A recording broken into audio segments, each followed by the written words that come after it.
guess the places that I've been. You never guess the places that I've been.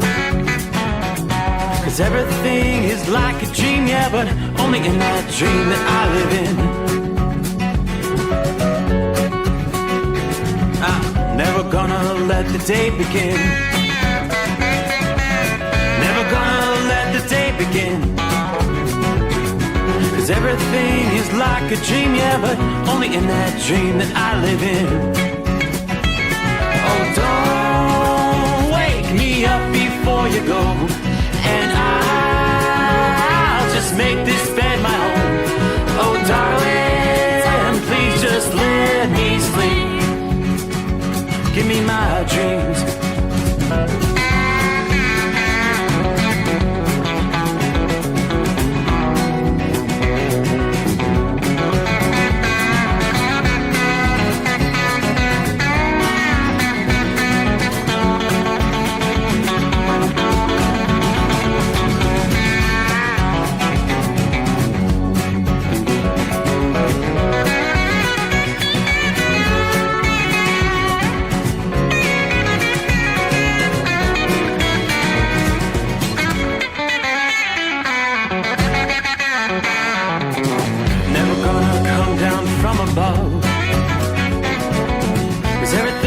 Better from above.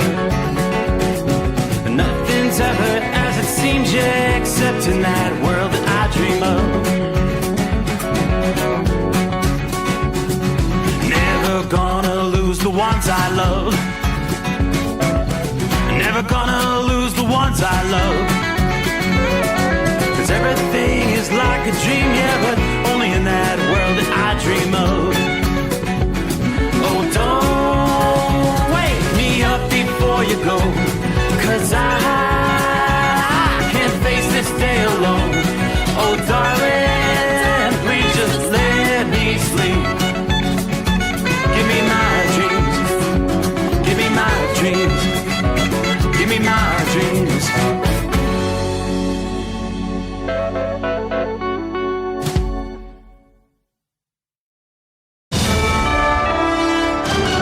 USA Radio News, I'm Anthony Lucero. Homeland Security Secretary Kristi Noem says Minnesota Governor Tim Walz and Minneapolis Mayor Jacob Frey have inflamed the public with their comments after last week's fatal ICE shooting, arguing their rhetoric has encouraged violence and disorder. Noem made the comment during an appearance on CNN's State of the Union. They've encouraged the kind of destruction and violence that we've seen in Minneapolis the last several days, and I would encourage them to grow up, get some maturity, act like people who are responsible, who want people to be safe. Walz and Frey have sharply condemned the federal operation and urged transparency and accountability in the investigation.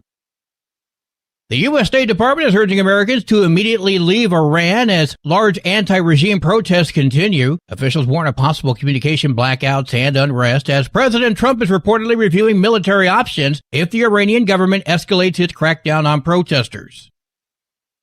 A record high percentage of Americans are now identifying as political independents. 45% of voters now describe themselves as independent. That's up from the previous high of 43% in the Gallup survey. 27% each identify as either Democrat or Republican. The younger the voter, the more likely they are to identify as independent. Of those independents, 20% say they lean Democrat, 15% say they lean Republican. I'm Rory O'Neill. Nobel Peace Prize organizers say Venezuelan opposition leader Maria Corina Machado cannot share her award. Machado has expressed a desire to give her award to President Trump after she won the prize in October. She's expected to be in the U.S. this week and meet with Trump for the first time. The meeting follows the January 3rd military operation to remove Venezuelan President Nicolas Maduro from power and bring him to New York for federal drug trafficking charges. The Norwegian Nobel Committee and Norwegian Nobel Institute have warned the award cannot be revoked, shared, or transferred to others. I'm Michael Kastner. From America's News Network, USA Radio News. Business owners, are you paying high phone bills for old school systems and lousy service? StrongTel cuts your phone bills in half and turns every phone you own into a feature-rich business system. Sean Roddy, CEO of Hennings Brothers Drilling, had this to say: "We've been a StrongTel customer for over 10 years. It's great. It even includes an intercom with video to our equipment yard. I can watch live from anywhere with my smartphone. I'd recommend StrongTel to anyone. Never miss a customer call again with your StrongTel business system. StrongTel is a proud iTex partner and always welcomes your iTex dollars. You'll get award-winning StrongTel service, a business-class phone system, and cut your phone bill in half. Visit strongtel.com. That's StrongTel, StrongTel.com. It's StrongTel. Actor Timothy Busfield has been charged with sexual abuse involving a minor. Police in Albuquerque issued an arrest warrant for Busfield. He's accused of abusing a child who was an actor on the TV series The Cleaning Lady. Busfield appeared as an actor in the shows The West Wing and 30-something, as well as the film Field of Dreams. John Sommers, USA Radio News. There's no known video of the shooting last week of two suspects by Customs and Border Protection agents in Portland. Luis Nino Moncada is accused of ramming his pickup in reverse into the front of an unoccupied CBP car. An agent told the FBI they were concerned Nino Moncada was going to hit them with a truck. Nino Moncada and a female passenger were injured in the shooting. He is charged with aggravated assault of a federal officer. None of the 6 agents had body cameras, and there's no surveillance video. The woman who was injured has not been charged. I'm Brad Ford. Former President Bill Clinton and Hillary Clinton could face contempt of Congress if they skip a House hearing in the Jeffrey Epstein investigation. Neither has confirmed attendance for the January 13th session. Committee Chairman James Comer warns he'll pursue charges if they do not appear. The U.S. Army is showcasing its next-generation M1E3 Abrams tank at the Detroit Auto Show. Lighter, faster, and more high-tech than ever before, it has a hybrid engine, AI-assisted targeting, and a 120mm cannon. Prototypes will be fielded in 2026 as the Army adapts to threats like drones and precision strikes. For USA Radio News, I'm Anthony Lucero. iLocal.net is offering a free website analysis to improve the online presence of your business. Business owners across the U.S. turn to iLocal.net to improve their search engine rankings. Search engines are constantly changing their algorithms. You need the professionals who know how to use those changes to benefit your business. Don't hope for new customers. Get found and be chosen. Visit iLocal.net/go for your free website analysis. iLocal.net/go.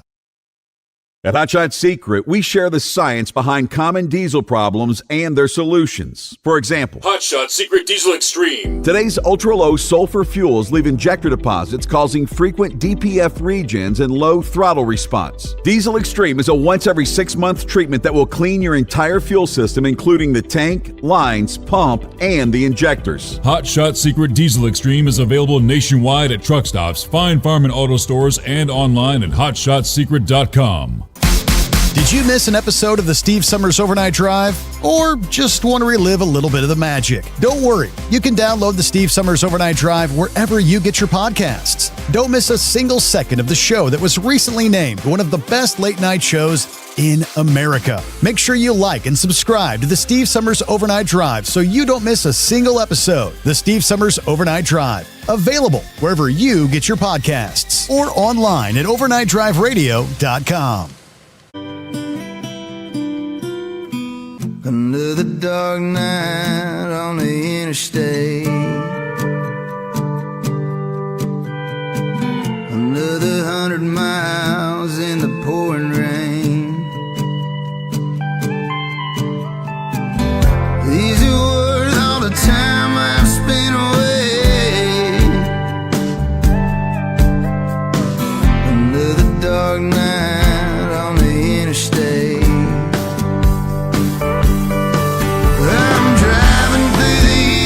Trying to make it right, my baby's at home, hope she's doing alright. Miss my dogs and I miss my girls. I'm 1,000 miles away from my old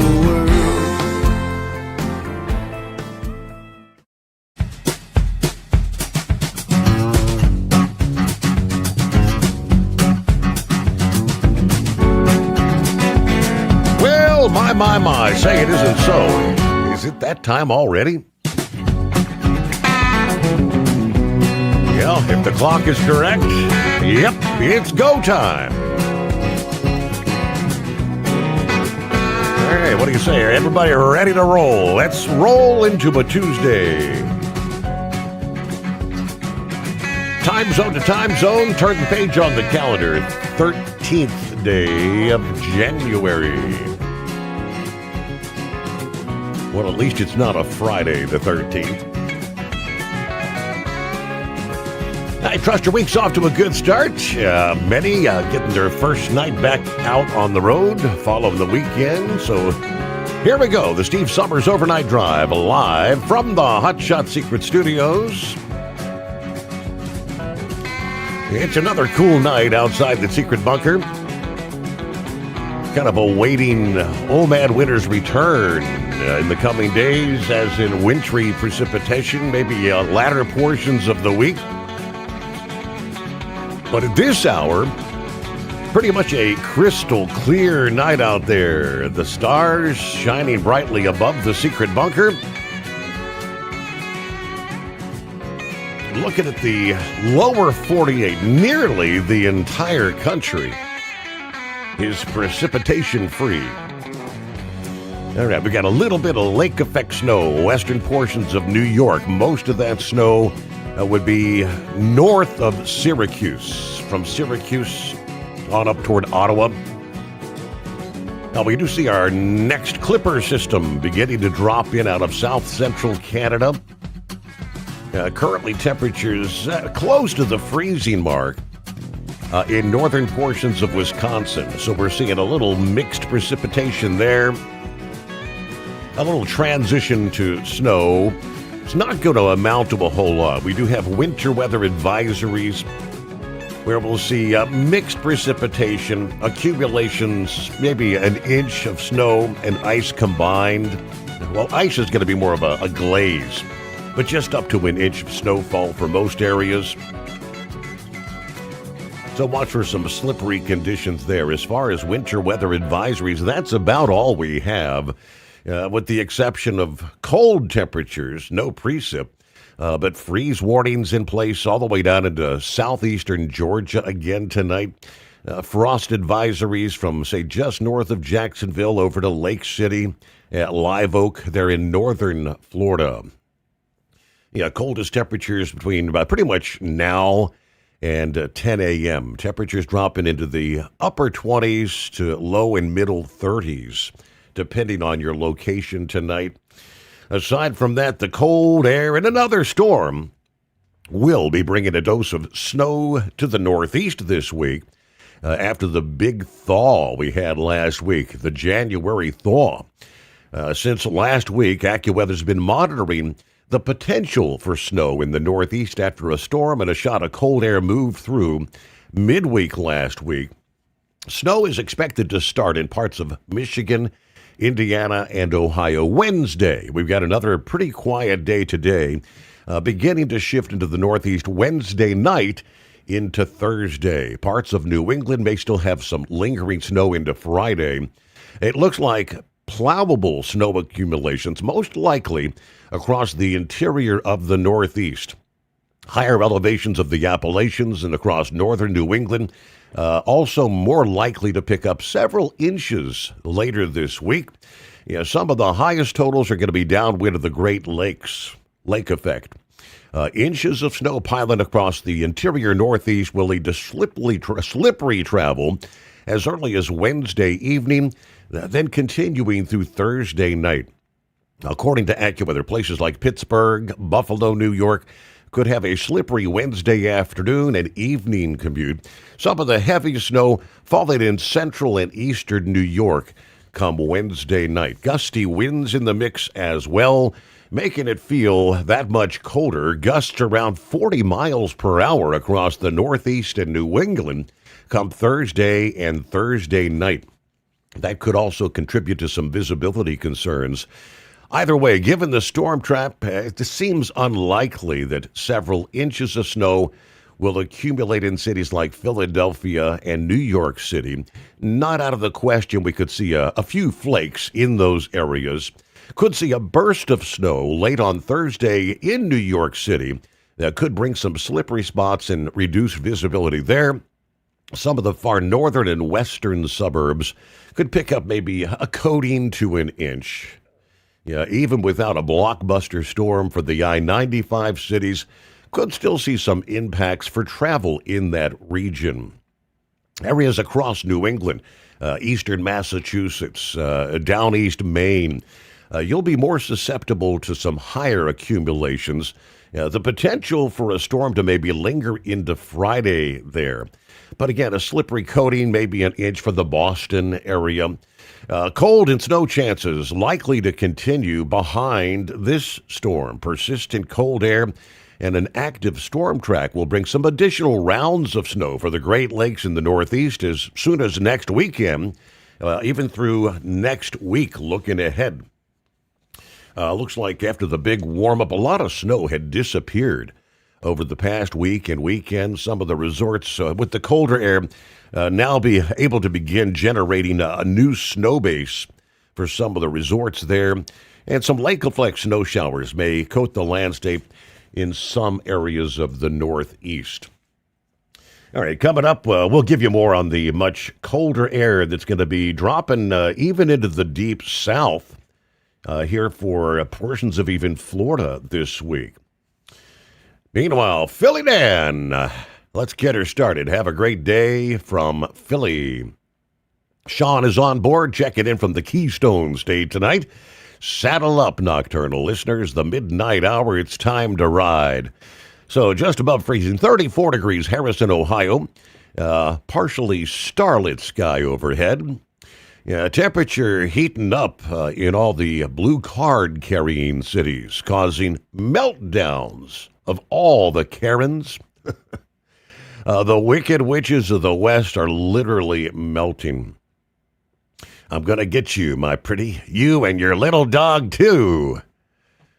Whoever thought a little girl like you could destroy my wickedness? All right, snuggle up to whomever, whatever. Throw a little water on them witches, kick back, watch them melt. There you go. Hammer down. Be safe. As always, watch your six. Larry's your six. Larry, good afternoon. Hammer down. 34 Platkill, New York as well. Getting the week started. Round number 1 to Schenectady tonight. Shorty is rolling. I-95 southbound, Brunswick, Georgia with 43 degrees. Yeah, chilly night there in the southeast. Kicking off Orlando. Turnaround number 1. Iron Duck checks in from the Golden State, headed to Salt Lake City, Utah. There you go. Keep the rubber side down. Tank, how far west are we? Good morning, Steve, the overnight crew. Happy Taco Tuesday coming our way. Clear skies, 29 in Winslow, Arizona. Hammer down toward Banning. Tonight, everybody truck safe. Have a blessed day. There's Jeffrey, Southern Florida, on board. Good morning to the overnight family. Bill, morning, Steve. 34, feels like 28 here in Beaver Dam, Wisconsin, on the Pizza Shuttle Express. Well, now that the Packers season is done, I guess I'm ready for some Brewers baseball. Have a great night, drivers. Everybody be safe out there. Buckeye Boy, Ackworth, Georgia, 31 degrees tonight. A little chilly this past morning when I went to unload, but all went well. Truck that's getting repairs still not completed. Should be done later today, hopefully by the noon hour. I got to get up extremely early. Take Wildcat for a routine colonoscopy, so I'm going to head off, get some shut-eye. Both hoping it's going to be an uneventful day. In the meantime, she's going through the unpleasantness of preparation. All right. Let's see. May do a local on Thursday. I got to go later today once I get her back home and settled in to get the license renewed once again. Have a great night, everybody. Be careful out there. Hello, Jerry. Good morning, everybody. Hope you have a great day. Thank you, Hot Shot Secret, for bringing the Steve Sommers overnight drive for us to enjoy. Be safe. Keep on trucking. Tell them you love them every chance you get. Rolling on down the line, Jason, good morning, Steve, passing through Minneapolis, Kansas. 42 clear skies, roads are dry, got a load of steel plate, headed to Lamar's, Iowa. All right, listening family, be safe out there. Kevin is on board. There's Lauren Weiss, two-time world champion bull hauler, 37 degrees, under clear skies, Champaign, Illinois, with a powerful chrome-plated cow truck loaded like a freight train, pointed south at a high rate of speed for the land of Dixie. It's an epic night for burning up the boulevard. Special shout out to the Iron Duck tonight from the land of Lincoln. Very good. Here we are, off and rolling. Lots to cover as we roll into the 13th day of January, the Steve Sommers Overnight Drive. Want to put your business on a brand that is heard in some of the biggest radio markets, on some of the biggest radio stations in the United States? Or maybe you want to have your brand take advantage of the explosive growth in podcasting. Why not do both? The Steve Sommers Overnight Drive offers the best of both worlds and is ready to put your business at the front of everyone's waking thoughts. I'm sorry, am I moving too quickly for you? Well, at least you'll be on their mind in there somewhere. For sure, the Steve Sommers Overnight Drive was recently named one of the top 15 late-night shows in America. So advertising on the Steve Sommers Overnight Drive will put you in front of the very clients you want to walk through your front door. Interested? Maybe you want to take a test drive, kick the tires, do a sample tasting, which might be kind of gross. Get details at overnightdriveradio.com or email rwild@lubricationspecialties.com. And let's put the Steve Sommers Overnight Drive to work for you today. Well, we're off the air. For good, I think. Your factory fuel filter is letting you down. AirDog heavy-duty diesel fuel systems don't just filter your fuel. The AirDog fully optimizes your truck's fuel system for peak efficiency. The factory-provided filter simply removes particulates and water from fuel. The AirDog system removes all contaminants, including entrained air, water, and particulates, and feeds the engine pump with optimal pressure. Check out airdogdiesel.com to learn how you can capture every bit of performance and efficiency from your fuel system. Did you miss an episode of the Steve Sommers Overnight Drive? Or just want to relive a little bit of the magic? Don't worry. You can download the Steve Sommers Overnight Drive wherever you get your podcasts. Don't miss a single second of the show that was recently named one of the best late-night shows in America. Make sure you like and subscribe to the Steve Sommers Overnight Drive so you don't miss a single episode. The Steve Sommers Overnight Drive. Available wherever you get your podcasts or online at overnightdriveradio.com.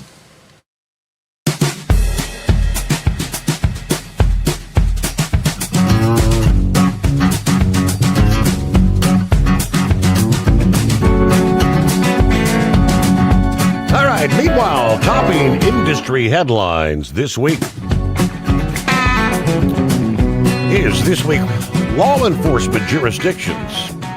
Companies with trucks, motor coaches, transportation safety organizations around the country conducting the human trafficking awareness and outreach activities and submit data about those activities to the Alliance. The CVSA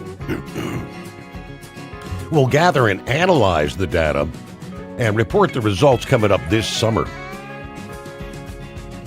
All are in partnership with the Commercial Vehicle Safety Administration leading up to this week's initiative. The CVSA educated its membership and the public on human trafficking, webinars, social media, articles, training sessions, radio appearances. The Alliance and Truckers Against Trafficking, now known as TAT, have been distributing wallet cards, posters, window decals, which can be ordered at any time. Nationwide, there's a digital media campaign underway with videos featuring a human trafficking survivor, truck driver, commercial motor vehicle enforcement officers. The videos are available in 30-second and 5-minute versions. They're publicly available for download to be shared. According to the Department of State's 2025 Trafficking in Persons report, trafficking in persons and/or human trafficking refer to the crime where traffickers exploit and profit at the expense of adults or children by compelling them to perform labor or engage in commercial sex. State agencies, including the Arkansas State Police, the Indiana State Police, partnering with the Commercial Vehicle Safety Alliance for this week's Human Trafficking Awareness Initiative.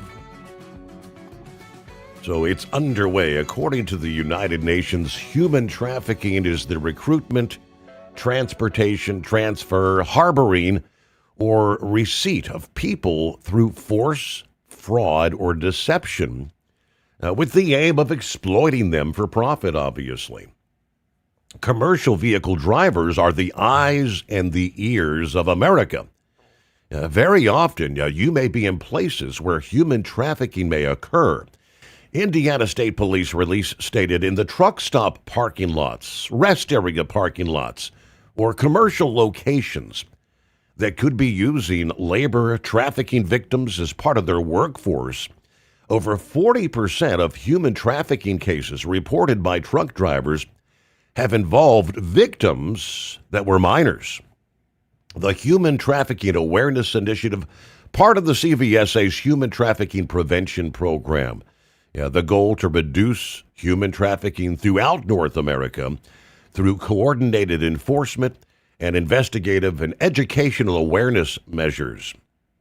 CVSA and the Indiana State Police Commercial Vehicle Enforcement Division collaborating with TAT to engage and equip the commercial vehicle industry in the freight or fight against human trafficking.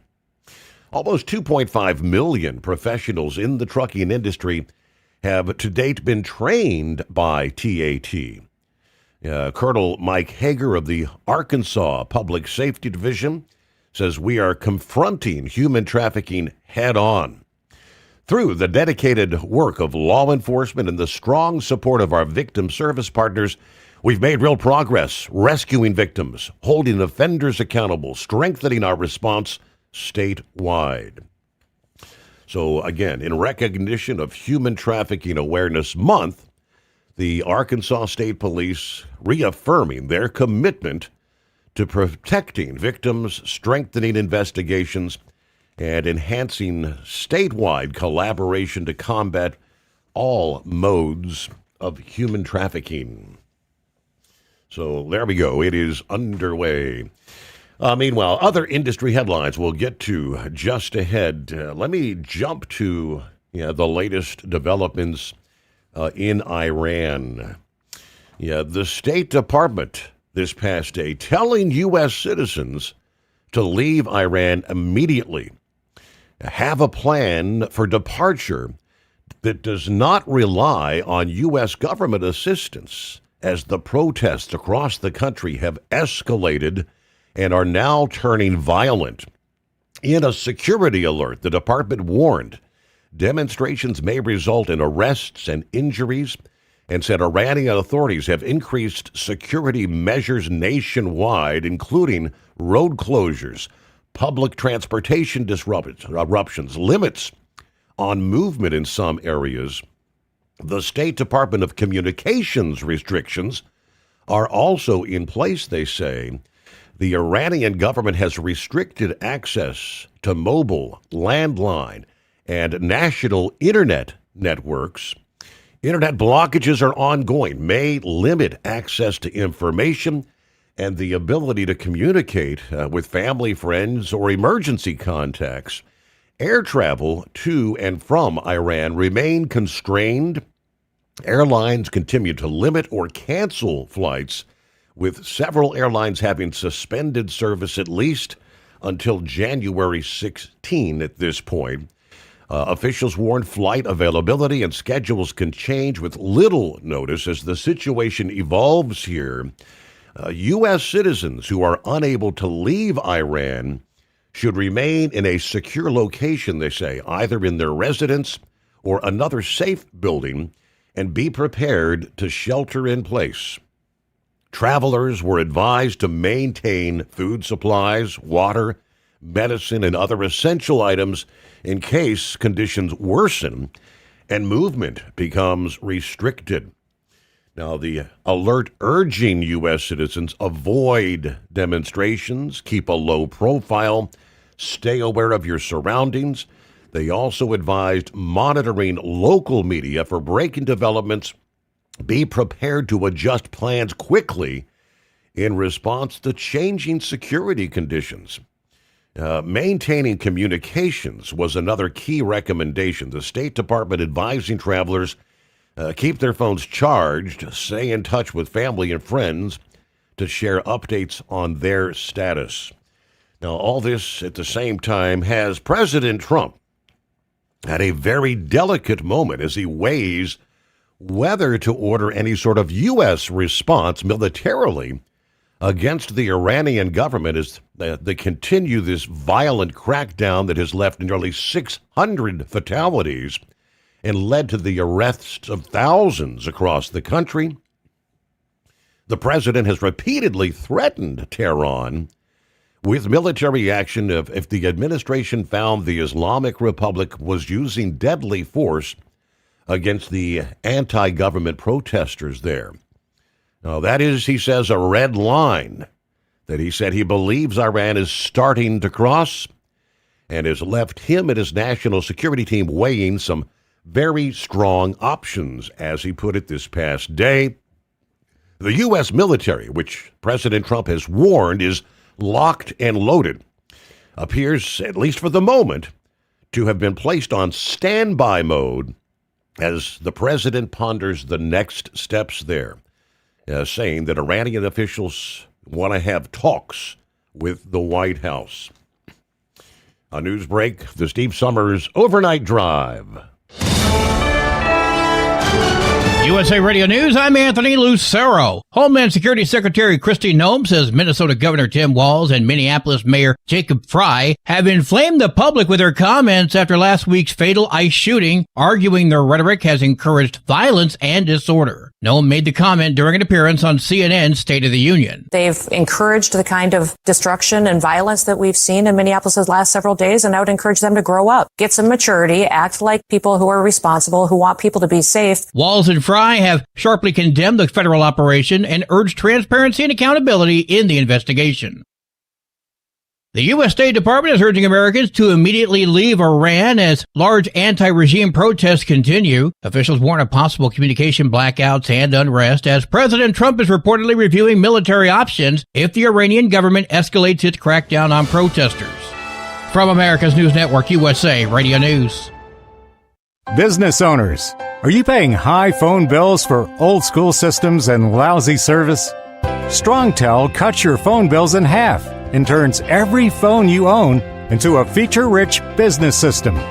Sean Roddy, CEO of Hennings Brothers Drilling, had this to say: "We've been a StrongTel customer for over 10 years. It's great, and even includes an intercom with video to our equipment yard. I can watch live from anywhere with my smartphone. I'd recommend StrongTel to anyone. Never miss a customer call again with your StrongTel business system. StrongTel is a proud iTex partner and always welcomes your iTex dollars. You'll get award-winning StrongTel service, a business-class phone system, and cut your phone bill in half. Visit strongtel.com. That's StrongTel, StrongTel.com. It's StrongTel. Want to put your business on a brand that is heard in some of the biggest radio markets on some of the biggest radio stations in the United States? Or maybe you want to have your brand take advantage of the explosive growth in podcasting. Why not do both? The Steve Sommers Overnight Drive offers the best of both worlds and is ready to put your business at the front of everyone's waking thoughts. I'm sorry, am I moving too quickly for you? Well, at least you'll be on their mind in there somewhere. For sure, the Steve Sommers Overnight Drive was recently named one of the top 15 late-night shows in America. So advertising on the Steve Sommers Overnight Drive will put you in front of the very clients you want to walk through your front door. Interested? Maybe you want to take a test drive, kick the tires, do a sample tasting, which might be kind of gross. Get details at overnightdriveradio.com or email rwild@lubricationspecialties.com. And let's put the Steve Sommers Overnight Drive to work for you today. Well, we're off the air. For good, I think. Truck downtime costs you money. One hidden killer on Cummins ISX-15 engines is weak injector cups. When they leak, coolant gets into the cylinders, and suddenly you're facing a big repair bill. Industrial Injection has the fix. Our Torque Lock Injector Cup Kit with a threaded Torque Lock design. These cups stay sealed for good. No more coolant leaks. No more surprise downtime. Keep your truck on the road. Ask your shop for industrial injection Torque Lock Injector cups today. At Hot Shot Secret, we share the science behind common diesel problems. For example, fuel additives. Most fuel additives either impact performance or provide protection. Hot Shot Secret Everyday Diesel Treatment provides both performance enhancement and fuel system protection. Everyday Diesel Treatment delivers a 6-in-1 premium fuel treatment for every fill-up, every time. Everyday Diesel Treatment is available at truck stops, Tractor Supply, O'Reilly's Auto Parts, and online at HotShotSecret.com. Your factory fuel filter is letting you down. AirDog heavy-duty diesel fuel systems don't just filter your fuel. The AirDog fully optimizes your truck's fuel system for peak efficiency. The factory-provided filter simply removes particulates and water from fuel. The AirDog system removes all contaminants, including entrained air, water, and particulates, and feeds the engine pump with optimal pressure. Check out airdogdiesel.com to learn how you can capture every bit of performance and efficiency from your fuel system. Did you miss an episode of the Steve Summers Overnight Drive? Or just want to relive a little bit of the magic? Don't worry, you can download the Steve Summers Overnight Drive wherever you get your podcasts. Don't miss a single second of the show that was recently named one of the best late night shows in America. Make sure you like and subscribe to the Steve Summers Overnight Drive so you don't miss a single episode. The Steve Summers Overnight Drive, available wherever you get your podcasts or online at overnightdriveradio.com. The Overnight Drive with Steve Summers. Live from the Hot Shot Secret Studios. Call Steve now. 844-844-3388. That's 844-844-3388.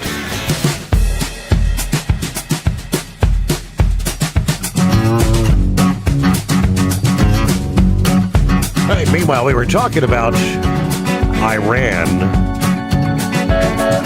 and I'd come across a headline stating that their currency has essentially dropped to zero versus the U.S. dollar. They say the open market rate. You need 1,457,000 reals to equate to $1 US right now. Inflation at crisis levels. Inflation 42.5% in December. Last year, the real lost half its value against the dollar. The collapse is not a one-week panic, but the product of years of high inflation, weak growth, limited access to hard currency, which is now intensified with new political pressures.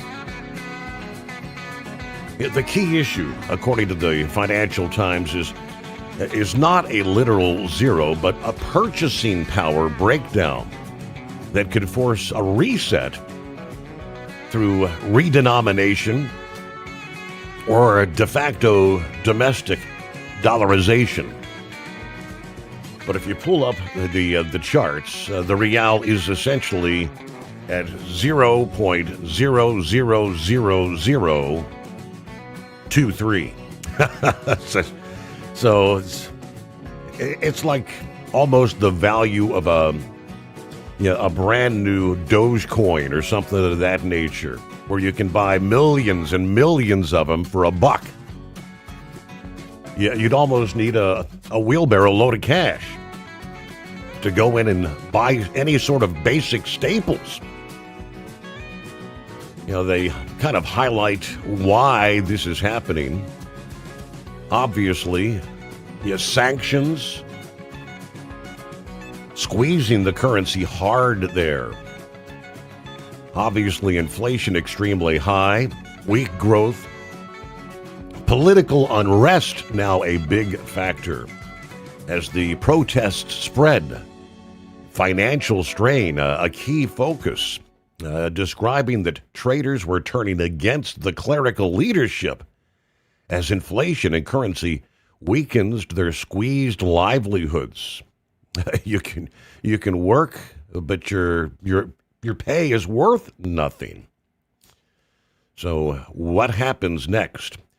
If you want to judge whether the real is stabilizing or accelerating lower, you need to watch signals that reflect real supply and demand. Number one, the open market real levels, which right now, again, it's nearly 1.5 million per $1 US. You have to watch inflation prints, food inflation, any change in exchange rate policy, whether they progress on redenomination, and the economic growth outlook. Just not looking good. In conclusion, the Iranian currency is not likely to hit a literal zero, but it is essentially at a functional zero in purchasing power. With inflation, liquidity growth, confidence erosion is entrenched. Redenomination may soon make the number look smaller, but only a credible mix of fiscal restraint, monetary discipline, and a cleaner exchange rate as far as the regime can change the trajectory that matters. Until those fundamentals turn, the market will continue to treat every rally as temporary and every policy shift as a test of credibility. All right. 844-844-3388. That's a big reason the protests continue in the streets there. Morning, Horse Feathers. Morning, Your Honor. So how's that socialism working out? Not too good. Dictatorship. Not too good. Yeah. Isn't that kind of like what Venezuela was there a couple of years ago? Didn't you need like a wheelbarrow or a dump truck to go get a loaf of bread, to carry your money? The currency was of such no value that you would have essentially cash blowing down the streets in the gutter and people wouldn't even pick it up. It's worthless. Yeah, not even the light. You wouldn't even use it to roll a cigarette. What Pappy wouldn't even use that to roll a cigarette with now, would he? Right. I'm just saying.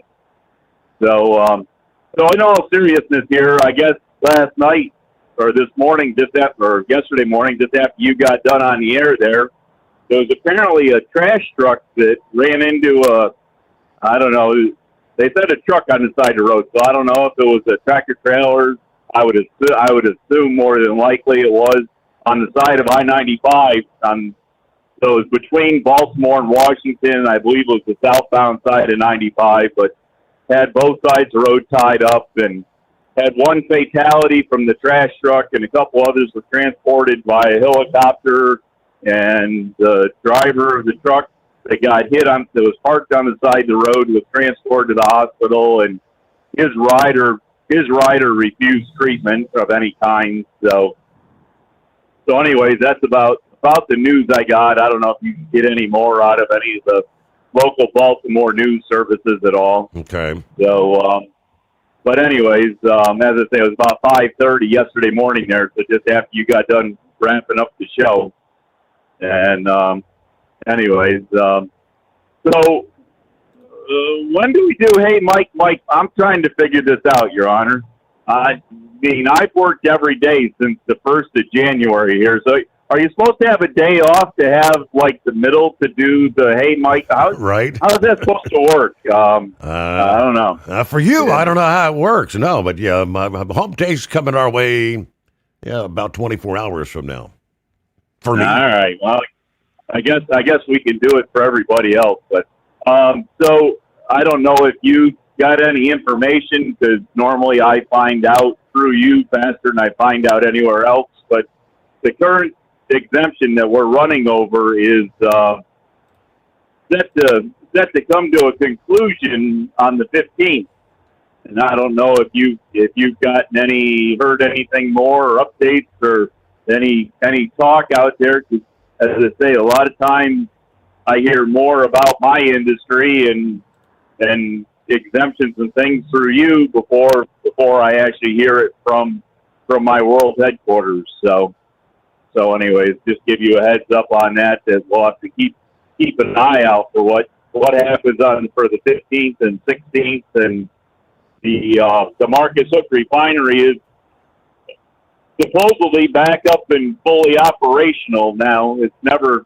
been a high production side on the on the truck transportation side because it is a waterfront port, meaning we need to have the TWIC to get into it there and the Coast Guard comes in and inspects every now and then.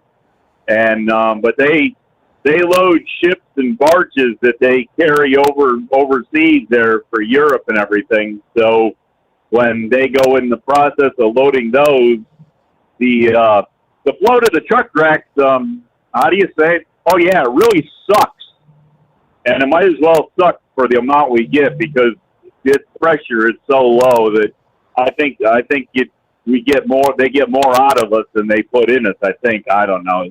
Sit there forever waiting to get loaded there when they're running that other operation because when it comes to the volume of cash and revenue, they get a whole lot more out of loading ships than they do out of loading trucks. So they have no concern for getting trucks up and down the highway. But anyway, so I guess we'll have to see how all that plays out there and what comes around there for the as I say at the end of the 15th into the 16th, whether we get an updated document or whether they just put that one in the file drawer and call it good for this one. But other than that, I don't know what else we got going. Not a whole lot. I completely forgot about Monday Night Football.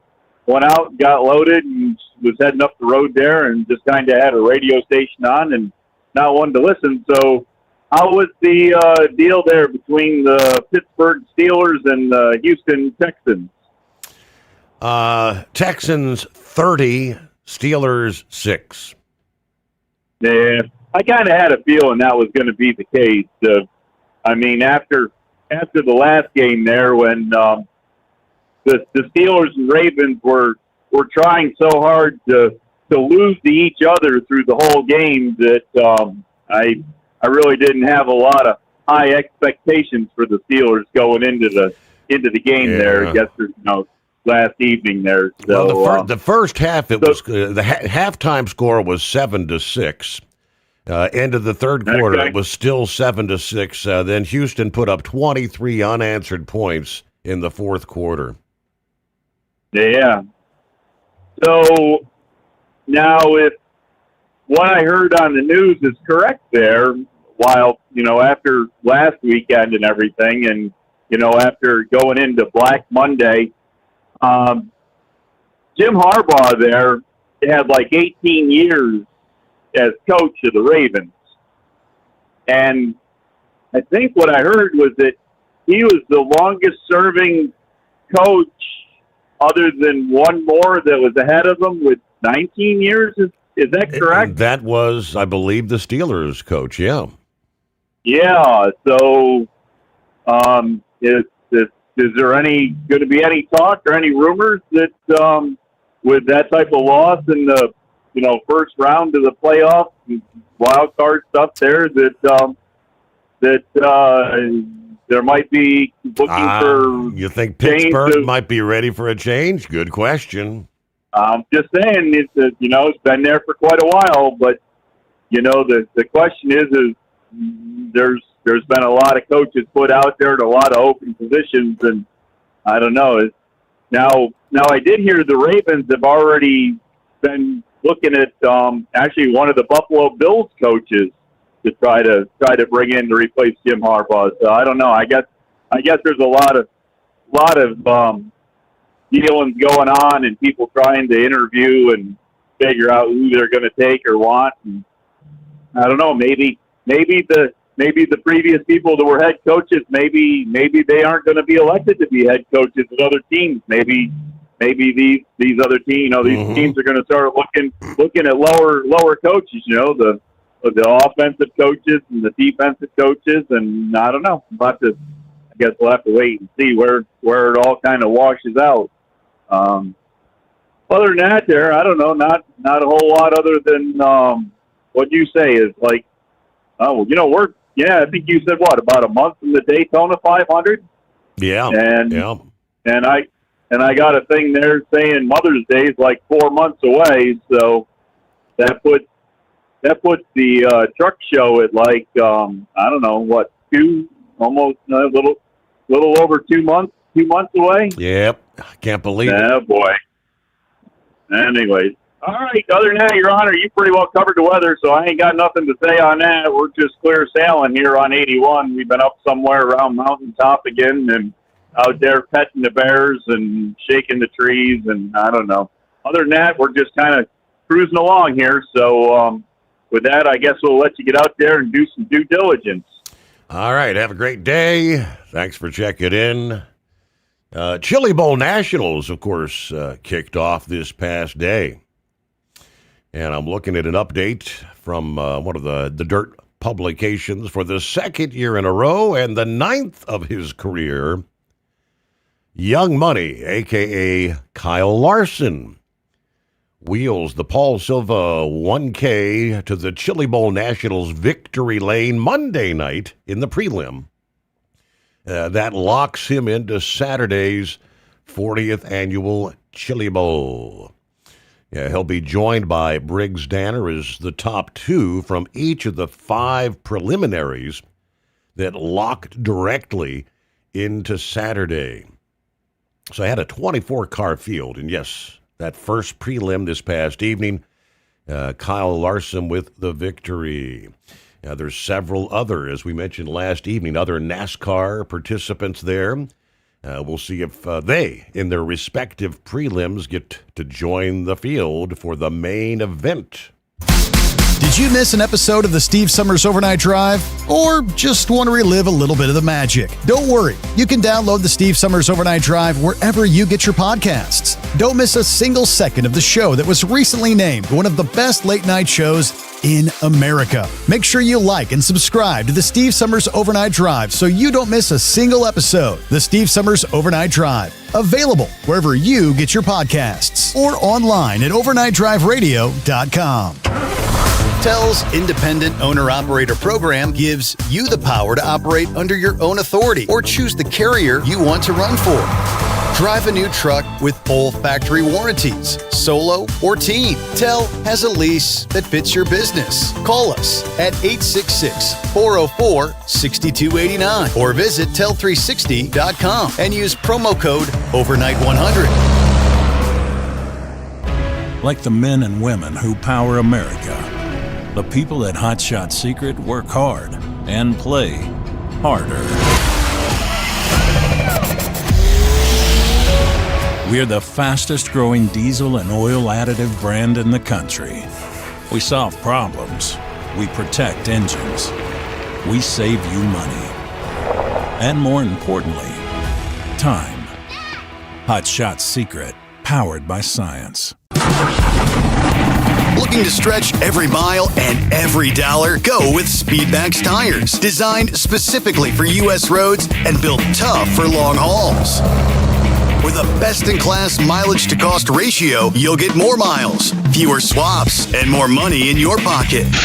Built strong, priced smart. That's Speedmax. Speedmax, built for the long haul, priced for the smart hauler. For more info, call 860-436-4100 or buy online at digitire.com.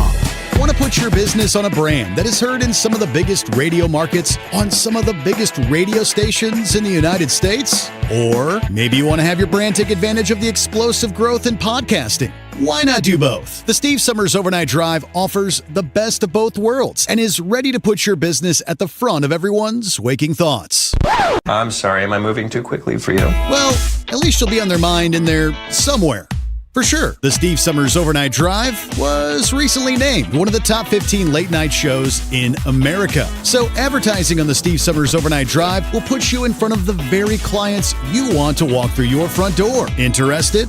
Maybe you want to take a test drive, kick the tires, do a sample tasting, which might be kind of gross. Get details at overnightdriveradio.com or email rwild@lubricationspecialties.com. And let's put the Steve Summers Overnight Drive to work for you today. Well, we're off the air. For good, I think.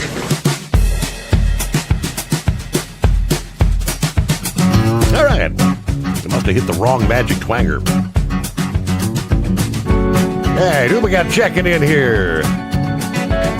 Hello to Linwood, 53 degrees in San Antonio, Texas tonight. who says special shout out to first-time listeners Dave and Aaron on 95 headed to Virginia. That's from Dale in San Antone. Thank you very much, Dale. Hello, Miss Millie. Good morning, Steve. The overnight listeners, 34. Feels like 29 here. Everybody stay safe. As always, be blessed. It's my bedtime. I'll listen into the podcast tomorrow. And by the way, Steve, have I told you lately, I hate winter. Yeah, well, on more than one occasion, Millie. She said if my hubby was still here, he'd say, shut up. Because I have to hear that for 6 months. Just so you know, Miss Millie does not like old man winter. Hello, good morning, Steve. Fellow listeners. Driving under the stars in Dublin, Virginia. 32 degrees. Everybody keep it shiny side up. And there's John. Morning, Mr. Steve. Happy Taco Tuesday. Everybody, truck safe on the roads tonight. Go Indiana all the way. Cloudy skies, 36 in Indianapolis tonight. Have a great night. God bless all the listeners out there. Hello, Mr. Montgomery. Gary, morning, Steve, all the overnight crew on this Taco Tuesday. Indeed. And good morning to the Grump. Good morning. How you doing? Taco Tuesday. Doing all right. Yeah. Well, there's been a lot happening in the news here lately, with yes. everything going on in Iran. That's kind of crazy. The one thing that I haven't heard is anything from the damn Arab nations. I mean, this is right in their backyard, and they're silent. I think one of the reasons why they are silent is because there's so many of them over there that don't want the same thing to happen to them. Mm-hmm. Saudi Arabia and places like that, hell, they rule the kingdom with an iron fist. And, but I'm still kind of reluctant to say, wonder why, Trump would want to use military force in there. It's just, I don't know. The more you think about it, the more, this goes against what he said he would, was going to do. And that's, no wars or no, conflicts and things like that. We're trying to get out of these things. And you kind of go back to what Colin Powell said, back at the start of the Gulf War, and, under Bush 43 was, you break it, you own it. And we don't need that, man. I ain't kidding you. It's, I hate saying what's going on there, but you think some of the kids in the neighborhood that play in that sandbox would, want to pitch in and stabilize that area where, because it can spill over, as refugees and things like that. There's a lot can happen. I mean, some of these people are really, turning up and turning out against the Ayatollah. I saw one headline here just a bit ago that they're something about they're going to publicly hang one of the protesters, and I think it's this woman who she took off her burqa and took off her jacket, and she had a T-shirt on that had the message that reads the F word, F Khomeini. She took her hair down, had the T-shirt on. They said under Iran's law that is punishable by death, but she did it anyway. Yeah, and it's absolutely asinine. I mean, the stupid laws that they have or rules under that idiot that's been sitting there since 1979 and quietly killing off any kind of opposition that shows up. And like I said, it's this whole damn thing here. It's crazy. On one hand, you think, what's going to happen? I mean, if it comes to the fact that we, send some bombers over or whatever, hit some of the government buildings or, a few of these things, I think one of the worst things that could happen is actually, put one on Khomeini, and I mean, it would just inflame the whole system over there. The whole, every Muslim in the world, it would just be, it'd look like an execution, and you know what would happen there? It'd be, here we'd go again. So I don't know if this is the smartest move or not. I think the sanctions right now are doing their job. I think. And look at the value of the currency. We were just talking about. It's almost 1.5 million real, to $1 US. The currency, worthless. Hold the thought there, because we close out hour number 1. Much more to come after this. The Steve Summers Overnight Drive live from the Hot Shot Secret Studios.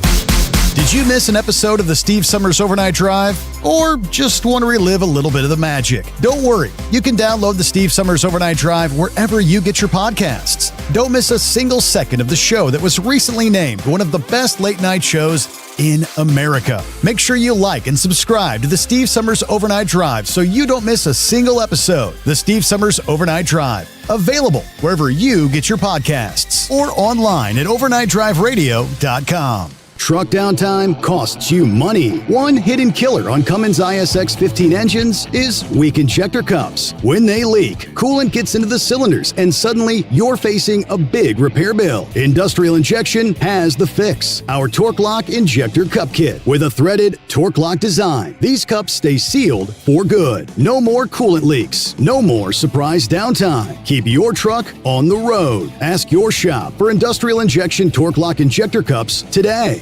Want to put your business on a brand that is heard in some of the biggest radio markets on some of the biggest radio stations in the United States? Or maybe you want to have your brand take advantage of the explosive growth in podcasting. Why not do both? The Steve Summers Overnight Drive offers the best of both worlds and is ready to put your business at the front of everyone's waking thoughts.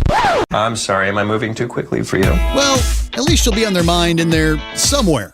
For sure, the Steve Summers Overnight Drive was recently named one of the top 15 late night shows in America. So advertising on the Steve Summers Overnight Drive will put you in front of the very clients you want to walk through your front door. Interested? Maybe you want to take a test drive, kick the tires, do a sample tasting, which might be kind of gross. Get details at overnightdriveradio.com or email rwild@lubricationspecialties.com. And let's put the Steve Summers Overnight Drive to work for you today. Well, we're off the air. For good, I think.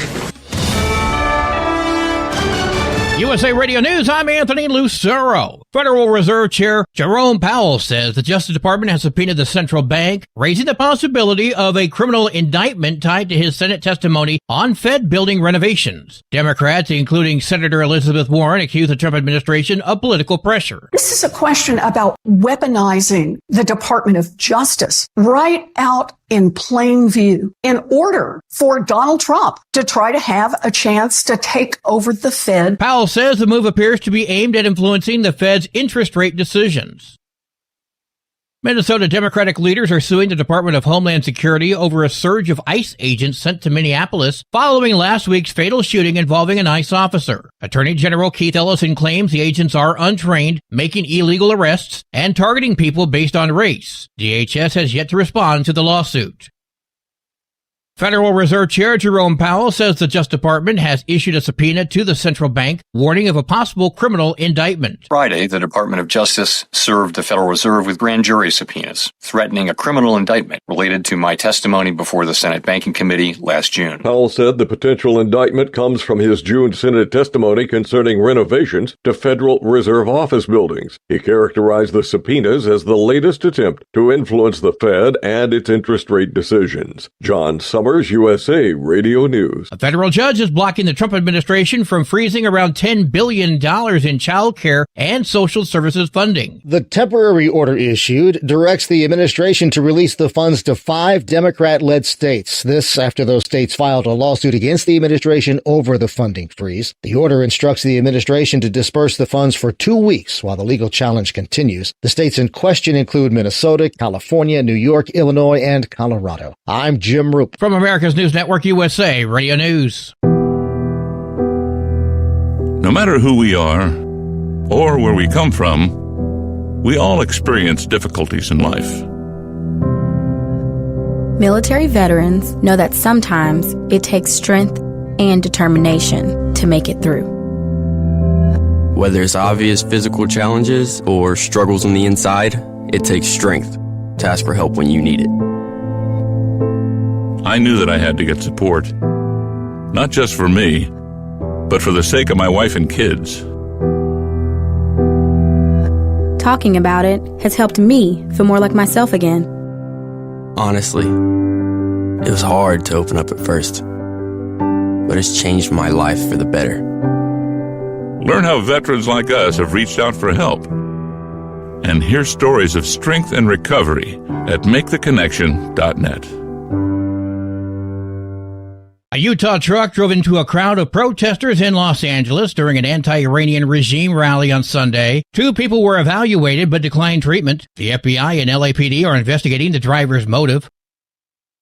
2 Denver City Council members are proposing an ordinance that would ban law enforcement from wearing face coverings during arrests or inside city facilities. Sponsors say concerns about ICE tactics prompted this move. Denver police leaders warn it could complicate enforcement. Councilwoman Amanda Sawyer. Our police officers don't go, right, because they're not supposed to go under our other law, or they go, and then that their presence there breaks trust with community. Legal experts note the Constitution's Supremacy Clause limits local authority over federal law enforcement actions.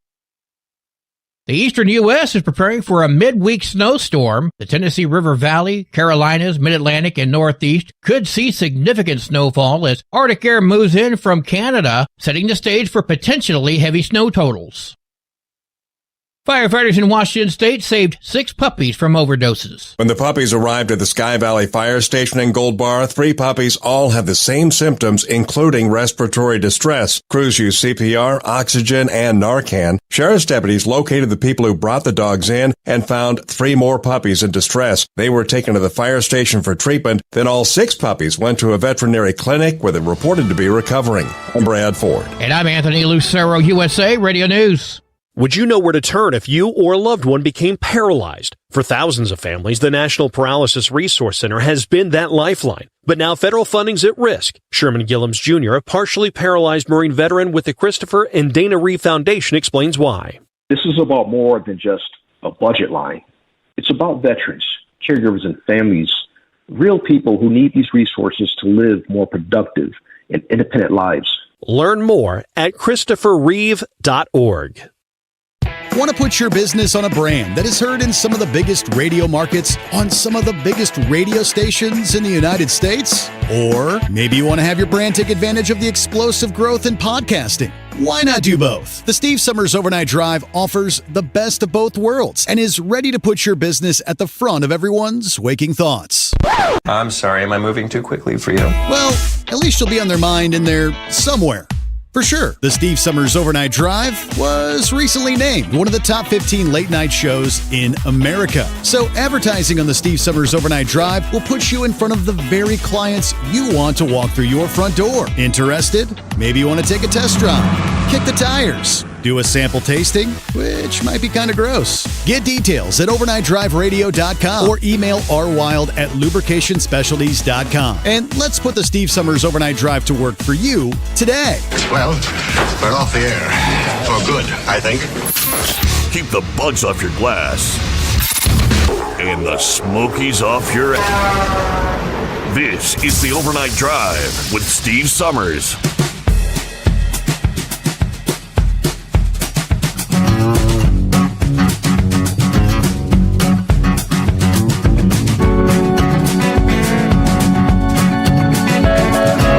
Here we go. Welcome back. Welcome aboard. Those just joining us. Hello, Denver, Colorado. Hope your week's off to a good start.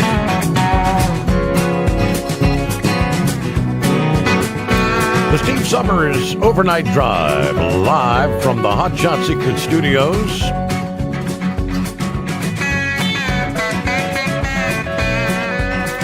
Hello to Griswold, checking in from Chesapeake Bay of Virginia. Good to have you on board. Now, there's Billy. Good morning, Steve. The Overnight Drive, folks. Happy Taco Tuesday. 29 degrees, Beulahville, North Carolina. We'll roll up to Garysburg, then down to Whiteville, North Carolina. Stay safe out there. Yeah, he said 20. He did say 26. Beulaville, North Carolina. Yeah, chilly in the south. Much colder air on the way for the southern U.S. Temperatures predicted below freezing as far south as Florida. Right on the heels of that very warm stretch to start the new year. Yeah, first 11 days of the new year, cities like Charlotte, North Carolina, New Orleans, Atlanta, all running 11 degrees above historical average. Yeah, Jackson, Mississippi was 13.5 degrees above the norm. The upcoming change in the pattern is going to bring more wintry conditions. A potent cold front's going to move across the southeast Wednesday night and Thursday. Much colder air spilling into the region. Now, compared to highs that we saw this past day and what we're going to see this Tuesday, highs by Thursday going to be a good 25 degrees lower. Highs forecast to be in the 30s by Thursday from Nashville to Atlanta. New Orleans and Tallahassee, Florida, likely to have high temperatures only in the lower 50s. Last time it was this cold in the southeast were final days of 2025. So colder conditions are also infiltrating Florida later this week. Chillier mornings could start as early as this morning in far northern Florida. The drop in temperature will be most extreme by Thursday night. Lows forecast to drop into the 20s for cities like Jacksonville, Tallahassee, and cities like Orlando and Lakeland could be in the 30s. Interior areas of central Florida likely to have a freeze by Thursday night. The weather pattern setting up this week across the northern and eastern U.S. likely to continue for much of January. That southward dip in the jet stream allowing persistent waves of cold and snow to push into the Great Lakes in the Northeast. Snow could accumulate as far south as the Appalachians of North Carolina and Tennessee. While the snowy weather unlikely to reach the Gulf Coast states, weather pattern is going to bring a more persistent chill to at least early next week in the deep south there. And hello from Bob in Michigan this Tuesday morning. All right, back to Grump. Thanks for hanging in there. Welcome back. Yeah. When you think about it, though, Steve, we got troops in Africa, from that uprising down there. We've got troops off the coast of Venezuela and, of course, got Guantanamo Bay. We got troops there that's on alert. We got troops in Ukraine right now, on the ground as advisors. We have a whole mess of troops in Poland right now. Aircraft carriers moving through the Gulf of Oman. It's just like everywhere you look right now, we've got troops and going into a different state of readiness for, stuff like what's going on in Iran. And man, I'll tell you, I'm just sick of listening to it. I really am.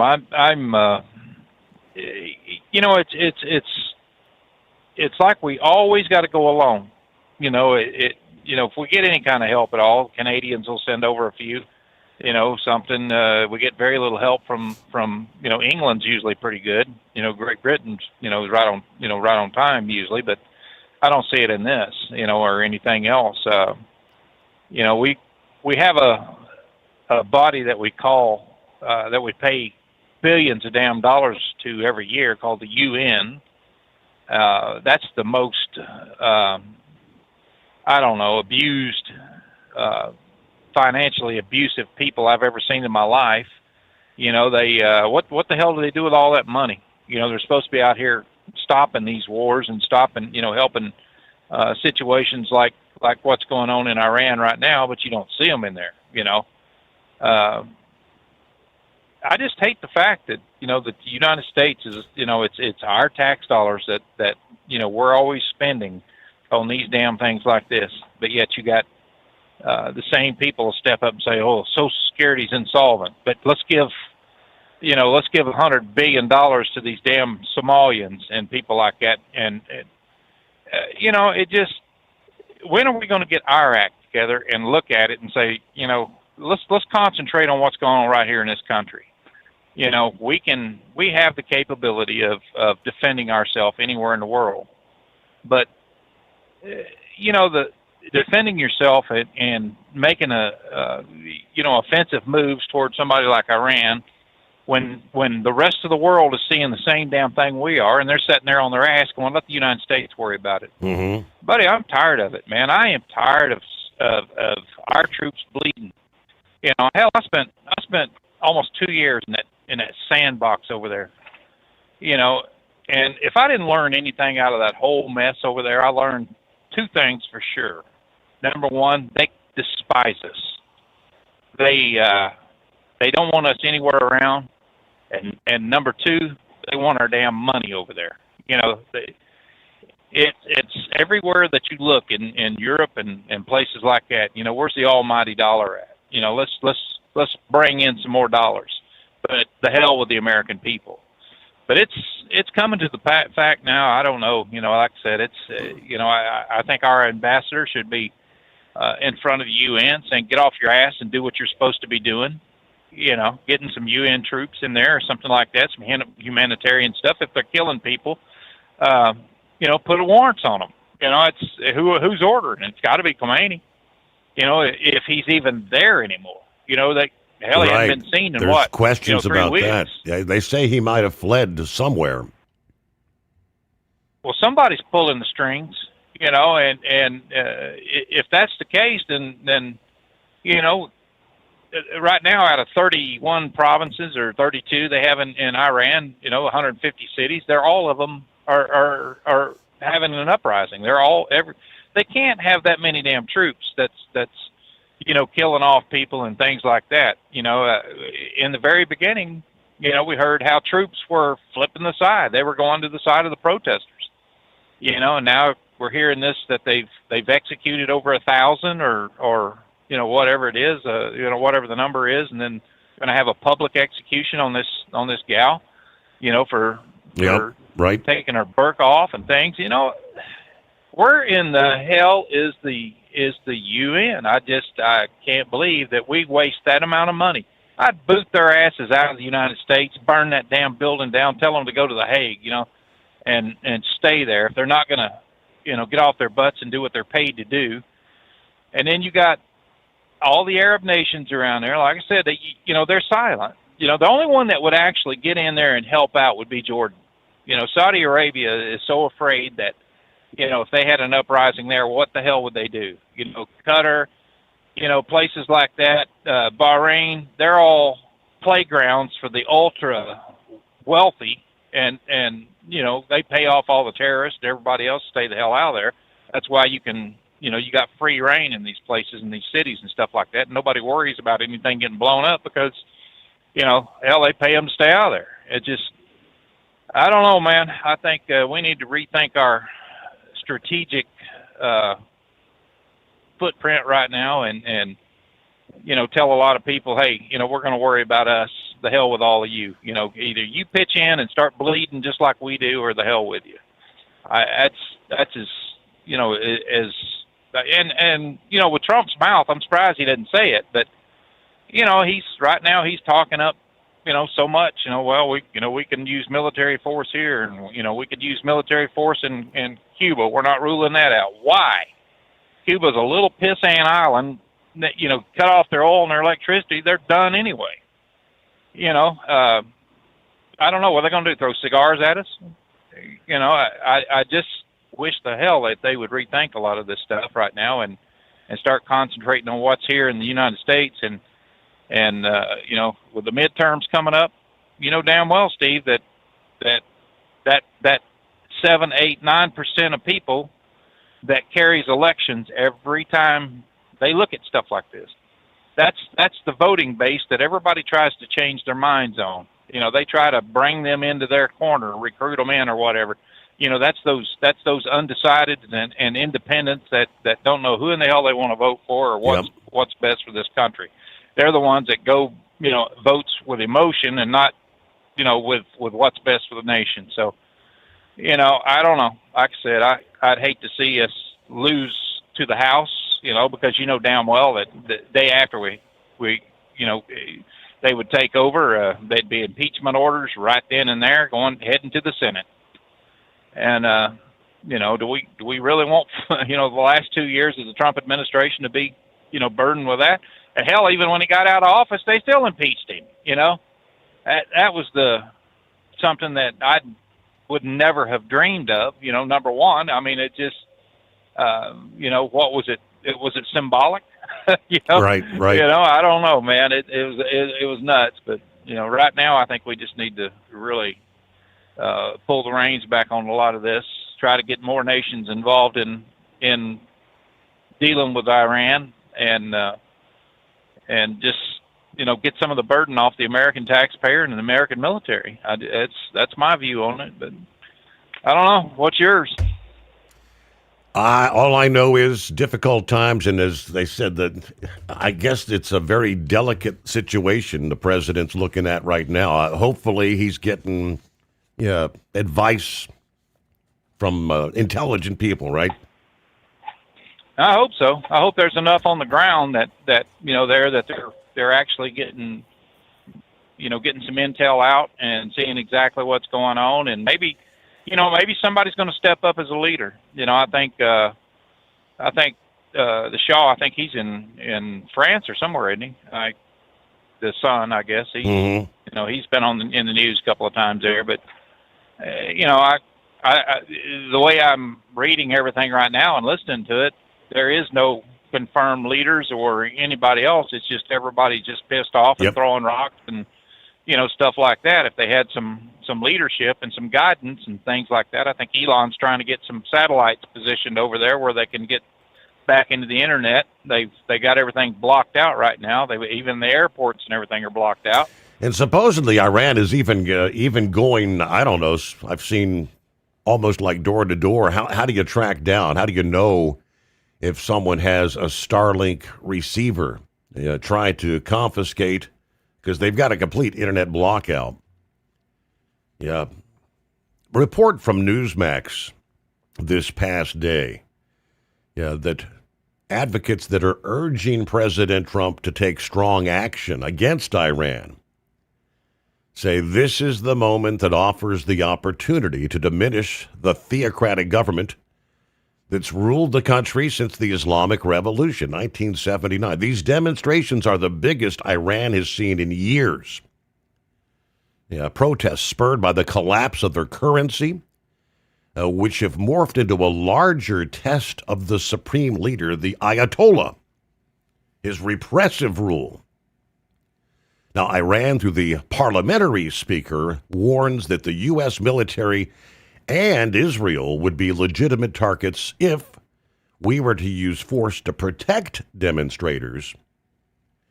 Some of the hawkish allies in D.C. are calling on the president not to miss this opportunity to act decisively against a vulnerable Iranian government. They argue they've been reeling after last summer's 12-day war with Israel, battered by U.S. strikes in June on the Iranian nuclear sites. Again, some of these, the war hawks, right? Like Lindsey Graham said that the moment offers the president the chance to show that he's serious about enforcing red lines. He kind of alluded back when Barack Obama in 2012 set a red line when it came to the use of chemical weapons by Syria's Bashar Assad against his own people, only to do nothing, essentially, when they used those weapons on their own people. It's not enough to say we stand with the people. The right answer here is to act decisively to protect those people in the street. And we're not Obama. Prove to them we will not tolerate their slaughter without some sort of response. Former House Speaker Newt Gingrich, another Trump ally, said the goal of every Western leader should be to destroy the Iranian dictatorship at this moment of vulnerability. In a few weeks, either the dictatorship will be gone or the Iranian people will have been defeated and suppressed, and a campaign to find any of the ringleaders and kill them will be underway. There is no middle ground, he says there. But all right, Big Ed coming up. Looks like Pappy Eagles on board this early Tuesday. Want to put your business on a brand that is heard in some of the biggest radio markets on some of the biggest radio stations in the United States? Or maybe you want to have your brand take advantage of the explosive growth in podcasting. Why not do both? The Steve Summers Overnight Drive offers the best of both worlds and is ready to put your business at the front of everyone's waking thoughts. I'm sorry, am I moving too quickly for you? Well, at least you'll be on their mind in there somewhere. For sure, the Steve Summers Overnight Drive was recently named one of the top 15 late-night shows in America. So advertising on the Steve Summers Overnight Drive will put you in front of the very clients you want to walk through your front door. Interested? Maybe you want to take a test drive, kick the tires, do a sample tasting, which might be kind of gross. Get details at overnightdriveradio.com or email rwild@lubricationspecialties.com. And let's put the Steve Summers Overnight Drive to work for you today. Well, we're off the air. For good, I think. It's no secret, today's diesel isn't as good as it should be. Diesel lacks lubricity. That can lead to fuel system failure, costing thousands in repairs. But you can prevent those issues with Hot Shot Secret products. Clean injectors boost cetane, increase fuel economy while adding 4 times more lubricity than the leading competitor. Claims proven by real-world use and confirmed by third-party ASTM testing. Available nationwide at truck stops, farm and automotive stores, and online at hotshotsecret.com. Hot Shot Secret. Powered by science. Did you miss an episode of the Steve Summers Overnight Drive? Or just want to relive a little bit of the magic? Don't worry. You can download the Steve Summers Overnight Drive wherever you get your podcasts. Don't miss a single second of the show that was recently named one of the best late-night shows in America. Make sure you like and subscribe to the Steve Summers Overnight Drive so you don't miss a single episode. The Steve Summers Overnight Drive. Available wherever you get your podcasts or online at overnightdriveradio.com.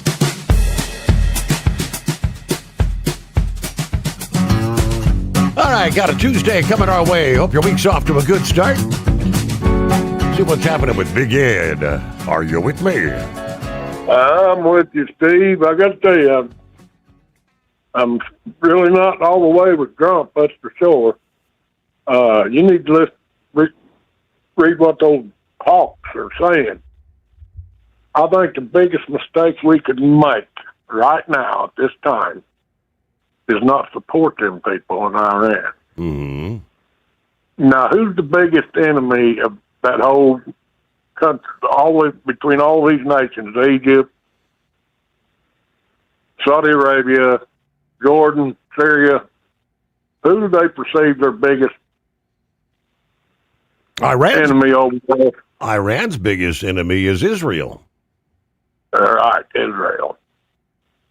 And that's why you don't see a lot of these other Arab nations standing up to try to knock Iran off or get them to change their leadership, is because their citizens will perceive that as them defending Israel. Yeah. Think about it. So, with that being said, what we need to do now is tell Israel to stand down. And I mean stand down once again.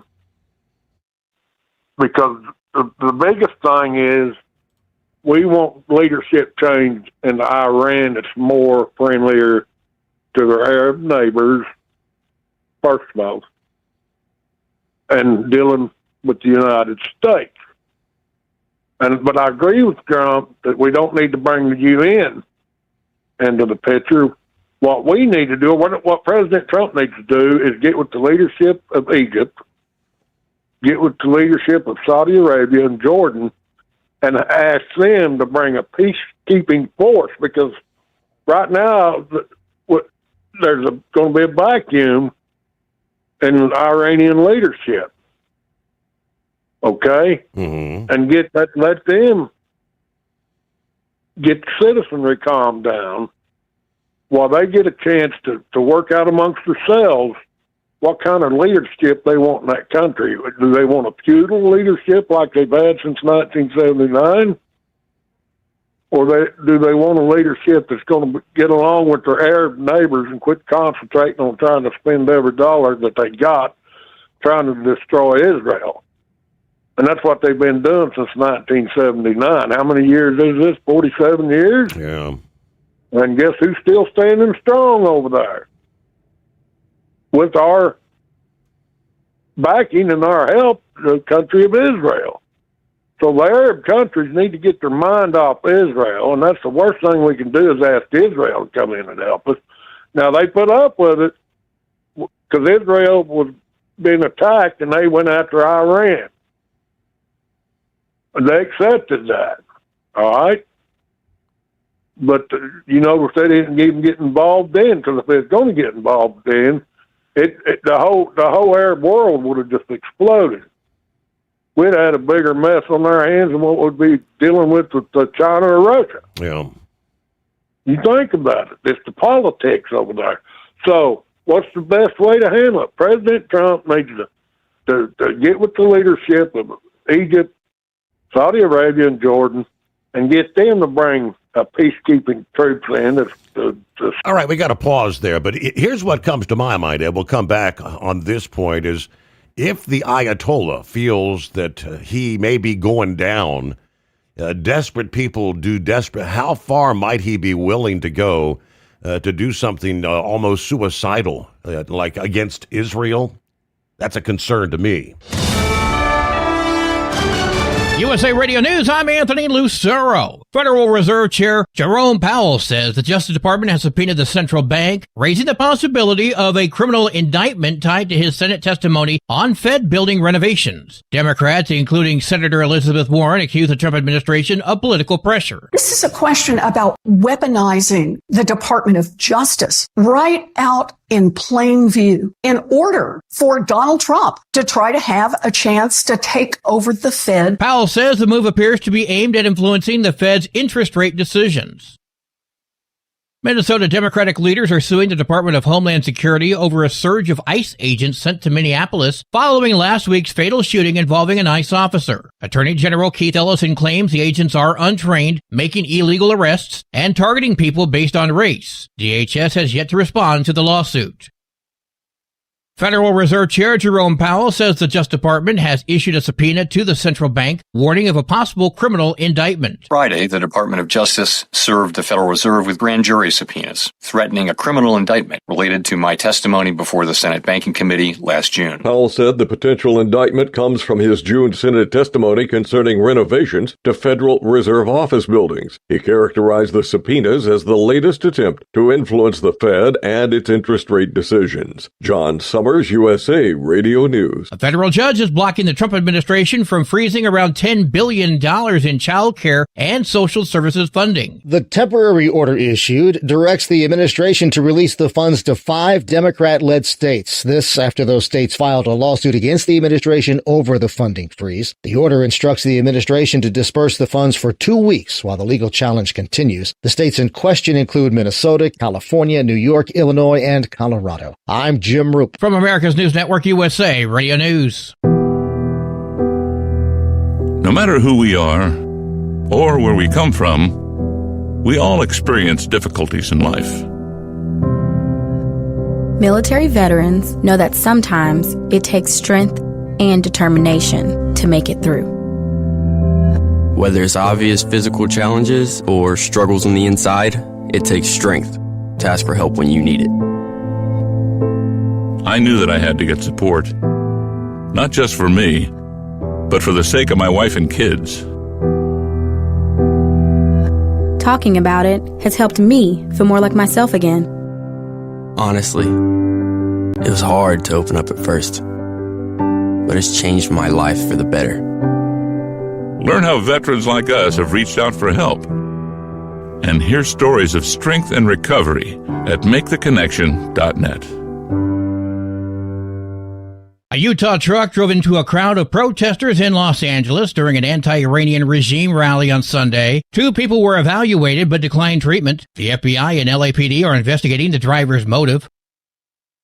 2 Denver City Council members are proposing an ordinance that would ban law enforcement from wearing face coverings during arrests or inside city facilities. Sponsors say concerns about ICE tactics prompted this move. Denver police leaders warn it could complicate enforcement. Councilwoman Amanda Sawyer. Our police officers don't go, right, because they're not supposed to go under our other law, or they go, and then that their presence there breaks trust with community. Legal experts note the Constitution's Supremacy Clause limits local authority over federal law enforcement actions. The eastern U.S. is preparing for a midweek snowstorm. The Tennessee River Valley, Carolinas, Mid-Atlantic, and Northeast could see significant snowfall as Arctic air moves in from Canada, setting the stage for potentially heavy snow totals.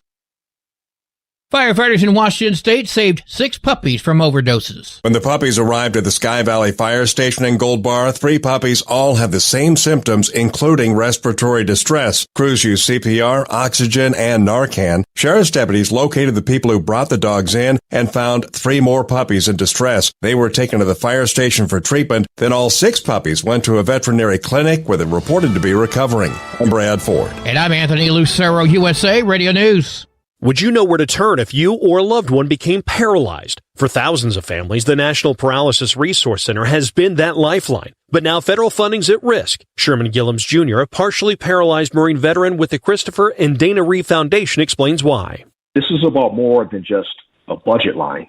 It's about veterans, caregivers, and families, real people who need these resources to live more productive and independent lives. Learn more at ChristopherReeve.org. Because Channel 19's a little congested. Call Steve now at 844-844-3388. The Overnight Drive.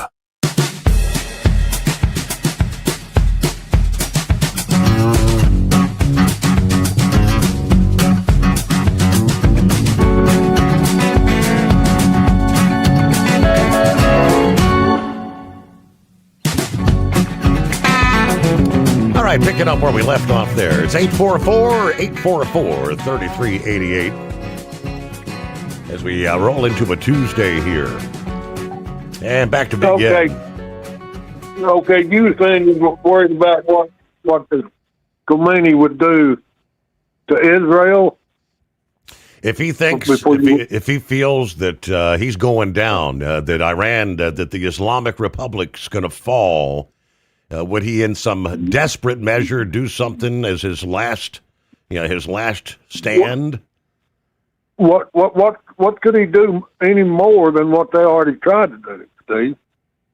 Think about it. When they was launching all them missiles with Israel. No,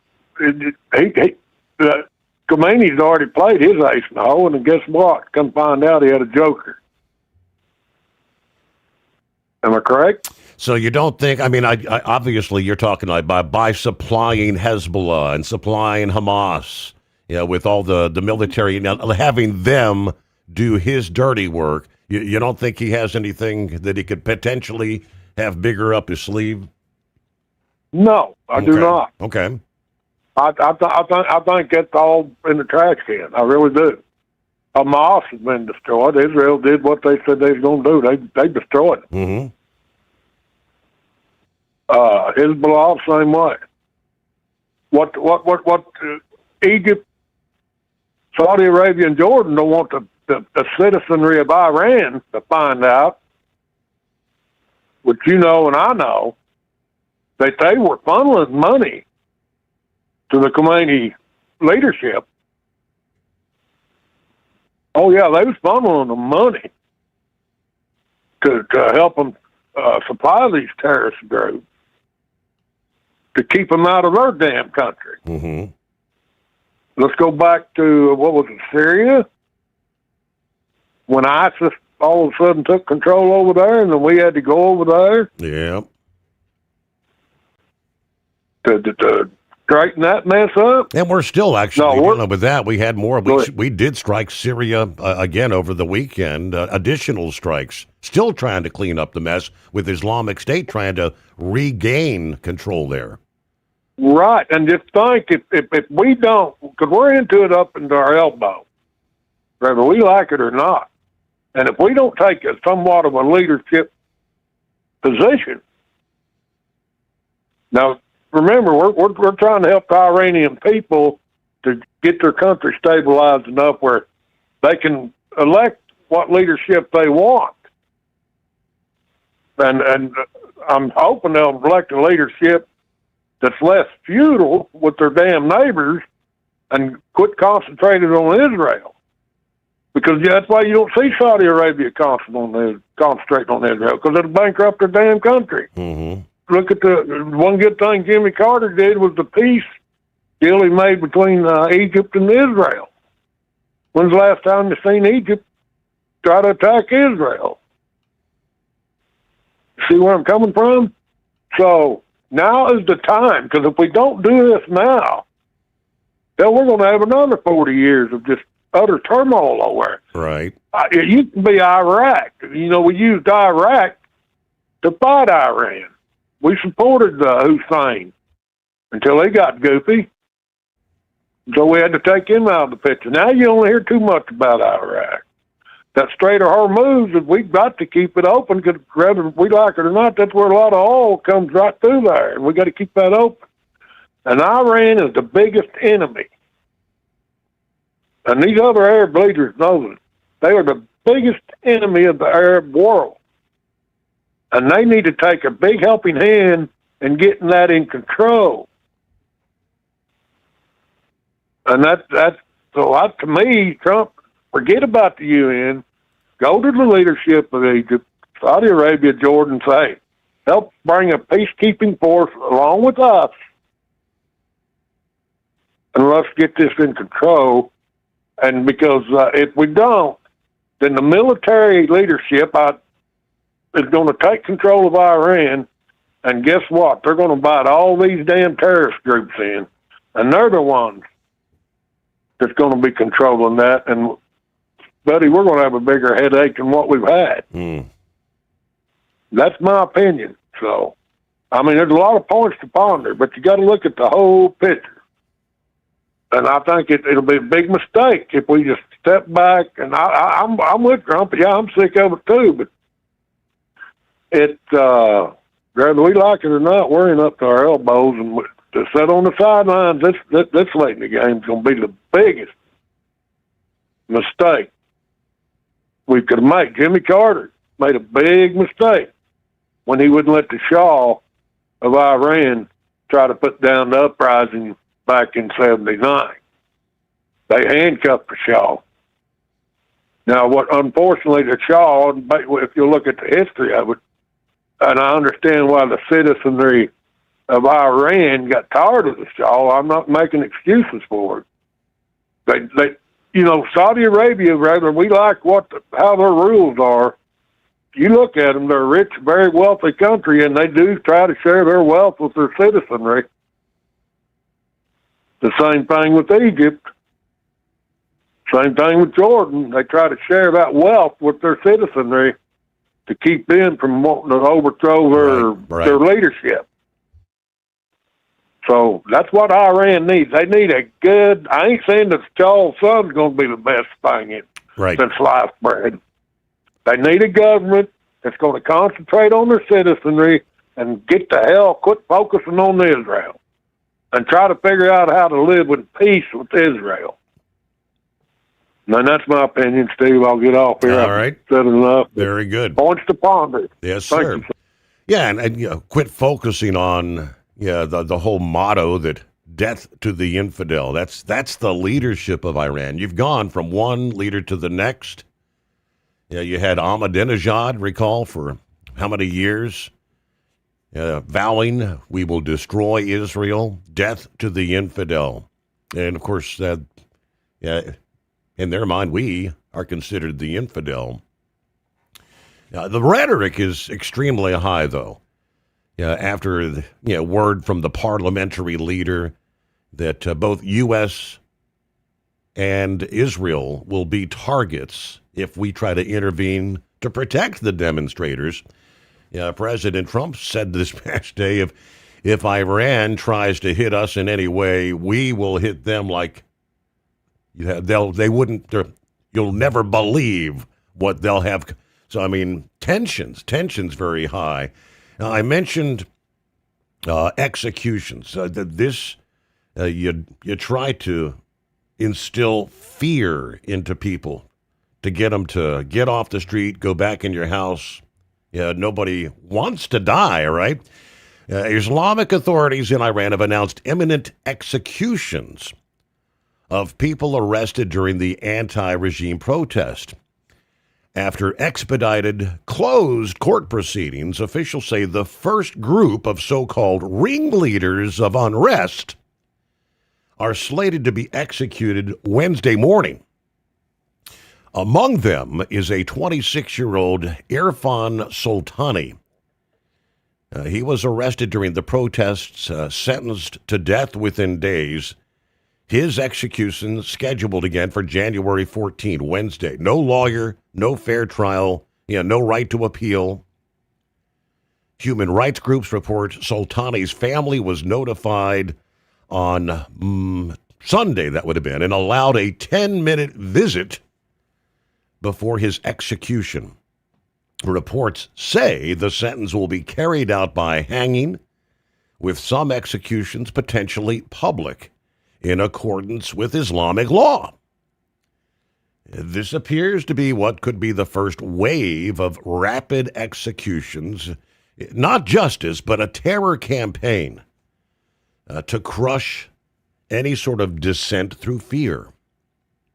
That's the way the brutal regime has kept the people under their thumb for decades. All right, get Pappy's take on it this morning. What's happening, Pappy? What's going on, Stephen? Turbulent times we are living in, my man. Yes. No doubt about it.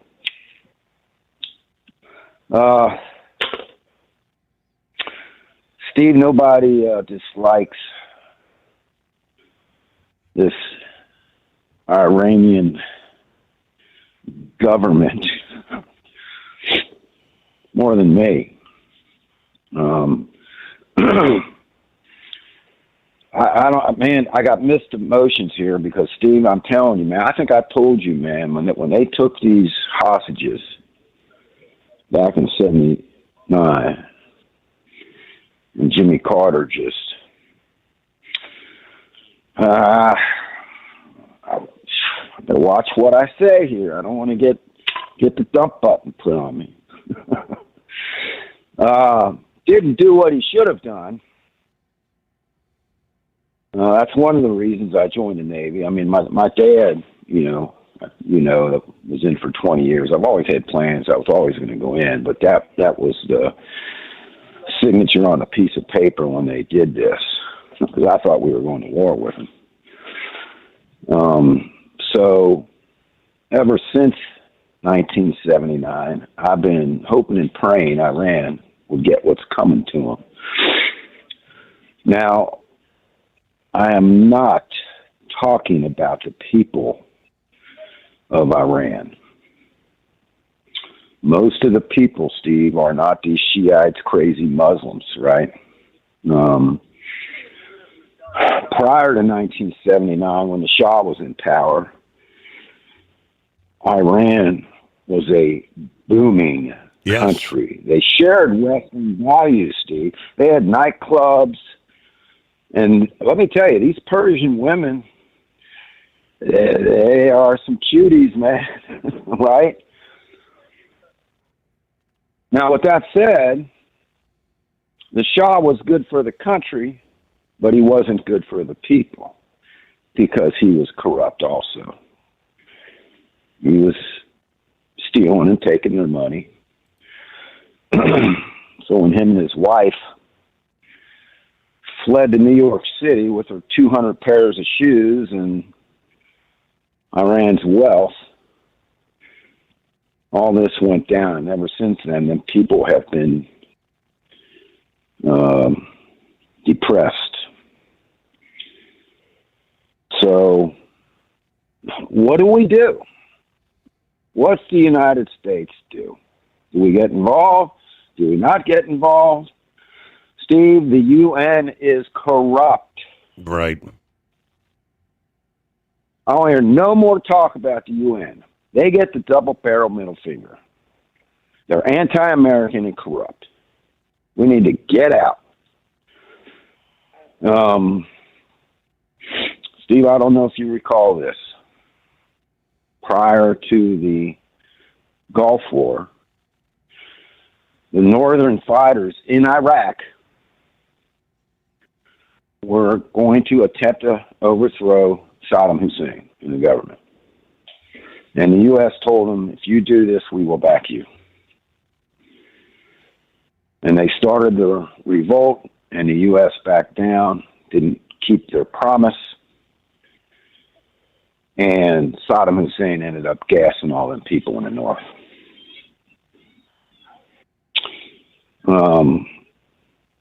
So if we don't do anything, what's going to, we don't have that crystal ball that we can just rub and look into the future.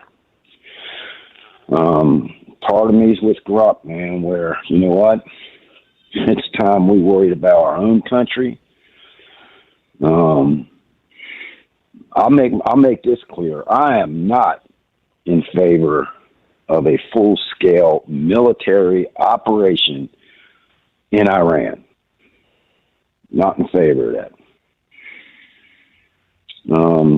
And I think you bring up some excellent points, which I tend to disagree a little bit with what Big Ed was saying.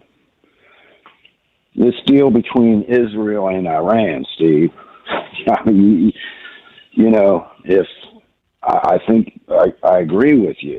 If they know, right, that they are through, I mean, they're like suicidal bombers, Steve. Go meet the 77 virgins. No matter what happens to them, but we are going to kill little Satan. That they would feel like they're going out as a martyr. Yes. And Steve, Iran still has a weapon system. They have so many missiles over there, man. And if people think that Israel destroyed most of them, or no, they didn't. The amount of missiles they have, and these drones, these cheap drones they have, well outdo what Israel has, Steve. But here's the thing. When they launch one missile or one cheap drone with explosives on it, it takes multiple anti-aircraft, surface-to-air missiles to bring one of them down. You would have to fire maybe 10 air-to-air or surface-to-air missiles, geez, get it right here, to try to take them down. And Israel depleted a lot of their defensive missiles at one point. A few months back, when they were exchanging missiles all the time, Steve, I'm telling you right now, if Iran would have kept it up, Israel would have been hurt. Their defense system was done. They had no more missiles. Our destroyers over there in the Med, in the Red Sea, Steve, these destroyers only carry so many missiles, right? And they can't reload at sea. These destroyers only carry about 12, 24, it depends, cruisers a little bit more, but they cannot reload at sea. They have to go to a port to restock them missiles. It's a complicated thing. So if there was a full-out missile exchange between Iran and Israel, I think Israel's going to lose. Now, what does Russia know? I sent you that text or email. Russia's pulling everybody out of their embassies in Israel. Yeah, I got that the other day. So, what do they know? Not only will Iran possibly do a suicide mission, who knows what Netanyahu is thinking. He might be thinking, this is our chance to go in with full military force.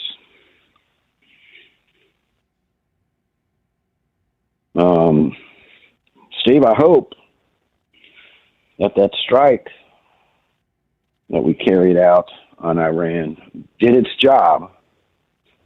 I think it definitely hampered their nuclear capabilities for decades to come. But do they have one? Do they have one stashed somewhere? This whole scenario here is just crazy. Best scenario is these Iranian people are able to take matters into their own hand. I think if the leadership falls in Iran, if they get out, I think the military will fold, Steve. I don't think that once the leaders go, I don't think the military is going to keep turning on the people. Could be wrong. So there's probably some things we could do, the CIA could do, Mossad could do, without a full-scale military action to get these leaders of Iran out of there or dead. I'm fine with either one. But man, yeah, I mean, for us to sit here and, I'm telling you, these Lindsey Grahams calling for full military strikes, Steve, it ain't that easy, man.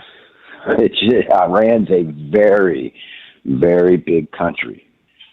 All right, and if they think that if we attack Iran, that it's just going to be a walk in the park, they're mistaken. So maybe some covert actions over there I'm fine with, right? Things that we don't know about, hear about, things just happen sometimes. I'm fine with exactly. Man. Hey, we got a couple minutes before news break. I wanted to ask you: have you seen the video, Greenville, where the guy pulled up and unloaded on the officer sitting there in the parking lot yesterday? No, I did not. Okay, I want you to. I'll send you it's all over social media, but whatever. I was going to ask you what kind of weapon this guy had. I mean, it's an automatic weapon, obviously, but the bullets were like explosive bullets, exploding like fireworks, and I don't know what the hell that would be. The officer survived. The officer, they say, is out of the hospital, and the suspect is dead. Is it a handgun, a rifle? What? I mean, based on the video, it had to be an automatic weapon, like a machine gun kind of thing. But the bullets were literally exploding in like fireworks when they impacted the cruiser. Well, yeah, Steve, there is ammunition out there, right, that will do that. They're illegal as hell to purchase. Only the military has them. One of them's called the Rolfus round, the Barrett 50 caliber bullets or the Barretts or the sniper rifles, I guess, but your 50 caliber machine guns and your Barretts can shoot this Wolfis round. It's a big slug, Steve. It's a 50 caliber, right? Mm-hmm. And it's green tipped. It has explosives in the tip of that bullet, and it's also Incendiary. I got you. In nature too. Okay. Right. Well, but they will literally explode on impact on a hard object. Yes. Well, I'm thinking this officer. I mean, when you see the video, you're gonna say, "Good God, how did that officer survive?" But yeah, do a quick search on that Greenville. Yeah, again, officers out of the hospital, and look at the before and after you could see the charred burn marks on the cruiser where the bullets impacted. Want to put your business on a brand that is heard in some of the biggest radio markets on some of the biggest radio stations in the United States? Or maybe you want to have your brand take advantage of the explosive growth in podcasting. Why not do both? The Steve Summers Overnight Drive offers the best of both worlds and is ready to put your business at the front of everyone's waking thoughts. I'm sorry, am I moving too quickly for you? Well, at least you'll be on their mind in there somewhere. For sure, the Steve Summers Overnight Drive was recently named one of the top 15 late-night shows in America. So advertising on the Steve Summers Overnight Drive will put you in front of the very clients you want to walk through your front door. Interested? Maybe you want to take a test drive, kick the tires, do a sample tasting, which might be kind of gross. Get details at overnightdriveradio.com or email rwild@lubricationspecialties.com. And let's put the Steve Summers Overnight Drive to work for you today. Well, we're off the air. For good, I think. Your factory fuel filter is letting you down. AirDog heavy-duty diesel fuel systems don't just filter your fuel. The AirDog fully optimizes your truck's fuel system for peak efficiency. The factory-provided filter simply removes particulates and water from fuel. The AirDog system removes all contaminants, including entrained air, water, and particulates, and feeds the engine pump with optimal pressure. Check out airdogdiesel.com to learn how you can capture every bit of performance and efficiency from your fuel system. Did you miss an episode of the Steve Summers Overnight Drive? Or just want to relive a little bit of the magic? Don't worry. You can download the Steve Summers Overnight Drive wherever you get your podcasts. Don't miss a single second of the show that was recently named one of the best late-night shows in America. Make sure you like and subscribe to the Steve Summers Overnight Drive so you don't miss a single episode. The Steve Summers Overnight Drive. Available wherever you get your podcasts or online at overnightdriveradio.com.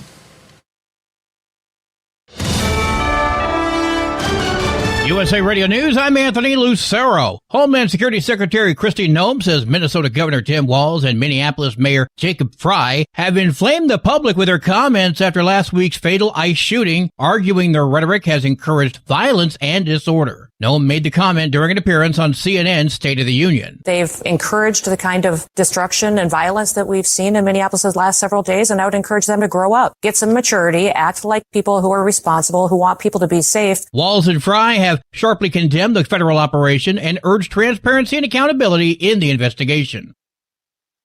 The U.S. State Department is urging Americans to immediately leave Iran as large anti-regime protests continue. Officials warn of possible communication blackouts and unrest as President Trump is reportedly reviewing military options if the Iranian government escalates its crackdown on protesters.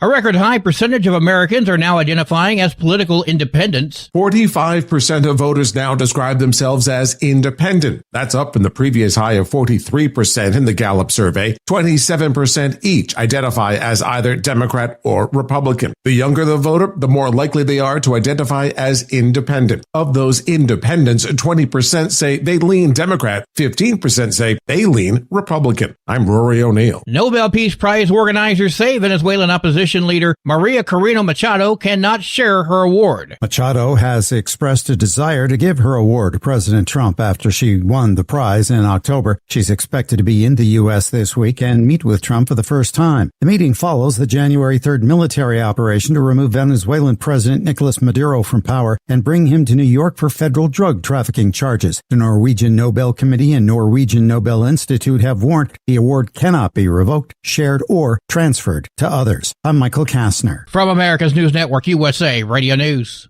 Business owners, are you paying high phone bills for old school systems and lousy service? StrongTel cuts your phone bills in half and turns every phone you own into a feature-rich business system. Sean Roddy, CEO of Hennings Brothers Drilling, had this to say: "We've been a StrongTel customer for over 10 years. It's great, and even includes an intercom with video to our equipment yard. I can watch live from anywhere with my smartphone. I'd recommend StrongTel to anyone. Never miss a customer call again with your StrongTel business system. StrongTel is a proud iTex partner and always welcomes your iTex dollars. You'll get award-winning StrongTel service, a business-class phone system, and cut your phone bill in half. Visit strongtel.com. That's StrongTel, StrongTel.com. It's StrongTel. Actor Timothy Busfield has been charged with sexual abuse involving a minor. Police in Albuquerque issued an arrest warrant for Busfield. He's accused of abusing a child who was an actor on the TV series The Cleaning Lady. Busfield appeared as an actor in the shows The West Wing and 30-something, as well as the film Field of Dreams. John Sommers, USA Radio News. There's no known video of the shooting last week of two suspects by Customs and Border Protection agents in Portland. Luis Nino Moncada is accused of ramming his pickup in reverse into the front of an unoccupied CBP car. An agent told the FBI they were concerned Nino Moncada was going to hit them with a truck. Nino Moncada and a female passenger were injured in the shooting. He is charged with aggravated assault of a federal officer. None of the 6 agents had body cameras, and there's no surveillance video. The woman who was injured has not been charged. I'm Brad Ford. Former President Bill Clinton and Hillary Clinton could face contempt of Congress if they skip a House hearing in the Jeffrey Epstein investigation. Neither has confirmed attendance for the January 13th session. Committee Chairman James Comer warns he'll pursue charges if they do not appear. The U.S. Army is showcasing its next-generation M1E3 Abrams tank at the Detroit Auto Show. Lighter, faster, and more high-tech than ever before, it has a hybrid engine, AI-assisted targeting, and a 120mm cannon. Prototypes will be fielded in 2026 as the Army adapts to threats like drones and precision strikes. For USA Radio News, I'm Anthony Lucero. iLocal.net is offering a free website analysis to improve the online presence of your business. Business owners across the U.S. turn to iLocal.net to improve their search engine rankings. Search engines are constantly changing their algorithms. You need the professionals who know how to use those changes to benefit your business. Don't hope for new customers. Get found and be chosen. Visit iLocal.net/go for your free website analysis. iLocal.net/go. Did you miss an episode of the Steve Summers Overnight Drive? Or just want to relive a little bit of the magic? Don't worry. You can download the Steve Summers Overnight Drive wherever you get your podcasts. Don't miss a single second of the show that was recently named one of the best late-night shows in America. Make sure you like and subscribe to the Steve Summers Overnight Drive so you don't miss a single episode. The Steve Summers Overnight Drive. Available wherever you get your podcasts or online at overnightdriveradio.com. Your factory fuel filter is letting you down. AirDog heavy-duty diesel fuel systems don't just filter your fuel. The AirDog fully optimizes your truck's fuel system for peak efficiency. The factory-provided filter simply removes particulates and water from fuel. The AirDog system removes all contaminants, including entrained air, water, and particulates, and feeds the engine pump with optimal pressure. Check out airdogdiesel.com to learn how you can capture every bit of performance and efficiency from your fuel system. The Overnight Drive with Steve Summers, live from the Hot Shot Secret Studios.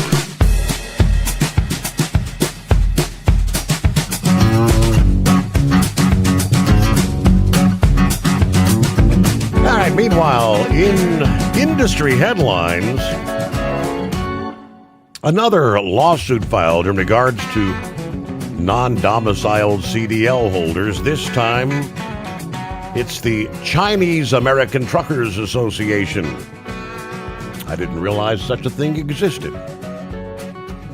The Chinese American Truckers Association suing the Federal Motor Carrier Safety Administration over enforcement of the non-domiciled commercial driver's license rules. Suit filed in California federal court last week. The suit alleges the FMCSA's enforcement of non-domiciled CDL rules has caused the California Department of Motor Vehicles to indefinitely freeze processing any and all non-domiciled CDLs. The suit says this freeze has hurt otherwise eligible immigrant drivers that have proper documentation, lawful immigration status, and work authorization. The suit claims the freeze has led to an open-ended suspension for affected drivers and associated small business, including driver training programs, with no date-certain mechanism for otherwise qualified individuals to obtain timely individualized adjudication before their licenses expire. The Chinese American Truckers Association said the whole process has denied their members due process. Now, a proposed class action lawsuit against the California DMV has already been proposed by the Asian Law Caucus and the Sikh Coalition, alleging that the non-domiciled rule enforcement has put eligible drivers in the cold without any resolution. All right, get to Eagle this morning. What's happening, Eagle? Yeah. Okay. Yeah, how you doing? Yeah, how you doing tonight? Yeah, that was some interesting news out of California. Since Gavin Newsom don't seem to care who he put behind the wheel of a truck, maybe that'll make him change his mind.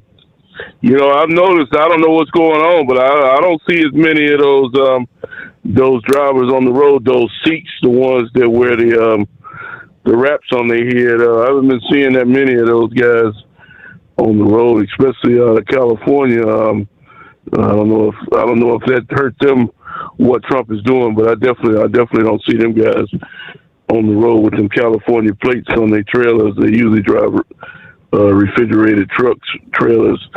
So it's definitely don't make an impact. And it seems like the roads are a little bit safer right now to me. The aggressive drivers, they still got some out there, but don't seem like you see as many aggressive people as they have been. I think a lot of them guys, I don't know how many guys Trump has put off the road with these different rules, but it looks like it's definitely making a change in the behavior of some of these people. I definitely can see that, so I'm glad that he made that move. But there's still some things that need to be done. Like I said, like we've already talked about it, Steve, the Gavin Newsoms and, these mayors around the country, that continue to go opposite. Whatever Trump does, they go the opposite way. Yep. Whether it's done on purpose or they just that stupid is yet to be determined. But I'm starting to believe that they just that stupid, to be honest with you, because you can't keep doing what they're doing and expect people to be on your side. So hopefully people will make the right decision, when it comes to the truck driving deal, because there's a lot of money to be made in truck driving, for the right people.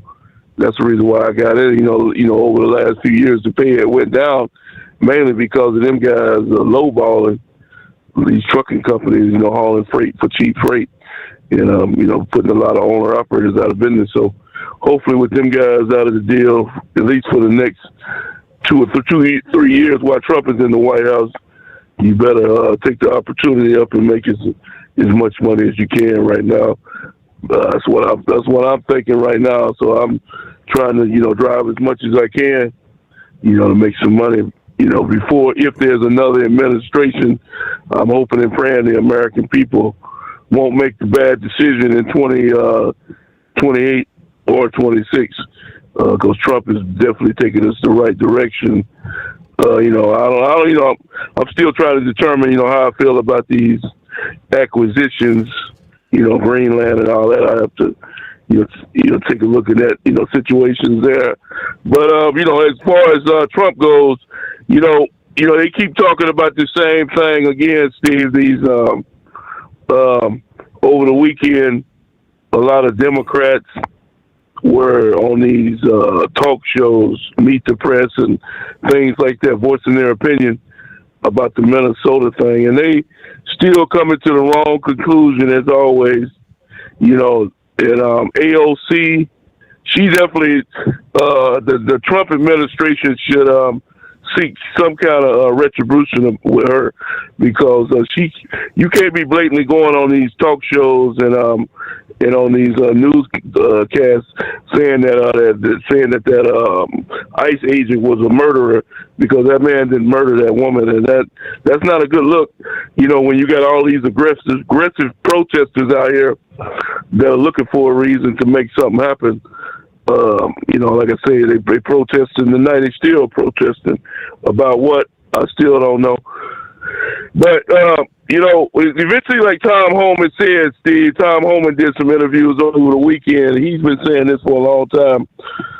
Something real bad's going to happen if they don't get control of the situation. We already had something happen. It wasn't an agent, but it could be an agent the next time that they have something seriously go down.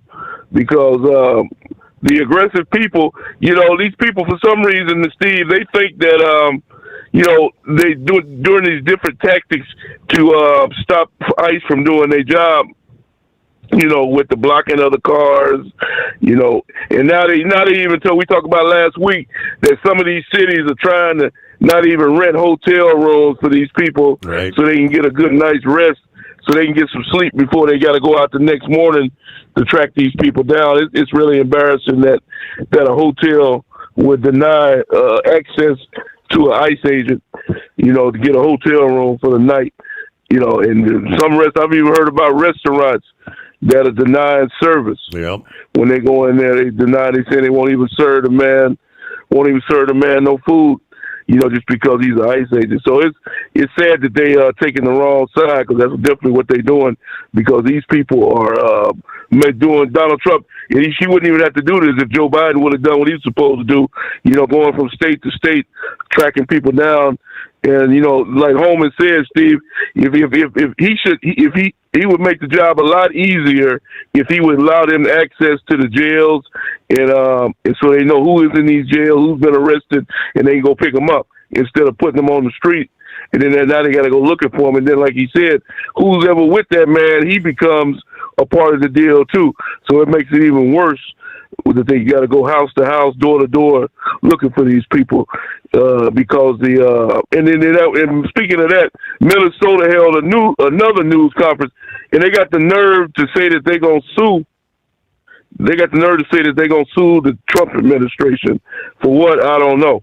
But that's a case, a lost case. They're not going to win. They're not going to win that case, because there's no case to begin with. There's nothing for Minnesota to sue the Trump people for, but it just shows you how stupid they are, with this bogus news conference. And that same loser mayor was on TV again today talking the same rhetoric. He basically chose Somalia over his own country. But that's going to come to an end. Like I told you, I'm just waiting for the day they announce that he's either stepped down or resigned, or either he's been kicked out of power. It's just a matter of time before he's out of work. And hopefully Tim, just like his buddy Tim Walz.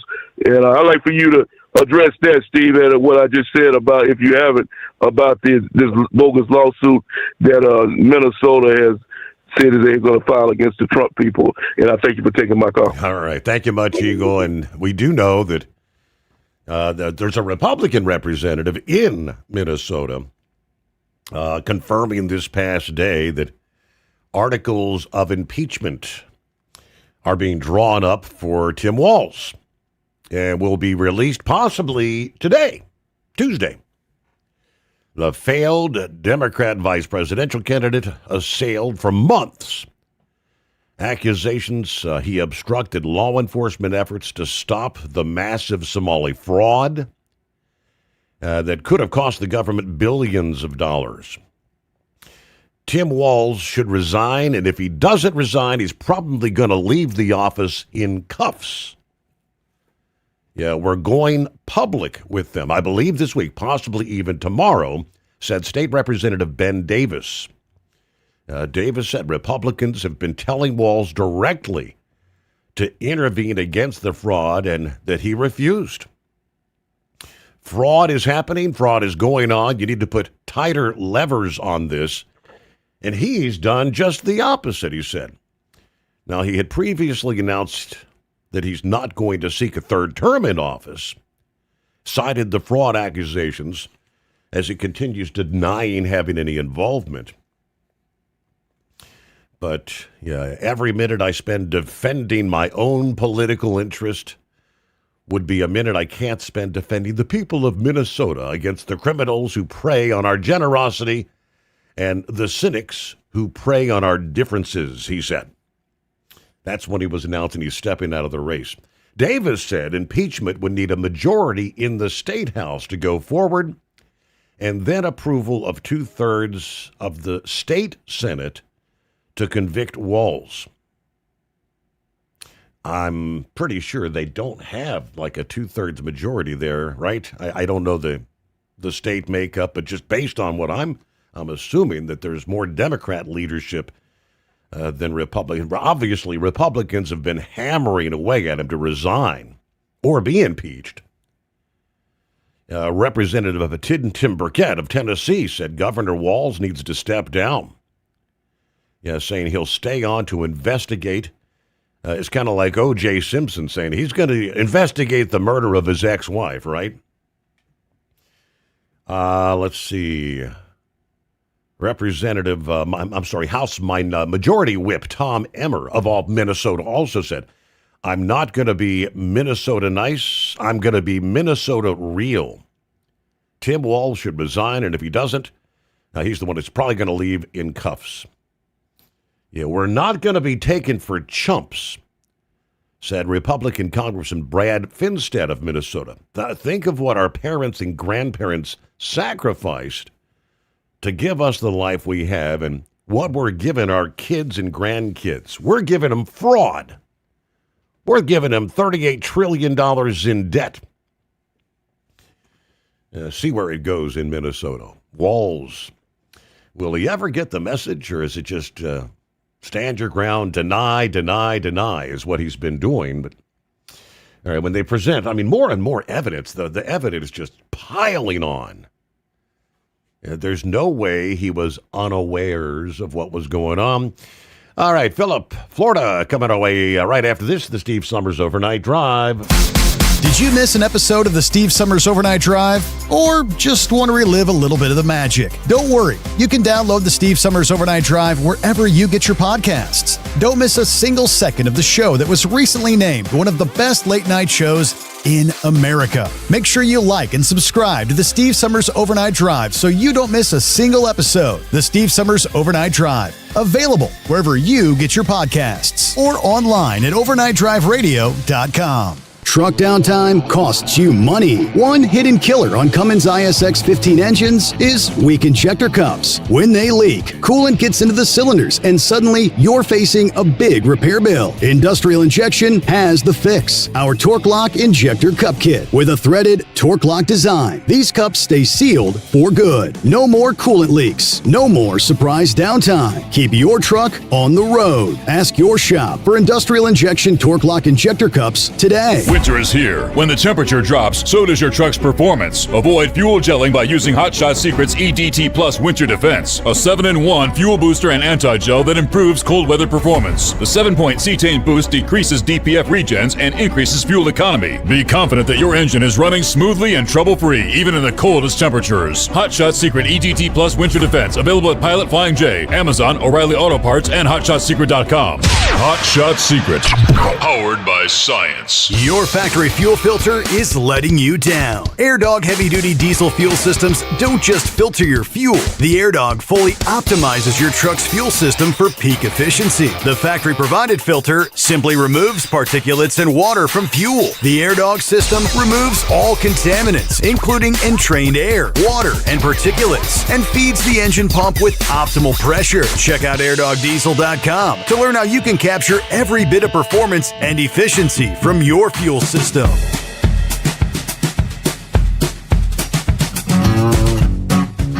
All right, not exactly sure what Philip has on his mind, but first question I'm going to ask you is, I'm seeing all this, a lot of NASA talk. This past day that NASA's in the final countdown phase before our first crewed moon mission in more than 50 years. The powerful SLS rocket and Orion spacecraft are preparing to roll out to Launch Pad 39B, a critical milestone for Artemis 2. Engineers, they say, are completing final tests, replacing and verifying key systems, rehearsing every step to ensure astronaut safety. Once at the pad, NASA will begin fueling tests and full launch simulations that decide when humans can safely head back toward the moon. This mission isn't just a launch. It's the beginning of humanity's return to deep space. Now, they're still citing potentially, I'm seeing a date like as early as February 6th. Could that legitimately be a target date, do you think? It could be, buddy. It could be. They're going to roll her out there. They'll go through all their pressurization tests and all that. They'll go through a wet dress rehearsal again, just like they did with the other one. Mm-hmm. So the question is when they're going to get it off. Is it going to actually go in February or not? I'm hearing a mixed bag about it. I've heard people talking about March or even April. Okay. But you don't want that vehicle sitting out there that long in the weather and whatnot. I mean, there's a lot of time and a lot of money invested in it. And you just don't want that to happen. You know what I mean? I mean, that's a lot of money riding on this. Yep. A big part of the NASA budget goes to this vehicle. So, it's going to be put up or shut up type of thing. But this time it's going to be a little bit more serious because human lives are going to be involved with it. From what I understand, the mission, they're going to go around the moon and come back. Yes. That is the plan. Yep. No actually feet or boots on the moon, just getting around the moon at this time. Yeah, they're doing essentially, Steve, what we did back in the day with Apollo. Apollo mission did the same thing. They had missions that, first off, they tested the vehicle without humans on it, and they, tested the vehicle with humans on it, going to different parts of the, where they're going to go. They didn't go down on the moon to start with Apollo. That was, what was it, 12 missions in? Mm-hmm. Or no, 11 missions in that they did that, and same thing with this one. There's a lot of, Eiserman's got a lot of things on his mind with this one. And I've said it before, I'm not a fan of the SLS. It's just, I think it's a lot more dangerous than the shuttle was, because the shuttle, at least you had a vehicle that you possibly, which we saw it didn't actually happen, but possibly could get away from the rocket in case of an explosion or something like that. With this, you're right on the vehicle itself. It's the same makeup as the shuttle. The only thing is you don't have the external shuttle on it. It's the tank is essentially the rocket now, if you want to put it that way. You look at the shuttle makeup. You had the solid rocket boosters. You had that big tank in the middle, and then you had the shuttle mounted on it. Well, this is that big orange tank is actually the rocket that they're riding on top of now with the capsule. There's no shuttle involvement with it, but it's going to be taking that role, Steve, going up that crawler pad from the VAB all the way to 39B. You go out there and you look at 39A and 39B. They're right by each other. That's going back to the old days, just like they would with Apollos. So right. But I was listening to Pappy earlier, mixing incendiary devices with bullets and stuff. That's some crazy stuff, and it's just as crazy as this thing we were talking about yesterday. This directional energy weapon. I seen myself a long time ago a gun called the Street Sweeper, and it was a full automatic shotgun.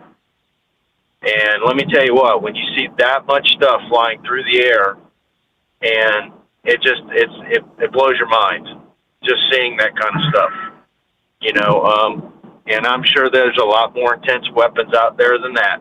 And it's kind of crazy what you think people have got their hands on, Steve. I mean, people can put their hands on a lot of different armament that or weaponry that you wouldn't even think of, and that was not bought from a store, Steve. That had to go black market. Whoever had that. I want to look that video up. Can you tell me what the link is to that video again? You just do a click on Greenville police ambush. You'll see all kinds of news reports on it. WSPA, I'm looking here, WYFF. I mean, it's big news. I guess it actually happened on Sunday, and I guess the video was released yesterday. So,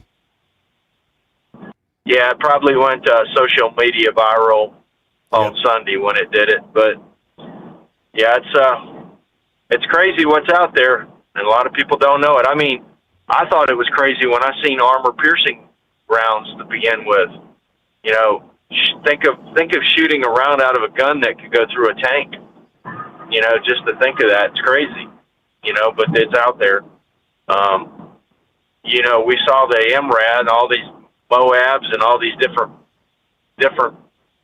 weapons out there. That's just a smaller version of that.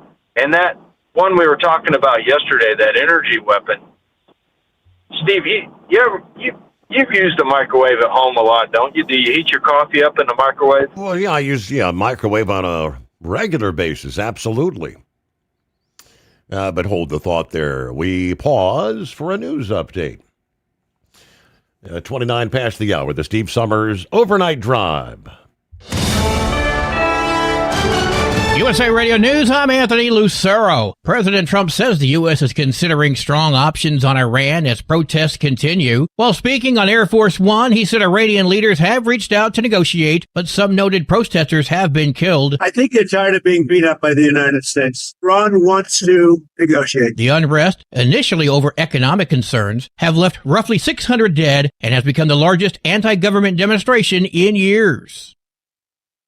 The Supreme Court will hear arguments tomorrow on transgender athlete bans in Idaho and West Virginia. Justices will decide if states can bar boys and men from competing in female sports. The rulings could affect similar bans in roughly half the nation.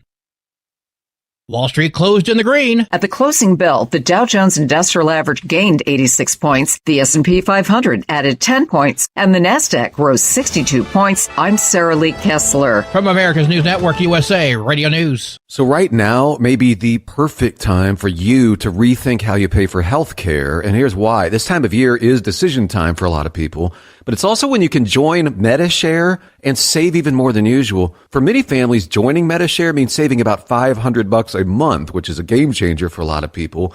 More than 1 million people are now part of healthcare sharing because it just makes so much sense, especially right now. And MediShare is the gold standard. Members like it a lot. We know this from member surveys. MediShare has been around for over 30 years. It is a proven thing. And if you join before January 15th and you mention the promo code SHARE, they'll waive your application fee, so you save $100 right off the bat. I'll give you the number here in a second, but just call. You'll get a price within 2 minutes. And again, the deadline is January 15th, so call now. You'll save even more. Call 855-SHARE-40. That's 855-SHARE-40. 855-SHARE-40. Did you miss an episode of the Steve Sommers Overnight Drive? Or just want to relive a little bit of the magic? Don't worry. You can download the Steve Sommers Overnight Drive wherever you get your podcasts. Don't miss a single second of the show that was recently named one of the best late night shows in America. Make sure you like and subscribe to the Steve Summers Overnight Drive so you don't miss a single episode. The Steve Summers Overnight Drive, available wherever you get your podcasts or online at overnightdriveradio.com. TEL's Independent Owner-Operator Program gives you the power to operate under your own authority or choose the carrier you want to run for. Drive a new truck with full factory warranties, solo or team. TEL has a lease that fits your business. Call us at 866-404-6289 or visit tel360.com and use promo code OVERNIGHT100. Like the men and women who power America, the people at Hot Shot Secret work hard and play harder. We're the fastest growing diesel and oil additive brand in the country. We solve problems. We protect engines. We save you money. And more importantly, time. Hot Shot Secret, powered by science. Looking to stretch every mile and every dollar? Go with Speedmax tires, designed specifically for U.S. roads and built tough for long hauls. With a best-in-class mileage-to-cost ratio, you'll get more miles, fewer swaps, and more money in your pocket. Built strong, priced smart. That's Speedmax. Speedmax, built for the long haul, priced for the smart hauler. For more info, call 860-436-4100 or buy online at digitire.com. Want to put your business on a brand that is heard in some of the biggest radio markets on some of the biggest radio stations in the United States? Or maybe you want to have your brand take advantage of the explosive growth in podcasting. Why not do both? The Steve Summers Overnight Drive offers the best of both worlds and is ready to put your business at the front of everyone's waking thoughts. I'm sorry, am I moving too quickly for you? Well, at least you'll be on their mind in there somewhere. For sure, the Steve Summers Overnight Drive was recently named one of the top 15 late-night shows in America. So advertising on the Steve Summers Overnight Drive will put you in front of the very clients you want to walk through your front door. Interested? Maybe you want to take a test drive, kick the tires, do a sample tasting, which might be kind of gross. Get details at overnightdriveradio.com or email rwild@lubricationspecialties.com. And let's put the Steve Summers Overnight Drive to work for you today. Well, we're off the air. For good, I think. The Overnight Drive with Steve Summers. Live from the Hot Shot Secret Studios. Call Steve now. 844-844-3388. That's 844-844-3388.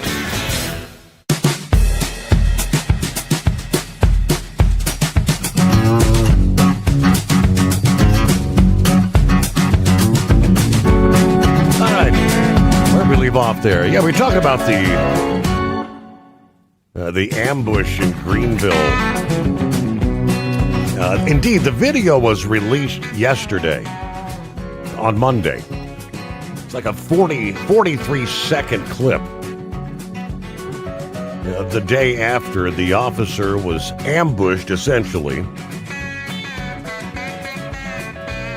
This is actually in the parking lot of the Greenville County Law Enforcement Center. Specifically targeting law enforcement, obviously. David Lane was the perpetrator. He was later pursued by Greenville County Sheriff's deputies after a car crash, a chase, and multiple exchanges of gunfire. Lane was found dead. The coroner determined the cause of death, a self-inflicted gunshot to the head. Now, the Greenville officer, who authorities say was shot multiple times, was treated for his wounds and released from the hospital the same day. I am just assuming, based on where these bullets entered the vehicle, right there through the driver's side door, I'm assuming his protective vest must have done its job. It's the only thing I could figure out. But I think they've got the Law Enforcement Division video. Shows Lane's vehicle circling the parking lot before he pulls right up just several feet away from the police cruiser. Then you see the weapon firing from the driver's side window into the police car with these dramatic sparks arcing in the air. SLED said incendiary ammunition appeared to have been used. Incendiary ammunition typically involves bullets containing compounds that ignite upon impact. The ammunition designed to inflict maximum damage. Yeah. Photos released by SLED show large holes in the side of the police car, parts of the vehicle, including the door panel and the driver's side mirror, had melted. Greenville County Sheriff's deputies had been investigating Lane in the days before the shooting. They had been receiving multiple calls, multiple reports from people in the community that Lane was making concerning comments to his neighbors. Deputies investigated the complaints, ultimately determined the behavior, while concerning, was not enough to warrant arresting the guy. Well, he's dead now, but yeah, that was from the Greenville Post and Courier. You can find the video there. Welcome back, Philip. Oh, yeah, I know. Pappy just sent me some stuff there. I got that, buddy. I'll check it out when I get up here and stop. Right. But yeah, that we were talking about that weapon yesterday. I mean, everybody uses their microwave every day, and picture your microwave in a weapon that shoots a beam about a millimeter around, and that beam, wherever you put it, it's gonna send this microwave stuff right into it. And man, I tell you what, some of the stuff that I heard about this is just unbelievable. They said if you took and put your phone in a microwave and turned it on for 1 second, that your phone would totally be reorientated as far as its memory and everything, and it would totally change your phone around to where you couldn't use it, your telephone. And it's the same kind of technology in a weapon that they shoot at somebody, and you can shoot it at somebody's brain, and it will literally tear their brain apart and damage it to the point where it destroys itself. I mean, some of the stuff that I heard yesterday and I seen and I read about, it's just mind-boggling about that directional weaponry stuff. I know yesterday, Scrapyard, I talked to him yesterday afternoon. Oh my God, what a wealth of knowledge. That dude, Steve, I talked to him for about 20 minutes on the phone, and he just, I mean, he make your head spin around as much information as that guy's got. But, you know, that it's just amazing what's out there in the world as far as weaponry that we don't know about. You know, just the common public, you know, the guy going down the road don't even know about, you know, and it's unbelievable. And this incendiary devices, that's nothing to play game with, bro. I mean, that's stuff they take tanks out with, right? You know, and, essentially what you're talking about there is, have you ever heard the term plastique? Yes. That's essentially the same kind of stuff plastic explosives is made out of. You know, I mean, you're talking that kind of stuff, you know. I mean, this is not something that we've played with, you know, and to let that get out into the general public, that's some crazy stuff there, bro. And that's very crazy. I got a real good friend that worked with ordnance up at Aberdeen, and I knew there was some concerning stuff up there, but this is really concerning. I mean, he always told me that you just worry about driving your little monorail train, and not, you know, the guys up in Aberdeen will take care of worrying about the other stuff. So, but that's pretty much all I got today, buddy. I appreciate y'all having me, and thank you. Philip, have a safe day. Thank you for chiming in. Always good to hear from you. All right, Scrapyard, got you coming up here. First, let me quickly share word from FreightWaves this past day. I believe it was FreightWaves. Yeah, the U.S. Postal Service, come March, is going to take over operations at a regional mail distribution center in Denver and terminate its contract with the freight transportation company Allen Ritchie Incorporated, resulting in layoffs for 729 employees. Part of the ongoing network reorganization, Valley View, Texas-based Allen Ritchie Incorporated, which has hauled mail for the U.S. Postal Service for decades, notified Colorado authorities last week that they're going to discharge all of its workers at the Denver Regional Transfer Hub at the end of February after being notified December 29th that their services are no longer needed. The company has 87 power units, according to the Department of Transportation's motor carrier database. September of 24, the Postal Service began to streamline their network, reducing the number of surface transfer facilities, creating larger hubs, with the goal of decreasing the number of trips needed to move mail across the country and save money. Combined volume from origin locations is sorted and dispatched to destination processing facilities. The Postal Service right now has at least 18 regional transfer hubs. There are plans to activate more. Now, I said at the same time, the work handled at regional transfer hubs will be brought in-house.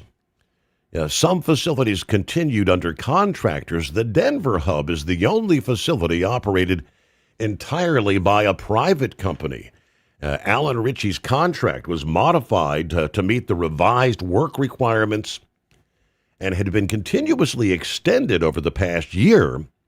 But the sudden termination notice was unexpected because Postal Service officials had indicated they would need several months to modify the Denver hub and transition to postal employees. CEO Robbie Ritchie, writing in a job notification letter to the Colorado Department of Labor and Employment as required by law.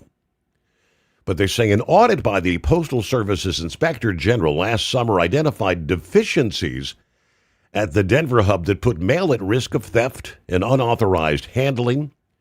The watchdog said family managers had found multiple tracking tags hidden on the workroom floor, inside mail transport equipment, in the inbound dock area since January of 25. They were concerned that contract employees were opening the sacks to pilfer certain medications, maybe. The mail repair station was not always staffed overnight and on weekends, which coincided with the disappearance of many packages there.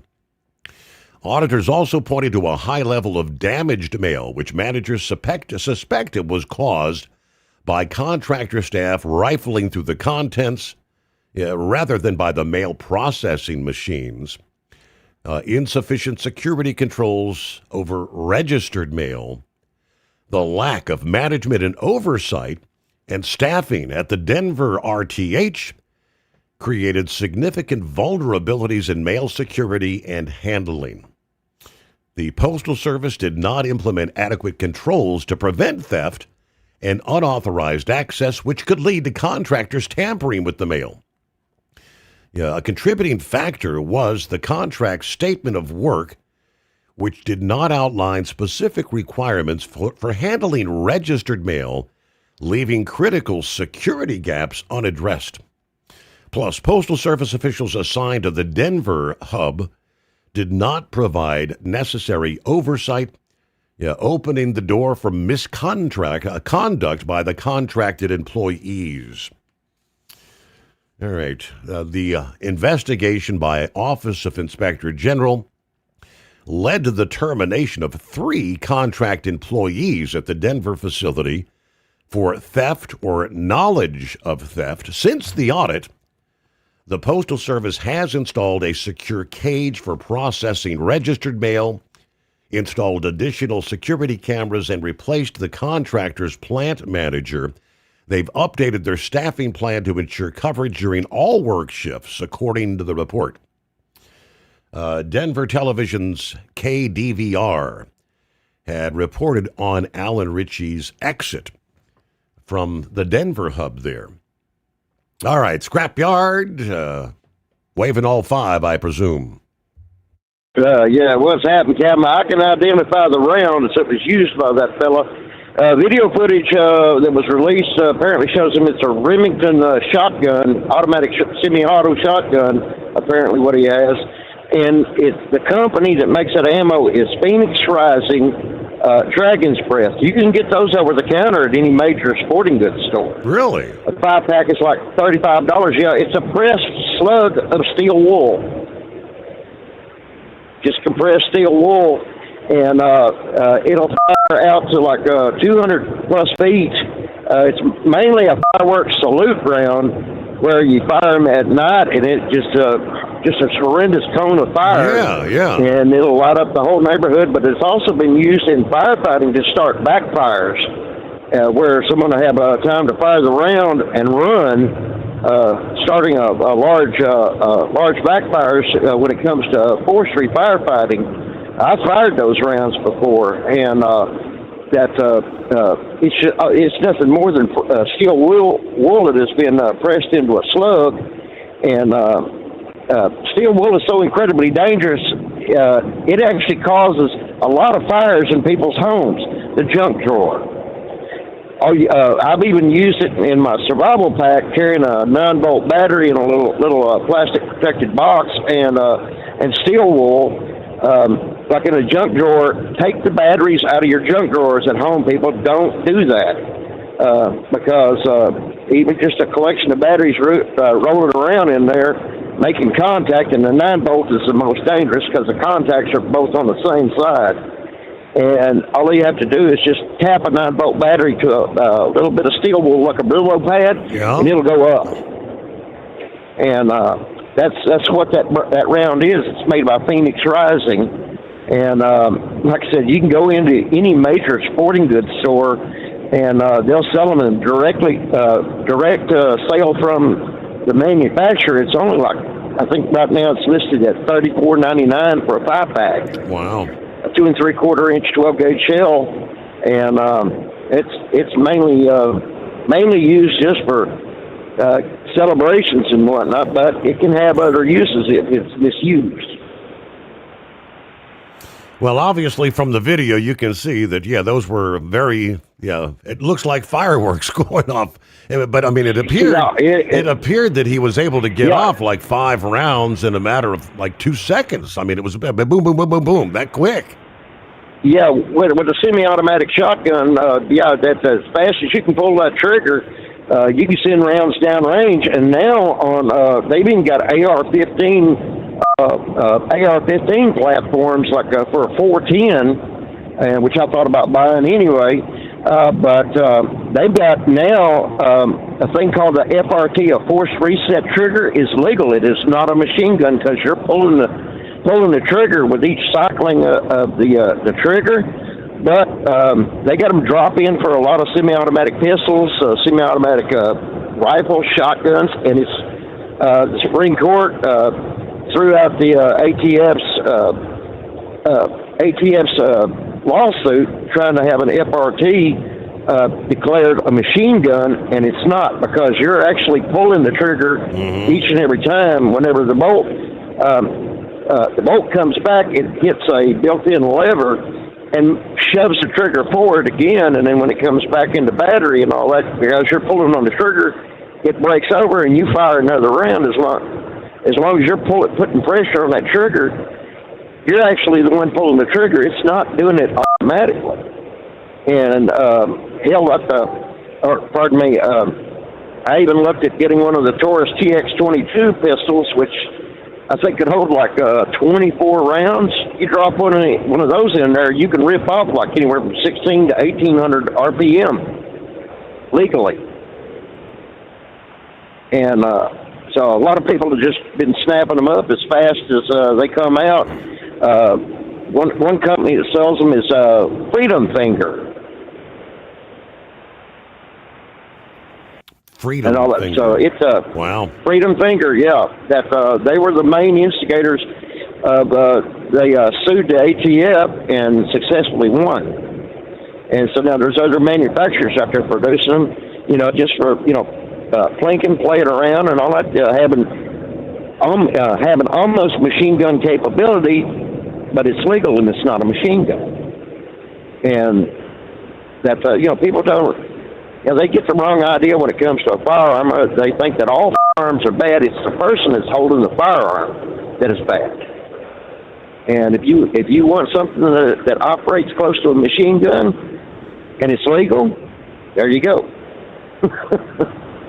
How about that? And on that woman up in Minnesota, her name was Renee Good, wasn't it?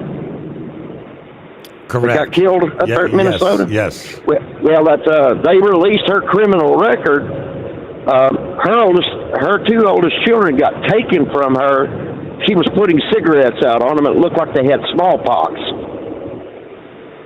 I actually saw the photographs and I threw up. Wow. And this is the person that they're protesting because she got killed. Someone that would do that to toddlers. And that's a good riddance is all I can say.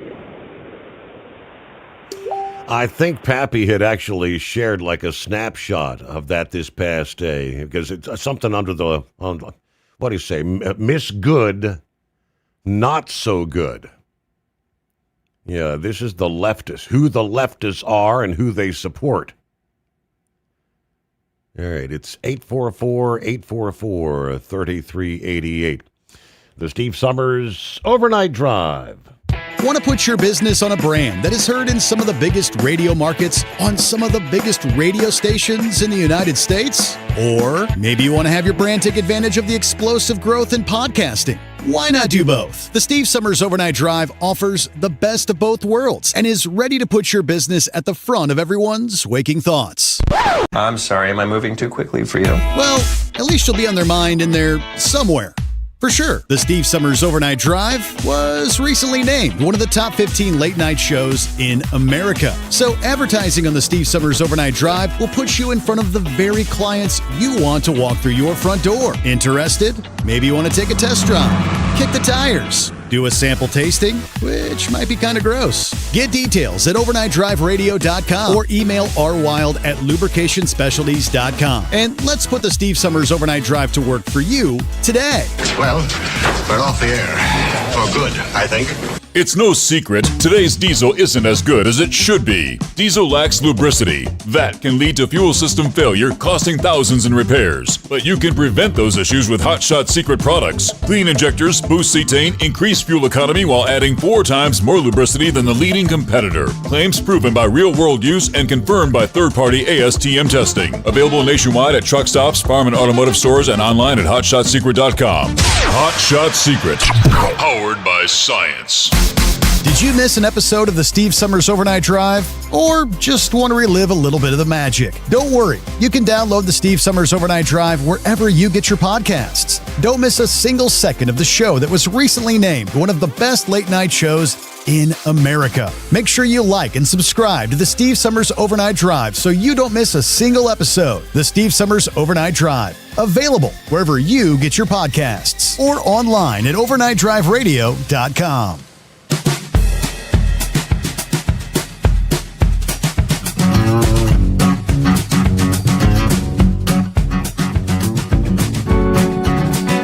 All right, what's going on with the anonymous hippopotamus? Morning, Your Honor. Thanks for taking me back here real quick. So, hey, listening to you and Philip talking there, just realized that this is pretty short order here. It's going to be the 40th anniversary of when we lost the Space Shuttle Challenger with the teacher, Christian McAuliffe. Yeah, is that right? 40 years, wow. Yep, I 40, remember 40 it like years yesterday. I don't remember the exact date, but I think it's coming up.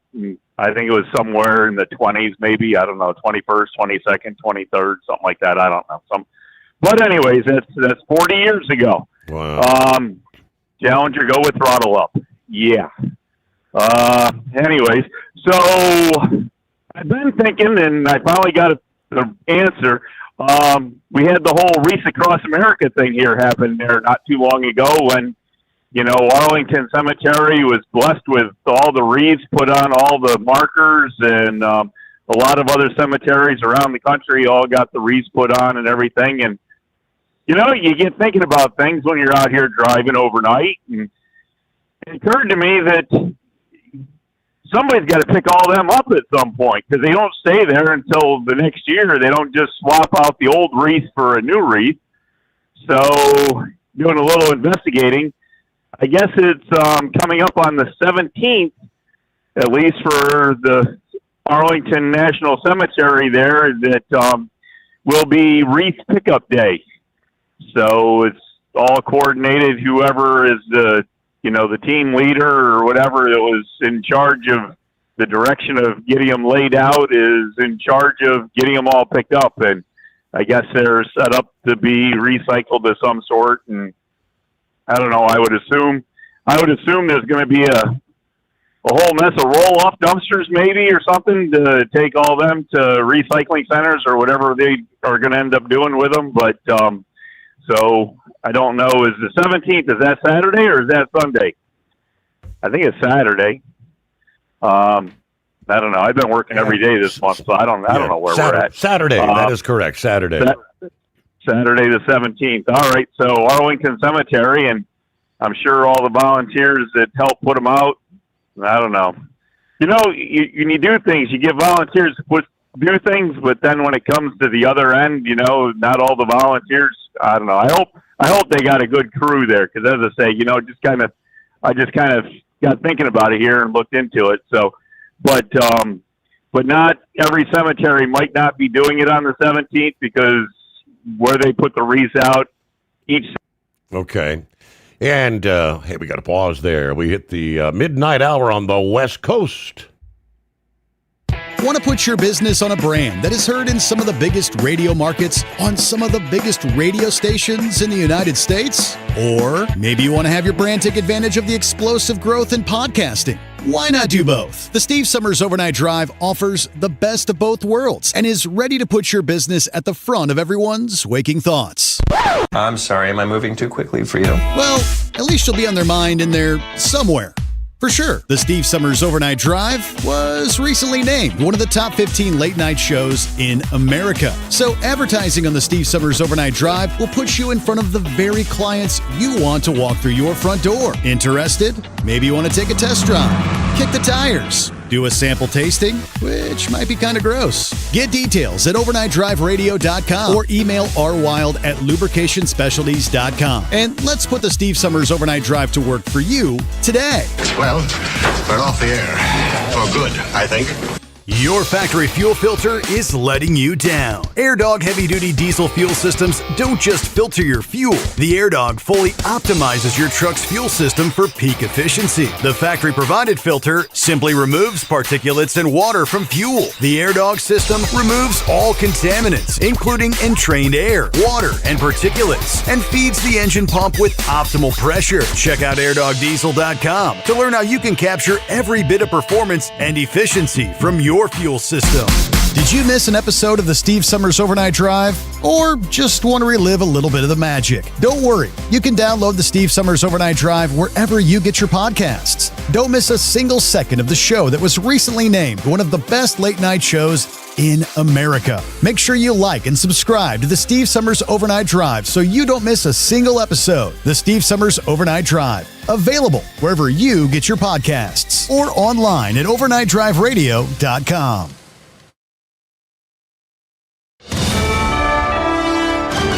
USA Radio News, I'm Anthony Lucero. Federal Reserve Chair Jerome Powell says the Justice Department has subpoenaed the central bank, raising the possibility of a criminal indictment tied to his Senate testimony on Fed building renovations. Democrats, including Senator Elizabeth Warren, accuse the Trump administration of political pressure. This is a question about weaponizing the Department of Justice right out in plain view in order for Donald Trump to try to have a chance to take over the Fed. Powell says the move appears to be aimed at influencing the Fed's interest rate decisions.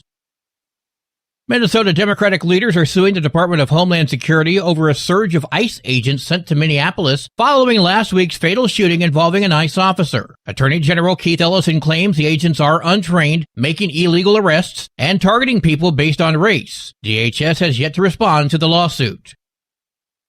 Federal Reserve Chair Jerome Powell says the Justice Department has issued a subpoena to the central bank, warning of a possible criminal indictment. Friday, the Department of Justice served the Federal Reserve with grand jury subpoenas, threatening a criminal indictment related to my testimony before the Senate Banking Committee last June. Powell said the potential indictment comes from his June Senate testimony concerning renovations to Federal Reserve office buildings. He characterized the subpoenas as the latest attempt to influence the Fed and its interest rate decisions. John Sommers, USA Radio News. A federal judge is blocking the Trump administration from freezing around $10 billion in child care and social services funding. The temporary order issued directs the administration to release the funds to 5 Democrat-led states. This after those states filed a lawsuit against the administration over the funding freeze. The order instructs the administration to disperse the funds for 2 weeks while the legal challenge continues. The states in question include Minnesota, California, New York, Illinois, and Colorado. I'm Jim Roop. From America's News Network USA Radio News. No matter who we are or where we come from, we all experience difficulties in life. Military veterans know that sometimes it takes strength and determination to make it through. Whether it's obvious physical challenges or struggles on the inside, it takes strength to ask for help when you need it.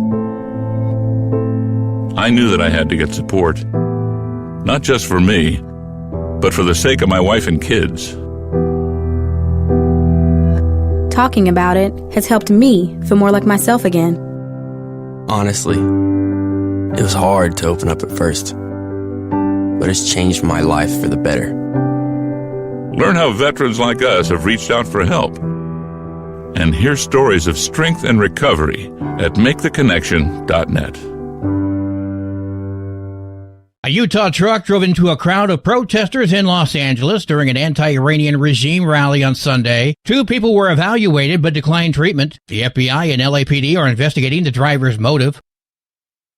2 Denver City Council members are proposing an ordinance that would ban law enforcement from wearing face coverings during arrests or inside city facilities. Sponsors say concerns about ICE tactics prompted this move. Denver police leaders warn it could complicate enforcement. Councilwoman Amanda Sawyer. Our police officers don't go, right, because they're not supposed to go under our other law, or they go, and then that their presence there breaks trust with community. Legal experts note the Constitution's Supremacy Clause limits local authority over federal law enforcement actions.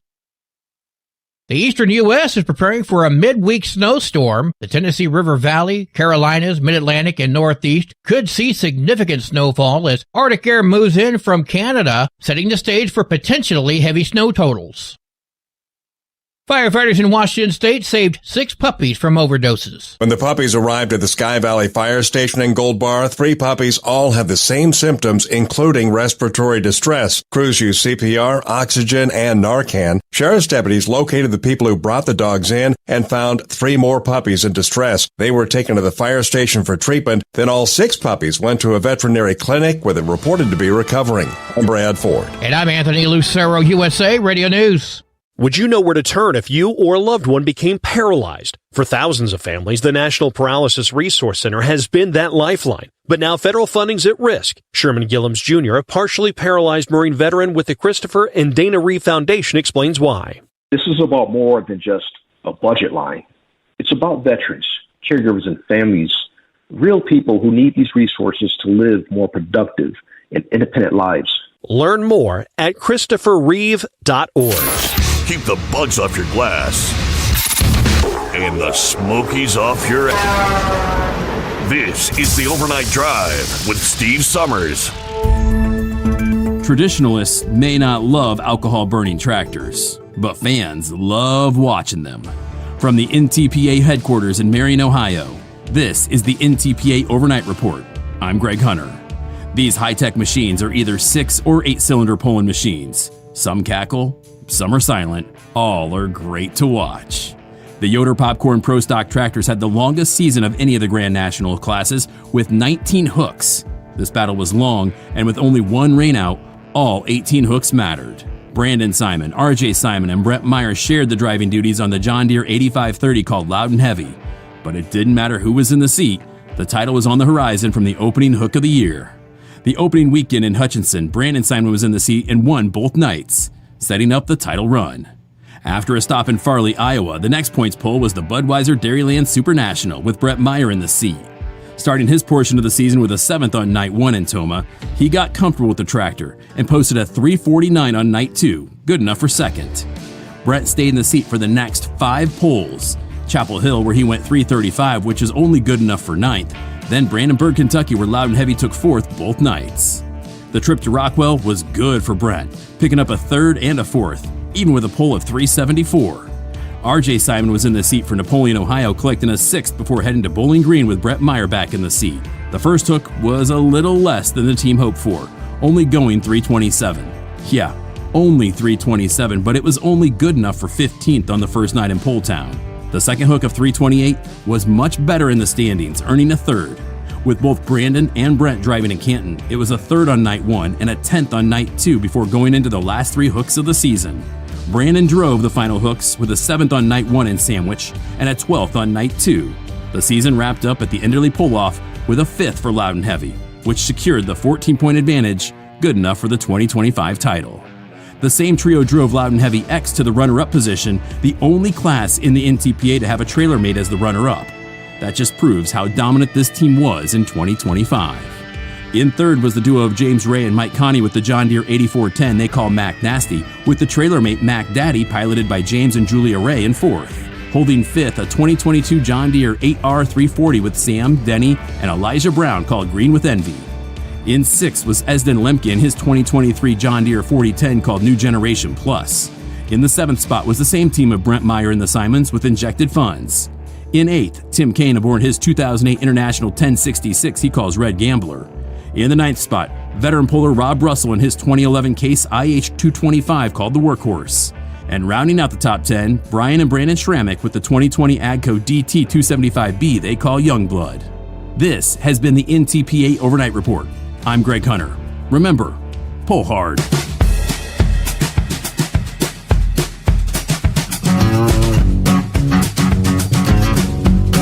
So officially on Tuesday, 13th day of January. Hope your week's off to a good start. All right, finish up with Horse Feathers. Welcome back. Yeah, as I was saying there, so coming Saturday the 17th is the cleanup day for the pickup day for the Race Across America in Arlington, and there might be the coordinators of the other cemeteries across country don't have to do it on the 17th, but so they might have a different day scheduled to do it. So if you're involved in it anywhere, check with whoever was large and in charge, and they'll point you in the right direction on when you're supposed to be doing whatever you're supposed to be doing. So very good. I guess if anybody wanted to help clean up, if they didn't have a chance to put the wreaths out, maybe they could get a hold of Wreaths Across America, and I'm sure they could point them in the direction that somebody wanted to help do some cleanup if they wanted to.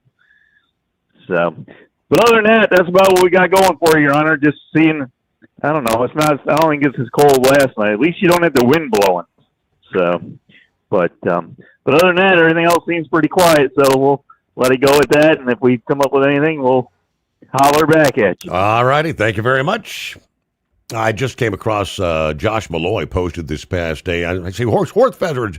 Yeah, he already saw the brochure. Yeah, we are now in officially 2026, celebrating 250 years of freedom, and there will be festivities and celebrations around the country. Obviously, especially when we get close to Independence Day there. But I see Josh will be participating in Belleville, Texas, May 1st and 2nd. It's a big outdoor Rock the Country festival. I'm looking at the headline marquee, Friday, May the 1st. Jason Aldean, Ella Langley, who has, by the way, the hottest song in the country right now, Choosing Texas. Chase Matthew, Shenandoah. Josh Malloy, there he is. Josh Ward, Gannon Freeman, and Sea Crew, several others. All performing there Friday night. Saturday, May the 2nd, headline Kid Rock. Brantley Gilbert, Aaron Lewis, Diamond Rio, Logan Ryan Band, Connor Hicks, several others. Big outdoor music festival. I think tickets go on sale this Friday for Rock the Country 2026. All right. 844-844-3388. And let's get to the Beach Bum. Hang in there, Heat Wave. Got you coming up right after this. Morning, Beach Bum. What's happening? Good morning, Steve. I just left my halfway meet point outside of Tallahassee, and I've got 35 degrees here right now. They're saying later, I think Thursday morning, down there in the Clearwater area where I live at, it's going to be in the lower 30s. And they were talking about the strawberry farmers out in Plant City and Lakeland that they might have to put a light ice glaze on the berries to keep them from, protect them. Right. So it's gonna get cold down here, for sure. Not looking forward to it because Saturday it was 80 degrees out on the beach. Isn't that something? Yeah, it was literally was at the beach Saturday. Sunday we closed things up and turned the heat on when that front came down. It came quick early in the morning, and I walked outside and I was like, "Whoa, what is this?" Mm-hmm. But I did hear a little thing on the news this morning about Cuba, and that Trump had made a comment about if Cuba had gone in the pot, who would they send down there? And he said, "Well, I'll send Marco down there, to President Marco, to go run Cuba." And I was like, I wonder what else is going on, behind the scenes with Cuba. I know you guys just talked about Cuba here a little, yeah, right. Of the show, yeah, in the show, but it just seems like Trump's got his hands in just about everything right now. So hopefully for the people of Cuba, maybe that does happen, and because the Caribbean, you're only 90 miles from Key West to Cuba and the southern, well, you've been down there. Yep. It's absolutely beautiful.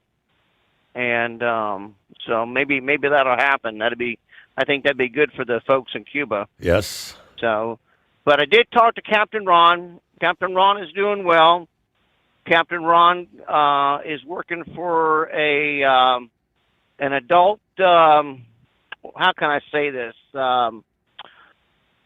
Adult facility that has volleyball, has golf course. He comes in early in the morning and takes care of he's cutting the grass on the golf course and the greens, and does a little pickup here and there around the facility, and then goes home. But he will be calling in here shortly when he's on his way to work. Mm-hmm. But he is live and well and doing well. But he's enjoying the view, and if anybody wants to give him a call, they can give him a call and just say hi and see how he's doing. Very good. All right. Well, that's good to know. So he's doing all right, in other words. Yeah, he's doing good. Yep, sure is. So he told me he's gonna when he's coming into work, he's gonna give you a call and check in with you. So I just wanted to give you a heads up. Maybe he'll call on the greatest day of the week. It could. Never know. You never know. So. Very good. All right. Thank you for the update. I'm glad to hear that. I was kind of wondering about it. Senor Heatwave. Hey, we're out of breath. Good morning, Senor. Are we lifting weights? No, just a fat guy out of shape putting stuff in the truck. That's all. Whew. So, anyways, no. Well, all I can say is, how about them Texans, huh? Yeah, buddy. Mm-hmm. I tell you what, it seems like they always do good at the first game in the playoffs, and then they absolutely suck hind. Well, they don't do very good during the rest of the time. So, but I mean, really put a whooping on Pittsburgh, and especially there at their place in Pittsburgh. Yeah, I think the game last week was more of a fluke than anything else that Pittsburgh actually won. But yeah, we're getting ourselves ready to get up and go to, yeah, that's fine. Get up and get ready to go to Oklahoma City. So I tell you what, the Democrats really, they don't surprise me at all any. I mean, the group that says follow the science, follow the laws. What kind of laws and science are they following? Mm-hmm. Obviously, it's not. Their idea is pick and choose what laws work for them, and they're finding out that no, laws are laws meant for everybody high and low, because if only one bunch follows laws, they're not laws at all. So, the woman that died, I'm sorry, didn't she use her vehicle as an instrument of a weapon? Right. Yeah. That officer that she hit, we've already said got drugged in a incident earlier. Geez, I'm sorry. Maybe he's got experience in that and knows, what he had to do this time to protect himself. But like I said the other day, does that mean now that the protesters are going to come out armed? Because now they say, well, if so-and-so can go ahead and shoot people, why can't we? That's going to be a high attention question. Someone's going to have to answer, and I sure hope these people answer right. For everybody's safety. And hell yeah, if I'm in law enforcement, I'm going to have my damn face covered. I don't want my family to be endangered because someone turned me in because they know who I am and where I live, and now they're going to come out to harass me. For doing your job. No, for doing the job. Yeah. And those idiots that are going to sue the government, saying these people ain't trained. They don't know what they're doing. Good Lord. If anyone ought to be sued, it ought to be the officials that are in these positions in these Democrat-run cities and states, because they apparently have not been trained and they do not know what they are doing. So, I mean, I was listening to the absolute lies spread by the, what was it? Was the city mayor at Fry's? Yeah. And was it the AG of Minnesota? I mean, just... They don't go by facts, they go by feelings. I was taking a shower earlier today when the Fox's, I guess it was the 5, was on, and I thought I heard AOC on there. I'm thinking, what in the hell is AOC doing on Fox spewing her hateful crap? Well, it was Jessica Tarloff. I mean, she is so blue, Steve, that if it come up to her and a guy that hadn't had any for a while, you kind of wonder which one would be bluer, and I think it would be Jessica Tarloff. I mean, just absolutely, and she believes the crap that she says. She absolutely believes it. As the God's honest truth, that she's the only person that speaks for decency in that group. Now, I'm just not really a big fan of hers.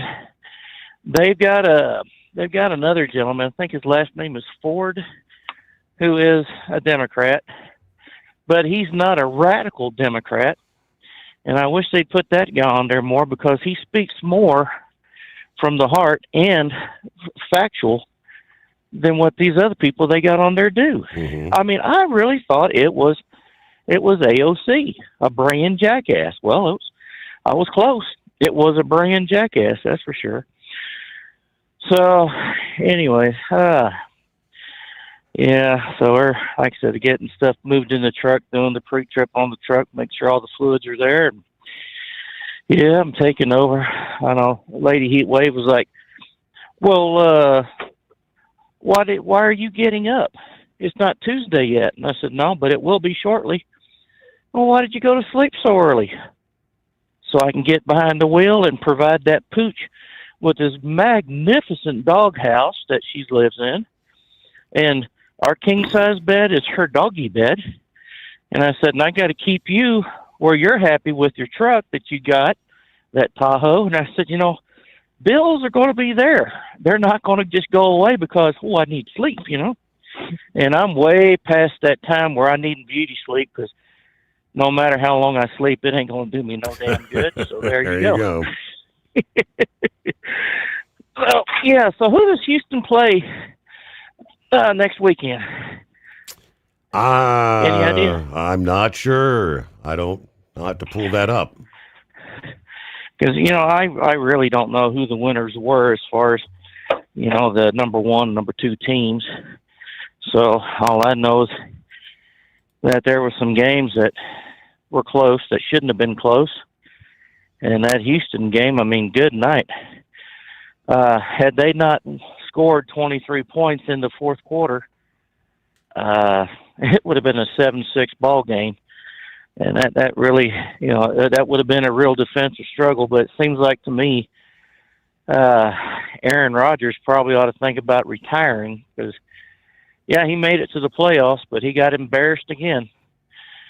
So, anyways, Houston will face off. Houston will face off against the Patriots next Sunday. Oh wow! Okay, all right. Okay, so well, I guess the Patriots were the number 2 team, or what? What was that? I think they had a bye. In their division. No, they beat the Chargers. Okay, so they beat the Chargers. Yeah. Yep. Yeah. Okay. All right. Well, I guess I'll go ahead and let you go. If y'all can hear it in the background, we finally got that big red engine going, so we're going to be out of here shortly. Ready to roll. All right, have a good morning. Yeah, next weekend. Divisional round, as they call it. All right, start off Saturday, 4:30. Bills, Buffalo versus the Denver Broncos. 8 p.m. Eastern Time, 49ers versus the Seahawks. On to Sundays, we just mentioned Houston. The Texans will face the Patriots. That's 3 o'clock Eastern. Then Rams versus the Bears. Sunday, 6:30, again, Eastern Time. About 23 past the hour. It's 844-3388. Let's move to other industry headlines. Truck drivers must have the ability to work on their vehicles. That was the Owner-Operator Independent Drivers Association message to the House Energy and Commerce Committee ahead of a hearing that is scheduled for today, Tuesday the 13th. OIDA members are the safest drivers in the industry and have the most experience maintaining and repairing their own equipment, according to Todd Spencer, in a letter sent to committee leaders on January 9th. It's critical that truckers have the necessary capabilities to work on their own vehicles or, when needed, work with trusted independent repair shops in their communities or while on the road. Specifically, OIDA asked committee members to include heavy-duty trucks and commercial motor vehicles in the Right to Equitable and Professional Auto Repair Act.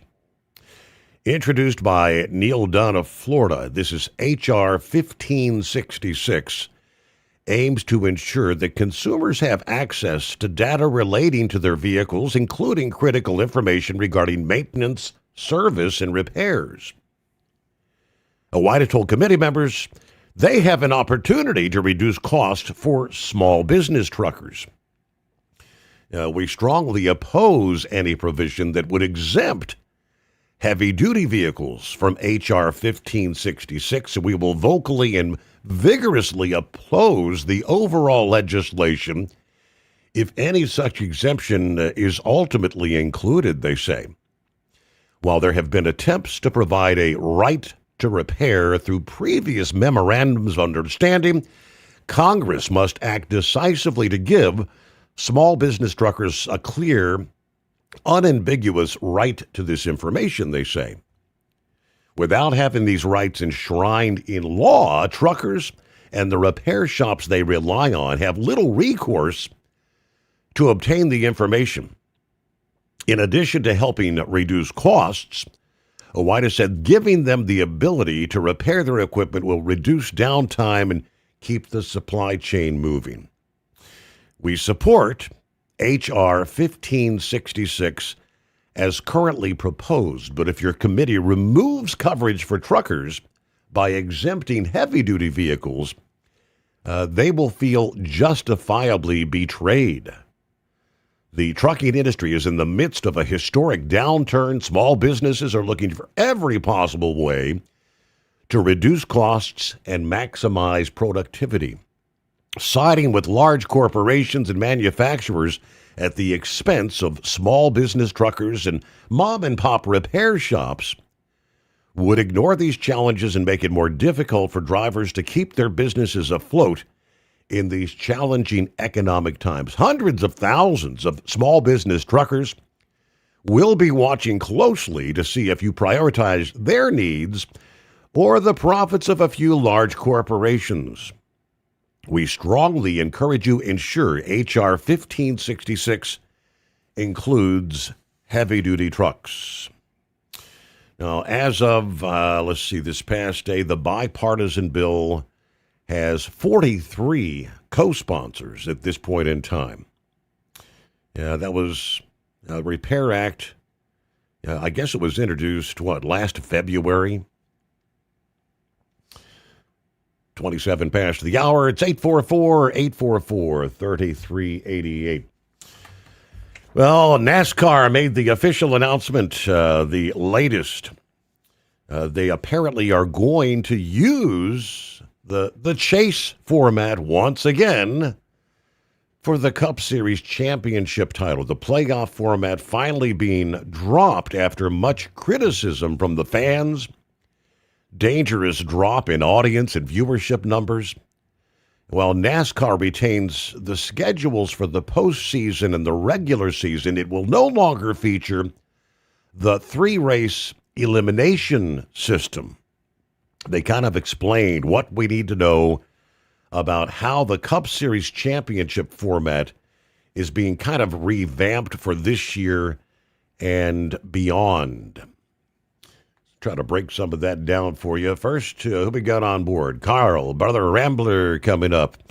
And it's 844-844-3388. All right. Hope your week's off to a good start here. Rolling into a Tuesday, 13th day of January. Get a news break. More to come after this. The Steve Sommers Overnight Drive live from the Hot Shot Secret Studios. USA Radio News, I'm Anthony Lucero. President Trump says the U.S. is considering strong options on Iran as protests continue. While speaking on Air Force One, he said Iranian leaders have reached out to negotiate, but some noted protesters have been killed. I think they're tired of being beat up by the United States. Iran wants to negotiate. The unrest, initially over economic concerns, have left roughly 600 dead and has become the largest anti-government demonstration in years. The Supreme Court will hear arguments tomorrow on transgender athlete bans in Idaho and West Virginia. Justices will decide if states can bar boys and men from competing in female sports. The rulings could affect similar bans in roughly half the nation.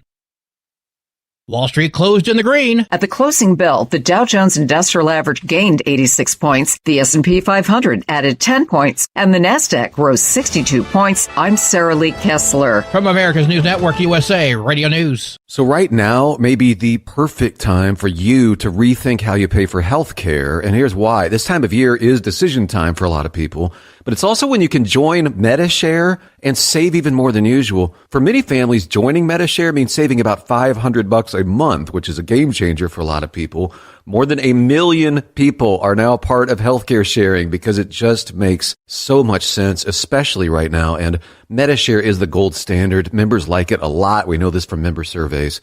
MediShare has been around for over 30 years. It is a proven thing. And if you join before January 15th and you mention the promo code SHARE, They'll waive your application fee, so you save $100 right off the bat. I'll give you the number here in a second, but just call. You'll get a price within 2 minutes. And again, the deadline is January 15th, so call now. You'll save even more. Call 855-SHARE-40. That's 855-SHARE-40. 855-SHARE-40. Did you miss an episode of the Steve Sommers Overnight Drive? Or just want to relive a little bit of the magic? Don't worry. You can download the Steve Sommers Overnight Drive wherever you get your podcasts. Don't miss a single second of the show that was recently named one of the best late night shows in America. Make sure you like and subscribe to the Steve Sommers Overnight Drive so you don't miss a single episode. The Steve Sommers Overnight Drive. Available wherever you get your podcasts or online at overnightdriveradio.com. TEL's Independent Owner-Operator Program gives you the power to operate under your own authority or choose the carrier you want to run for. Drive a new truck with full factory warranties, solo or team. TEL has a lease that fits your business. Call us at 866-404-6289 or visit tel360.com and use promo code OVERNIGHT100. Like the men and women who power America, the people at Hot Shot Secret work hard and play harder. We're the fastest growing diesel and oil additive brand in the country. We solve problems. We protect engines. We save you money. And more importantly, time. Hot Shot Secret, powered by science. Looking to stretch every mile and every dollar? Go with Speedmax tires. Designed specifically for U.S. roads and built tough for long hauls. With a best-in-class mileage-to-cost ratio, you'll get more miles, fewer swaps, and more money in your pocket. Built strong, priced smart. That's Speedmax. Speedmax, built for the long haul, priced for the smart hauler. For more info, call 860-436-4100 or buy online at digitire.com. Want to put your business on a brand that is heard in some of the biggest radio markets on some of the biggest radio stations in the United States? Or maybe you want to have your brand take advantage of the explosive growth in podcasting. Why not do both? The Steve Sommers Overnight Drive offers the best of both worlds and is ready to put your business at the front of everyone's waking thoughts. I'm sorry, am I moving too quickly for you? Well, at least you'll be on their mind in there somewhere. For sure, the Steve Sommers Overnight Drive was recently named one of the top 15 late-night shows in America. So advertising on the Steve Sommers Overnight Drive will put you in front of the very clients you want to walk through your front door. Interested? Maybe you want to take a test drive, kick the tires, do a sample tasting, which might be kind of gross. Get details at overnightdriveradio.com or email rwild@lubricationspecialties.com. And let's put the Steve Sommers Overnight Drive to work for you today. Well, we're off the air. For good, I think. Because Channel 19's a little congested. Call Steve now at 844-844-3388. The Overnight Drive.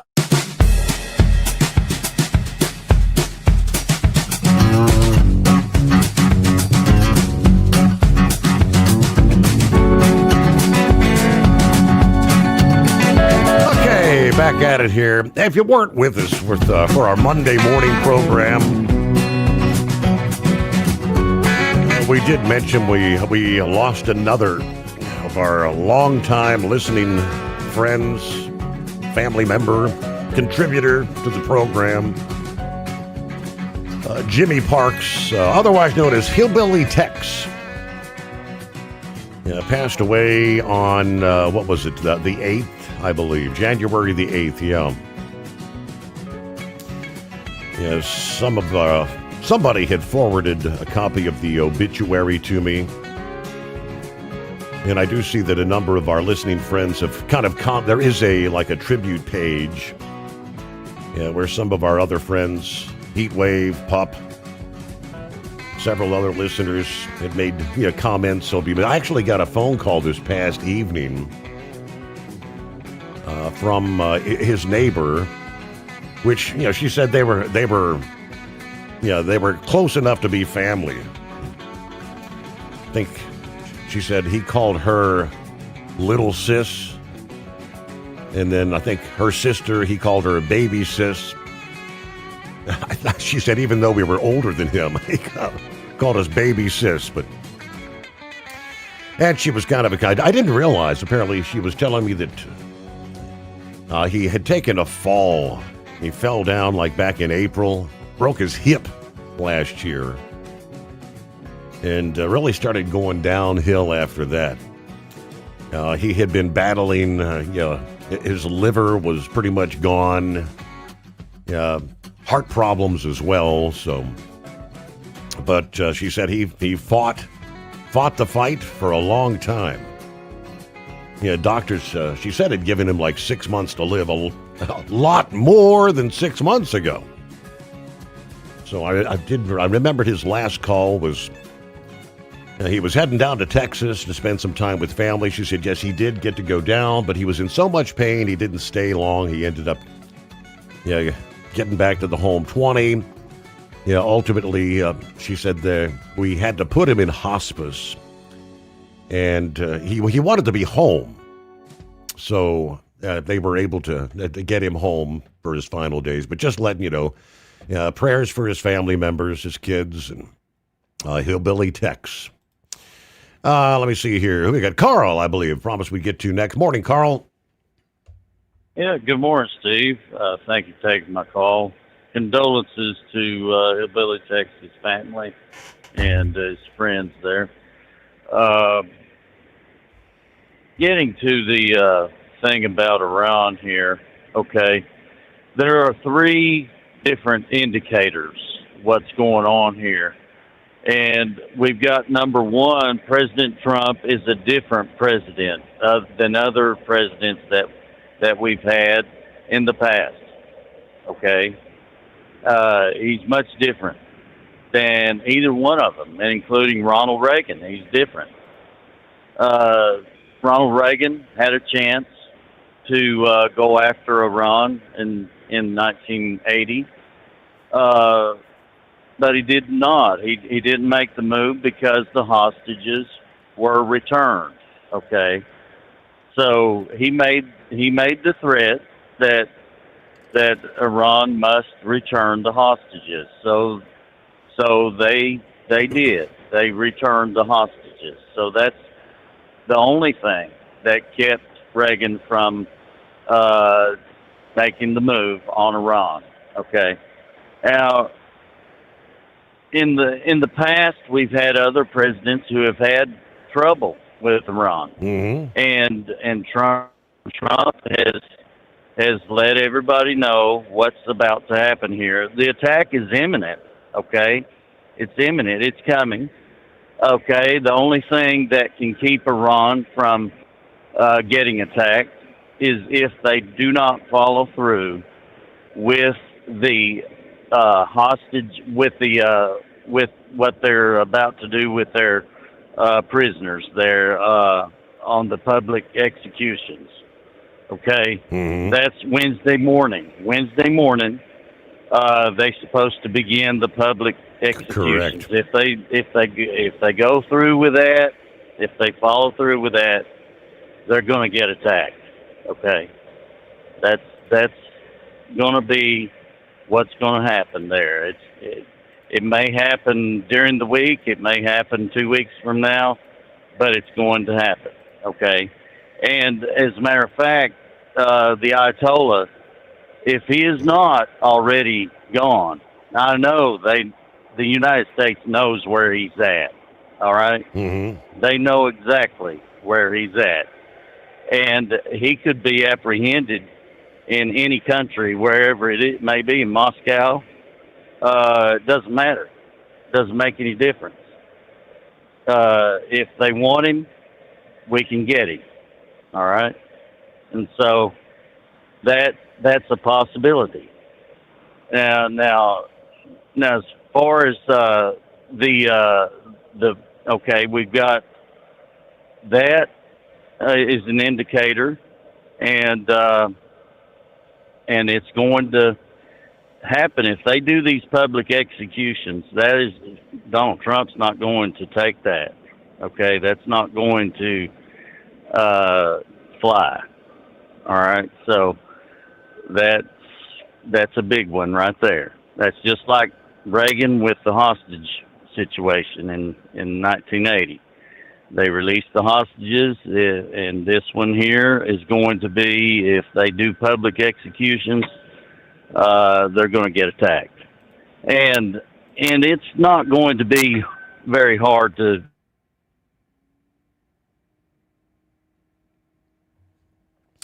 And I believe we lost our connection there. All right, so I was pulling up the latest, which is depicting Elon Musk has his Starlink operations actually working in parts of Iran. According to this report, it's not total coverage. I mean, somehow or another, I guess the Iranian authorities are actually blocking the signal. Starlink beaming their services from thousands of satellites, still working in some places, despite being banned by authorities there. One of the people using Starlink in western Iran said he knows of dozens of people using it. Users in border towns and cities largely unaffected. Now, founder of the internet monitoring group NetBlocks said he's heard from people in the region that there's still some Starlink access, although service appears reduced. It's patchy, but it's still there. Adding that the broader internet blackout that began on the 8th continued on Monday with non-satellite connectivity at around 1% of what they would normally see. While it's not clear how Starlink service is being disrupted, some specialists said it could be the result of jamming of their Starlink terminals that might overpower their ability to receive signals from the satellites. Starlink, of course, part of privately held SpaceX, did not respond to Reuters for request for comment. Authorities in Iran could not be reached Monday amid phone and internet outages. Iranian authorities have blamed the unrest on terrorists and vowed to safeguard the governing system. But the communication lifeline, Starlink, has provided for some of the protesters just kind of the latest sign of the influence Musk and his satellite internet service have when it comes to global conflicts and unrest around the world. It has been a critical tool for Ukrainian forces since Russia's full-scale invasion in 2022 in Myanmar, where the military junta has imposed repeated internet shutdowns. Rebel groups, aid organizations, medics have all been using Starlink for communication in those cases. All right, we got you back there, Carl. Yes. Okay, welcome back. Yes, thank you. Yeah, the thing about the Iran deal, okay, is we've just got to do what we need to do there. All right, and we've been playing footsie with them way too long. We've been playing patty cake and footsie. We don't need to do that anymore. We need to just go ahead and do what needs to be done there, clean them out, and that's that. You know, Israel doesn't even need to be a part of it. We can handle it ourselves. And as far as the UN goes, they can take their business and elsewhere, you know, for all I'm concerned. The UN isn't doing anything. They're not going to do anything. They never have done anything. They've taken our money away from us. That's what they've done. They've taken billions of our dollars every single year, and they don't do anything. And there's nothing that we can ask for from the UN. Nothing. Because they don't do anything. It's that simple. And Greenland, okay, is coming also. We're going to have to make a deal with them, and Trump is already meeting with Denmark and the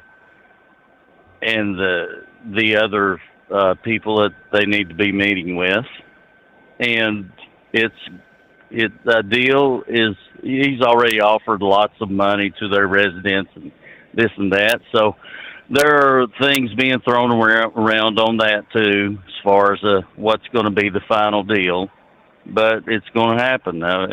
We need that. We've got to have Greenland, and there's a lot of things that are there for our missile defense and all of that. It's just necessary. We've got to have it, and we've got to get those shipping lanes cleared up there too as well, from the submarines and the Chinese subs and all the Russian submarines that are going in and out of there. It's just crazy what they're doing up there right now, and we need that really terribly bad.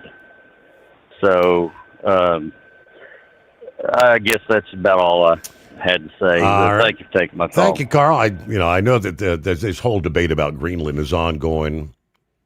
I think the headline was something along the lines that NATO says that they're willing to beef up security in the Arctic there. They're against the idea of the U.S. taking Greenland. I don't know that they have the capabilities. Do they have the willpower to actually do anything if something went amiss there? So the debate continues. Hey, a quick 2-minute timeout here on a Tuesday. Want to put your business on a brand that is heard in some of the biggest radio markets on some of the biggest radio stations in the United States? Or maybe you want to have your brand take advantage of the explosive growth in podcasting. Why not do both? The Steve Summers Overnight Drive offers the best of both worlds and is ready to put your business at the front of everyone's waking thoughts. I'm sorry, am I moving too quickly for you? Well, at least you'll be on their mind in there somewhere. For sure, the Steve Summers Overnight Drive was recently named one of the top 15 late-night shows in America. So advertising on the Steve Summers Overnight Drive will put you in front of the very clients you want to walk through your front door. Interested? Maybe you want to take a test drive, kick the tires, do a sample tasting, which might be kind of gross. Get details at overnightdriveradio.com or email rwild@lubricationspecialties.com. And let's put the Steve Summers Overnight Drive to work for you today. Well, we're off the air. For good, I think. It's no secret, today's diesel isn't as good as it should be. Diesel lacks lubricity. That can lead to fuel system failure, costing thousands in repairs. But you can prevent those issues with Hot Shot Secret products. Clean injectors, boost cetane, increase fuel economy while adding 4 times more lubricity than the leading competitor. Claims proven by real-world use and confirmed by third-party ASTM testing. Available nationwide at truck stops, farm and automotive stores, and online at hotshotsecret.com. Hot Shot Secret. Powered by science. Did you miss an episode of the Steve Summers Overnight Drive? Or just want to relive a little bit of the magic? Don't worry. You can download the Steve Summers Overnight Drive wherever you get your podcasts. Don't miss a single second of the show that was recently named one of the best late-night shows in America. Make sure you like and subscribe to the Steve Summers Overnight Drive so you don't miss a single episode. The Steve Summers Overnight Drive. Available wherever you get your podcasts or online at overnightdriveradio.com.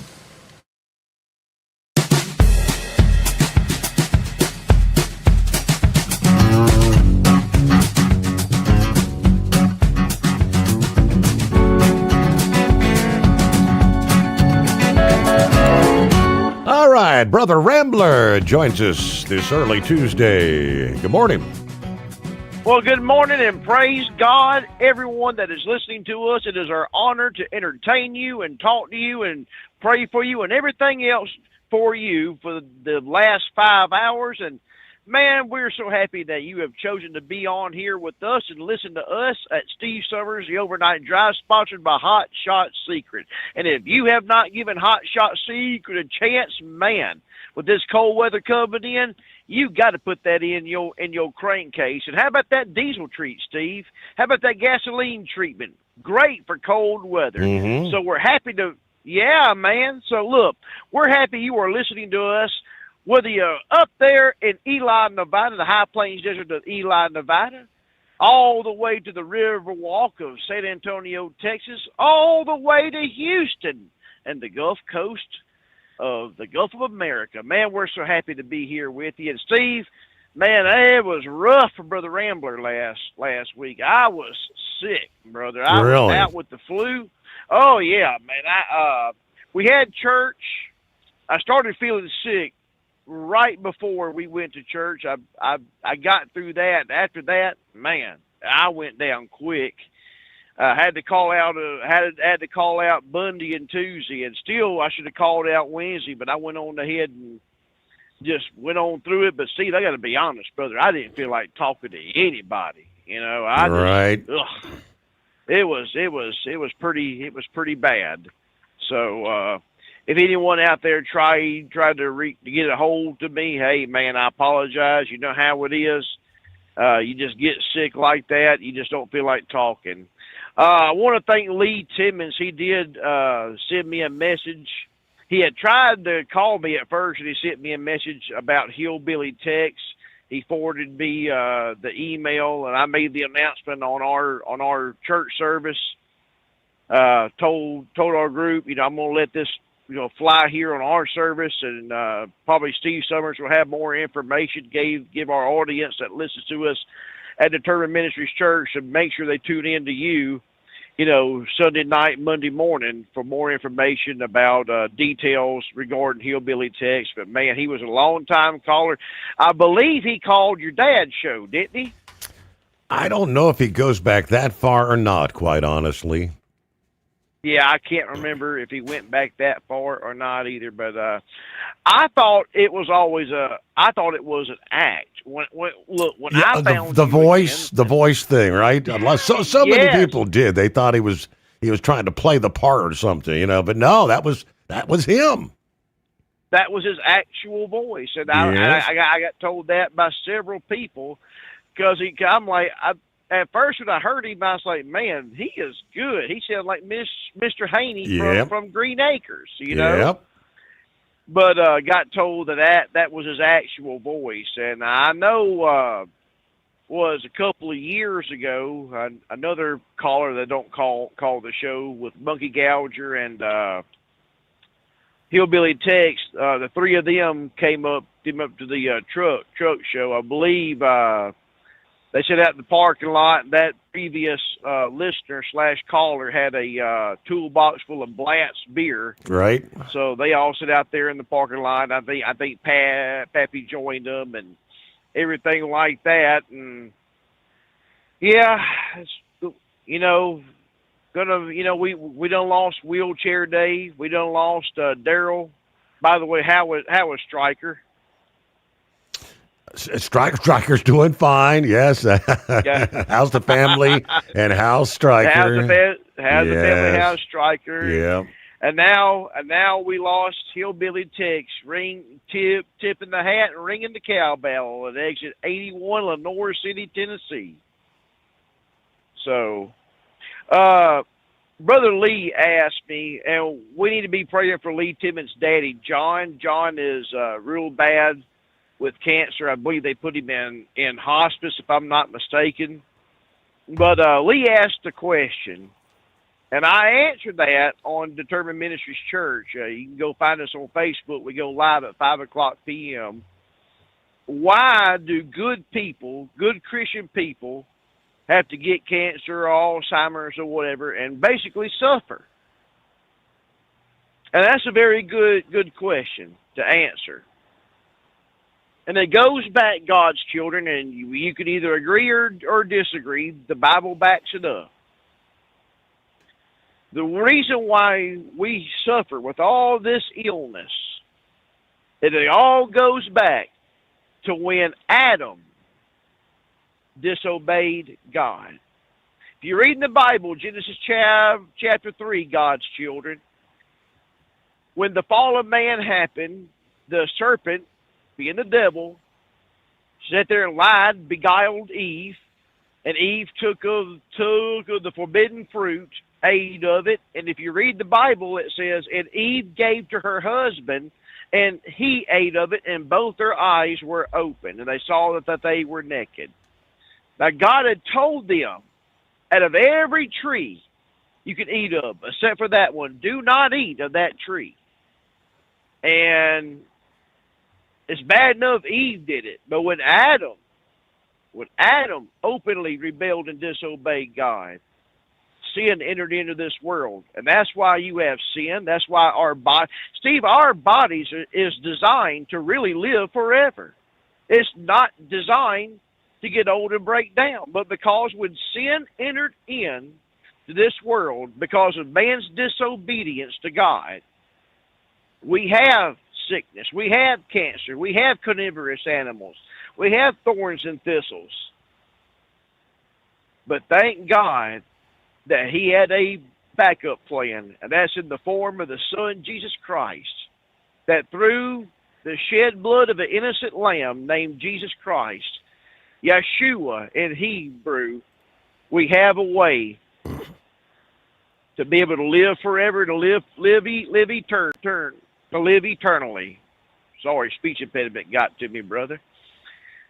But hey, you want to hear more about this? Log into Determined Ministries Church. We go live at 5 o'clock p.m. every Sunday evening, and we love to be able to come and be with you. And man, we'll sing some of your old favorite gospel songs, and we preach straight from the King James Version of the Bible, and whatever the Lord gives me to preach, we preach in total obedience to Him. Well, I know you're coming up on the break, Steve. I love everyone out there. Like I said, you want to support the show, go to overnightdriveradio.com. Get all your Steve Sommers swag from overnightdriveradio.com. And God's children, I love you, and I leave you with this, and that is love. Love is more than just a four-letter word. It's something you have to do. It's something you have to enact. And if Jesus can love you, and He does, oh, Brother Rambler loves you, and I do, and I'll call in another time. I love you, God's children. Bye now. All righty, there you go. Thank you much, Brother Rambler. All right, final hour just ahead as we kick off a Tuesday, the Steve Sommers Overnight Drive live from the Hot Shot Secret Studios. Want to put your business on a brand that is heard in some of the biggest radio markets on some of the biggest radio stations in the United States? Or maybe you want to have your brand take advantage of the explosive growth in podcasting. Why not do both? The Steve Sommers Overnight Drive offers the best of both worlds and is ready to put your business at the front of everyone's waking thoughts. I'm sorry, am I moving too quickly for you? Well, at least you'll be on their mind in there somewhere. For sure, the Steve Sommers Overnight Drive was recently named one of the top 15 late-night shows in America. So advertising on the Steve Sommers Overnight Drive will put you in front of the very clients you want to walk through your front door. Interested? Maybe you want to take a test drive, kick the tires, do a sample tasting, which might be kind of gross. Get details at overnightdriveradio.com or email rwild@lubricationspecialties.com. And let's put the Steve Sommers Overnight Drive to work for you today. Well, we're off the air. For good, I think. It's no secret, today's diesel isn't as good as it should be. Diesel lacks lubricity. That can lead to fuel system failure, costing thousands in repairs. But you can prevent those issues with Hot Shot Secret products. Clean injectors boost cetane, increase fuel economy while adding 4 times more lubricity than the leading competitor. Claims proven by real-world use and confirmed by third-party ASTM testing. Available nationwide at truck stops, farm and automotive stores, and online at hotshotsecret.com. Hot Shot Secret. Powered by science. Did you miss an episode of the Steve Sommers Overnight Drive? Or just want to relive a little bit of the magic? Don't worry. You can download the Steve Sommers Overnight Drive wherever you get your podcasts. Don't miss a single second of the show that was recently named one of the best late-night shows in America. Make sure you like and subscribe to the Steve Sommers Overnight Drive so you don't miss a single episode. The Steve Sommers Overnight Drive. Available wherever you get your podcasts or online at overnightdriveradio.com. USA Radio News, I'm Anthony Lucero. President Trump says the U.S. is considering strong options on Iran as protests continue. While speaking on Air Force One, he said Iranian leaders have reached out to negotiate, but some noted protesters have been killed. Iran called to negotiate yesterday. The leaders of Iran called. They want to negotiate. I think they're tired of being beat up by the United States. Iran wants to negotiate this. The unrest, initially over economic concerns, have left roughly 600 dead and has become the largest anti-government demonstration in years. The Supreme Court will hear arguments tomorrow on transgender athlete bans in Idaho and West Virginia. Justices will decide if states can bar boys and men from competing in female sports. The rulings could affect similar bans in roughly half the nation. Homeland Security Secretary Kristi Noem accused Minnesota Governor Tim Walz and Minneapolis Mayor Jacob Frey of inflaming the public following last week's deadly ICE shooting. Noem made the comment during an appearance on CNN's State of the Union. They've encouraged the kind of destruction and violence that we've seen in Minneapolis the last several days, and I would encourage them to grow up, get some maturity, act like people who are responsible, who want people to be safe. Her comments come as large protests were held in major cities across the country in response to the fatal shooting, as well as the recent Border Patrol shooting in Portland. John Sommers, USA Radio News. Federal government is urging any U.S. citizens in Venezuela to leave immediately. The security alert was posted online by the U.S. Department of State Consular Affairs. It comes 1 week after U.S. forces captured Venezuelan President Nicolas Maduro and his wife from Caracas to face federal drug-related charges. Officials said Venezuela has a level 4 travel advisory, meaning do not travel. The alert warned of reports of groups or armed militias setting up roadblocks and searching vehicles for evidence of U.S. citizenship. I'm Rob Artier. From America's News Network, USA Radio News. Commerce moves fast. Your business should too. If you're not on the first page of search results, you're losing customers. Out of sight, out of mind is true. Don't let that be you. iLocal.net has helped local businesses dominate search results since 2009. For a limited time, iLocal.net is offering a free website analysis to improve the online presence of your business. Local business owners across the U.S. turn to iLocal.net to improve their search engine rankings. Search engines are constantly changing their algorithms. You need the professionals who know how to use those changes to benefit your business. Don't hope for new customers. Get found and be chosen. Call 888-699-2407 for your free website analysis. Don't wait. Call 888-699-2407. That's 888-699-2407. For your free website analysis, call 888-699-2407. The trial of the Atlantic City school superintendent, who's been charged with abusing her teenage daughter, has been delayed until spring. LaQuetta Small's trial had been scheduled to start Monday, but she's now set to face a judge on April 20th. Small, who is charged with endangering the welfare of a child, is accused of punching her daughter, dragging her by the hair, and beating her with a belt. Her husband, Atlantic City Mayor Marty Small, was acquitted last month on charges that he abused the teen and coerced her to rescind the allegations. Atlantic County prosecutors could still decide to drop the case against the superintendent. I'm Kristen Marks. The San Diego Union Tribune is reporting that disgraced former California Congressman Duncan Hunter is lobbying President Trump to pardon Raymond Liddy. Federal disclosure forms show Hunter is working as a consultant on an official pardon request. It's now listed as pending with the White House. Liddy was convicted in 2020 of possessing child pornography. He's the son of Watergate figure G. Gordon Liddy. Hunter himself was pardoned by Trump in 2020 for misusing campaign funds. The filing does not explain why Hunter is advocating for Lilly. None of the parties responded to the Union Tribune's requests for comment. I'm John Fink. Desmond Burke's trial for killing Detroit neurosurgeon Dr. Devin Hoover has been postponed. Jury selection was delayed due to an attorney's illness. The trial will now begin on January 20th. Burks is accused of shooting Hoover in April 2023, hiding his body, and stealing over $20,000. For USA Radio News, I'm Anthony Lucero. What if the music stopped? If the familiar voices were silenced? If there were no breaking news updates? What if your companion and connection to your community came with a monthly fee? Don't worry, we're free local radio with you wherever you go, celebrating 100 years and looking forward to the next 100. We are broadcasters. Text radio to 52886 and let Congress know you depend on your local radio stations. By the National Association of Broadcasters.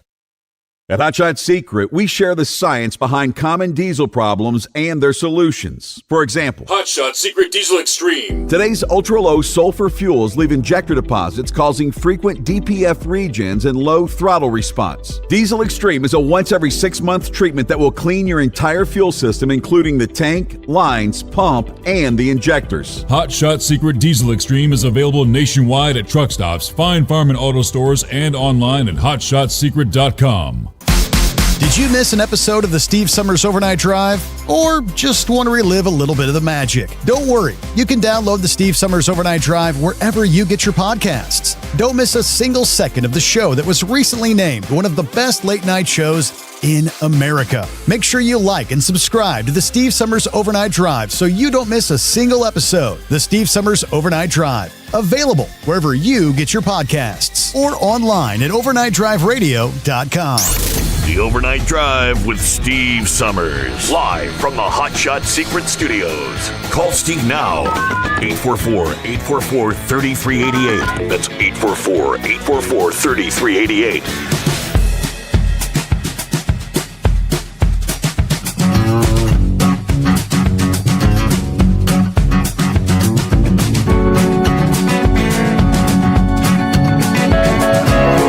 Going back earlier in the program, we were talking about the video that was released yesterday out of Greenville, where the officer was pretty much ambushed. And, seeing the video, I had no idea, what kind of ammo round would make those sort of explosions, which looked like fireworks. When Pappy first pulled up the video, and he hadn't seen it yet. When he saw that, holy smokes! And he said it looked to him also. It looked like something fully automatic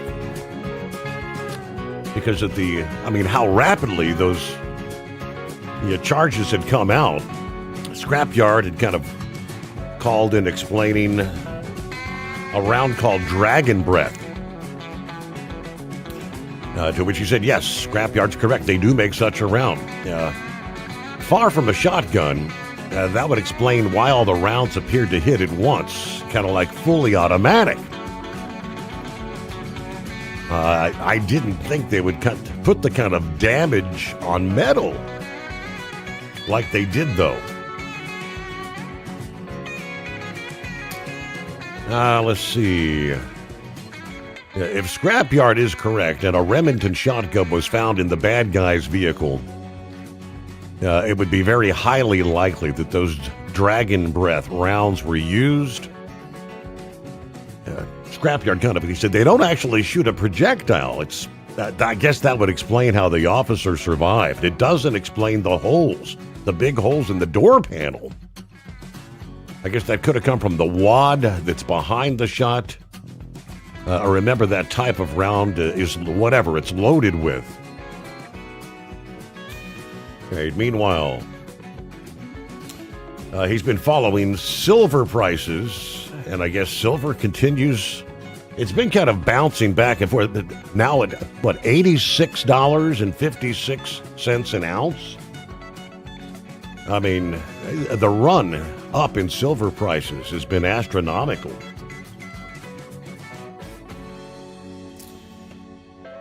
All right, meanwhile, notice prices at the pump in most areas continue to come down. I saw $2.30 something a gallon this past day. It's kind of weird how, within a 10-mile radius, prices can vary by like 60 cents per gallon. You got one corner, it's $2.39. Then, a few miles away, it's $2.89. It doesn't make a lot of sense, but we do see gas prices across the country have fallen sharply. The White House announcing 43 states now have average prices under $3 per gallon. One of the broadest stretches of low fuel cost in recent years. The White House Post featured a nearly fully read U.S. state map from AAA data with just high gas price states Alaska, California, Hawaii, Nevada, Oregon, Pennsylvania, and Washington that were shaded gray. Of those states, only Alaska and Nevada are run by a Republican governor. Now, that post less than a day after Newsmax reported on the president's hailing of lower gas prices is helping achieve more affordability in this first year of his second term. Now we're breaking $1.99 a gallon in some areas. citing a figure that can be seen in states like Oklahoma, which has the lowest average gas prices today, according to AAA. Accompanying the president's post was a photo of July from 2022 gas prices in Las Vegas, which lie in the state that Republican Governor Joe Lombardo was sworn into in January of 23. They were at $5.24 a gallon at the time. Lombardo State now has an average price at $3.35. That's not only drastically lower than when the state was run by the Democrat Governor Steve Sisolak, but it's well below average of the Democrat-led states on the West Coast. The decline in fuel cost aligning with broader forecasts from industry analysts. A Gas Buddy outlook projects the annual average price of a gallon for this year dropping to $2.97 a gallon. The fourth consecutive year of lower prices. Households could see total gas expenditures falling to levels not seen since the early days of the COVID pandemic, when many people were not driving at the time. Looking at 11 past the hour and see what Vic has going on. Hello, Vic. Hello, Steve. I was interested in Scrapyard's discussion of that weaponry because I'm pretty sure we have a person in our community that is using one of those. The fire trucks will come through, or the police will. It's kind of calmed down a little bit. But some of the activities going on here in my neighborhood is decreasing the value of my house, which doesn't make me very happy. And the one back access road that they had, it got so bad trucks couldn't go. They couldn't use it anymore. So now they're cutting through the neighborhood with 60 and 70,000 pound trucks. So I'm just waiting for the neighborhood roads to go to hell in a handbag, and that's not going to help home values anymore. But the homeowners association is more worried about why people can't park wherever they want and on grass and everything else than they are about getting onto the city, about heavy trucks cutting through here. But enough about that. But when you were talking about all these different fuels, and I was thinking about and the additives that Hot Shot Secret has, I don't imagine very many people remember back in the days when that diesel fuel wasn't that great, and especially the number 2, and they'd have to pull trucks to, the fuel would gel up, and they'd pull trucks one with another or with a tractor to try to get them started. They had the shutters over the radiator, and it's a whole lot different now than what it used to be. That's why a lot of people just used gasoline back in the day. And one of the things they used to do is actually put some gasoline into the diesel fuel to kind of thin it out in wintertime. But really what I was talking about was I heard Trump say that Iran wants to negotiate. Well, you know what Iran wants to negotiate? They want to reopen the nuclear discussion. Okay. So, and that's the problem that I have with Trump. You mentioned like the silver and gold and all that. On a run, I missed that by a mile. Of course, I wouldn't have stayed around that long if I had real money in it. I always had stops and limits on it. But back at that time, Trump said he was going to get after the Green New Deal, and I took him at his word. But then I later found out that essentially what happened was the central banks around the world decided they would start buying gold, and one thing kind of led to another. And with all the stuff going on with the computers and all that, they're needing some silver right now. Basically, as long as they're using silicon chips, but they have carbon chips on the table, but it'll take them 5 to 15 years to make the total changeover, so that won't help very much. But the other thing is, when you look at what Trump accomplished there in Iran and setting our nuclear program back, then he goes to Venezuela and gets rid of Maduro, and of course he has to get rid of his minions. After that, he has to follow up on it. But and oh, by the way, the Vatican took Noriega. That's where Noriega went to, where he went after the Vatican, and now the Vatican is piping up about Maduro and everything. And as long as this Get Trump operation is going on, we're going to have a lot of trouble all the way around the world. And I understand that the people against Trump are trying to affect congressional elections. And so if they're successful on congressional elections, you know that the impeachments are going to be filed the next day over this, that, and everything else. But the thing of it is, if Trump would just follow up on that Venezuela deal, because it was not only American assets that were nationalized, it was also European assets that were nationalized, and they're looking for repayment for a lot of things. So if they can just follow up on Venezuela and concentrate on that, get the oil flowing, get the economy flowing, and like I said, it is going to take some force down there to get rid of the minions, the people that were supporting Maduro. They're not going to just pack up and go away, because their thought is, we know the community, we know everything else, we know who we can terrorize. So that's the next battle we have to fight. Is we have to make sure that the Venezuelan people know that we're there for them.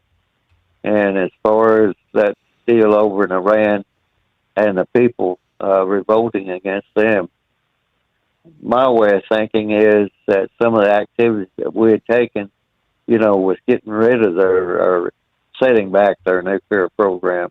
And then the deal with Venezuela, I think that might have given some people over there in Iran some courage, because when I went to college back in the 60s, the Shah was in charge back there, and there were a lot of Iranian students there at Purdue where I was, and in agriculture and everything, and they were as Western as you could imagine. But somewhere along the line, the Shah's secret police was told that these students that were here in America were wanting a more democratic government, because the Shah was a brutal dictator also, but he spread a lot of money around, and that we kind of kept him in power. But he sent the secret police over there. One thing kind of led to another. Carter come along. Carter got the Ayatollah, who was in exile in Paris, I believe, and put him in power. We've seen the results. And then when Reagan come along, Reagan's idea was that he would give Iraq some money if they would attack Iran. That led to the Iran-Contra. So there's a whole lot there to unpack. And the simple fact of the matter is, here it is today. And if Trump would just concentrate on one thing at a time and not be, jumping around from one place to another, he's, I guess, like a puppy or something, how they like to explore everything. So if he would just concentrate on what he needs to, and he needs to make sure that the 2026 elections go in a Republican favor.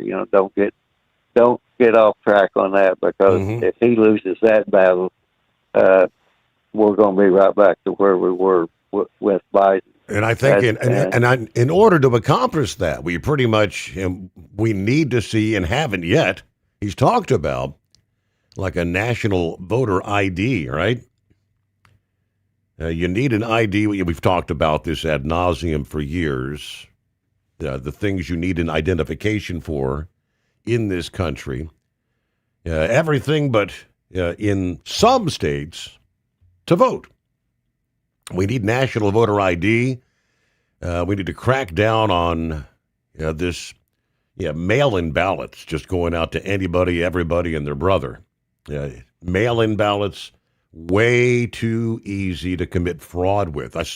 I did not print up the story. I saw a headline yesterday where they uncovered some apartment manager that had the whole bank of mailboxes for all the residents there.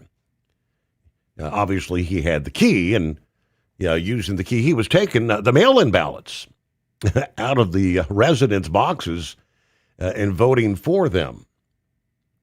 How about that? Of course, the left says, no, that doesn't happen. Shorty, I got your market briefs. I appreciate that. Starting with, if you've listened to the advice from financial experts, you've probably been putting aside for your retirement, right? But Elon Musk has some different advice. He said saving for retirement won't matter. Yeah, why? Well, Musk thinks that advancements in artificial intelligence and robotics will make basically everything cheaper, from healthcare to education. It's kind of funny. They say our take on the matter is it's pretty easy to say, don't worry about retirement when you have a net worth of $700 billion, right? I don't think Elon is asking on any given day, hey, how's my 401k doing? Anyway, back in August, the United States announced a stake in Intel. Since then, that tech stock is up nearly 100%. Intel shares traded higher on Friday after President Trump had touted the investment. All right, let's see. If there's one thing you can bank on this week, it is that the big banks are going to be reporting earnings. Wall Street will be watching closely. J.P. Morgan, Bank of America, and other bank stocks for their earnings this week. Meanwhile, British-based mining company Rio Tinto is in talks to buy Swiss-based mining company Glencore. The deal could be worth more than $250 billion, making that one of the largest acquisitions of all time. This as investors around the world continue to shift their focus to rare earth minerals, those key materials we need for the advancement of artificial intelligence. All right. The Bureau of Labor Statistics showed 50,000 more jobs were added in December. Now, that's a slowdown from the 56,000 in November. Economists had predicted 60,000. Nonetheless, wages are rising. Let's see, year over year, which that could make a rate cut less likely this month. Of course, we did touch on last evening. The president said consumers are being ripped off by the outrageous interest rates on credit cards. He spoke last Friday, advocating a 10% rate cap to start on January 20th. The only problem, there's no details about how this could happen. Yeah, we had touched could it be done by executive order? Do we need, of course, an executive order could be overturned at any time as soon as a new administration comes in. But an act of Congress could codify it into law. And there is legislation being pushed with appearingly bipartisan support to do just that. ATMs at risk. Crypto ATMs have been around for more than a decade in this country. Some experts think they could be on their way out. The reason is the machines have been used to run scams and steal money from users. Regulators are looking at banning crypto ATMs to protect consumers trying to purchase crypto. What else? The commercial real estate market improved slightly last year, according to expert Debt funds and regional banks took on more investments. Multifamily and industrial assets had a lot more competition. What do they expect for this year? Investors are going to be looking for the safest deals or the deepest discounts. It is 844-844-3388. I mentioned NASCAR a bit ago. Let me give you quickly the rest of the story. What changes were announced this past day for the 2026 point season? Biggest change to the format is the point system. They will now increase the points earned for winning the race from 40 to 55 points per victory. It's done in order to encourage the drivers to win more and help secure a good position for the chase during the final 10 races of the season. Yeah, for the drivers, this new incentive will be an added bonus that'll make them want to win more races and not rely on a short burst of victorious performances. But there is a catch. There will be no more playoff points during the regular season. After the regular season ended, the bonus points that drivers received earlier helped them stay safe during the initial races in the playoffs. This strategy will not work anymore. The points will get reset in chase, and the number of victories in the regular season will not be providing any advantage, they say. As far as the stage wins are concerned, there will be no changes to that. The drivers still receive the same points for stage wins. There will be a new point system for the chase. Before the chase starts, the drivers will get their points reset in the following order. Regular season champion starts with 2,100 points for the chase. He'll have a 25-point lead over the second place. Third driver in the standings will start with 2,065 points, and after him, the drivers receive 5 fewer points for their position in the standings. So what has changed from the current system? The previous format was more about securing the right victories at the right time. Earlier, drivers had to escape from being the last 4 in the playoff standings before the end of the stage. 3 races comprised one stage, and the last 4 drivers were eliminated after every stage until the final race. Now, with the 10-race chase system, all 16 drivers will keep competing for the championship until the final race of the season. It's going to be a straight 10-race championship. In simpler words, the top 16 drivers will be running their own championship in the final 10 races of the season compared to the rest of the grid. It essentially removes the elimination system that would sometimes rely more on luck rather than actual performance. Okay, I guess that's a pretty significant change. News break, the Steve Sommers Overnight Drive, live from the Hotshot Secret Studios.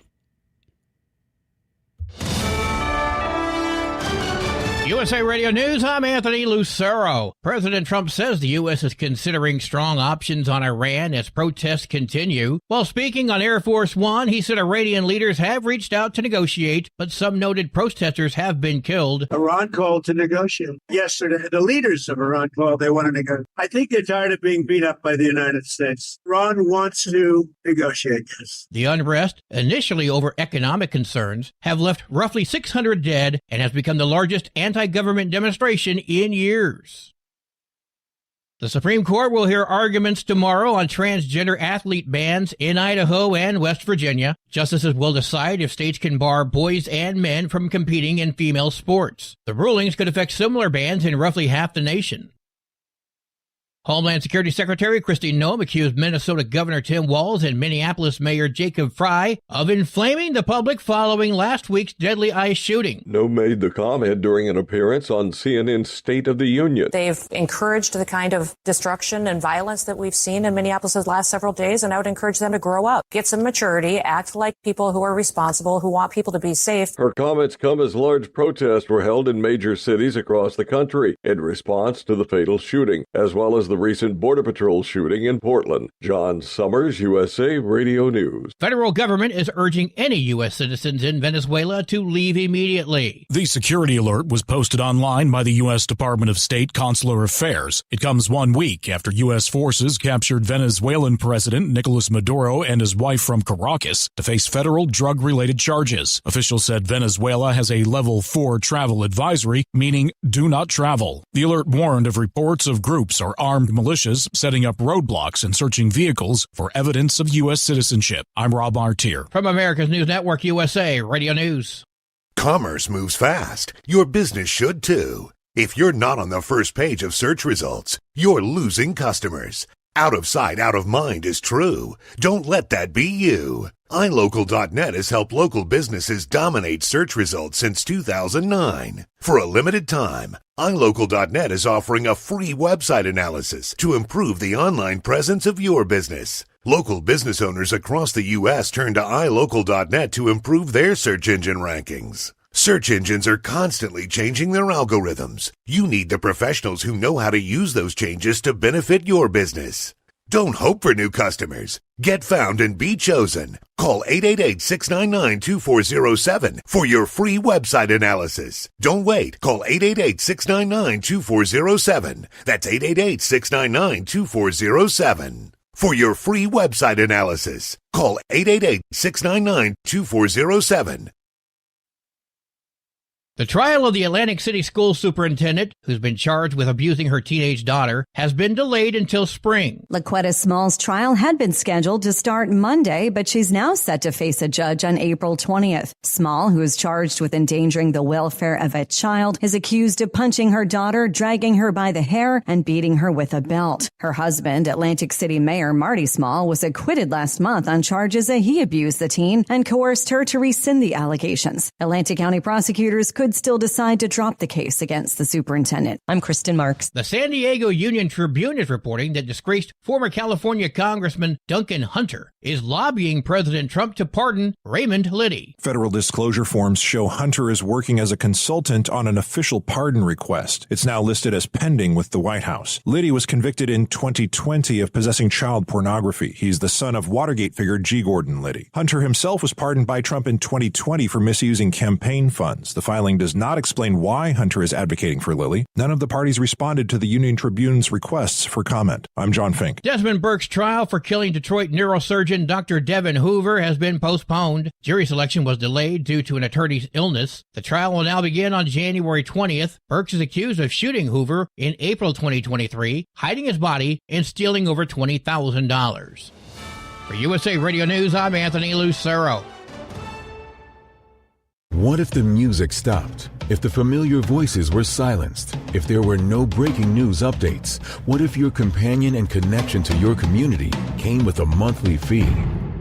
Don't worry, we're free local radio with you wherever you go, celebrating 100 years and looking forward to the next 100. We are broadcasters. Text radio to 52886 and let Congress know you depend on your local radio stations. By the National Association of Broadcasters. And now, back to the Steve Summers Overnight Drive, live from the Hot Shot Secret Studios.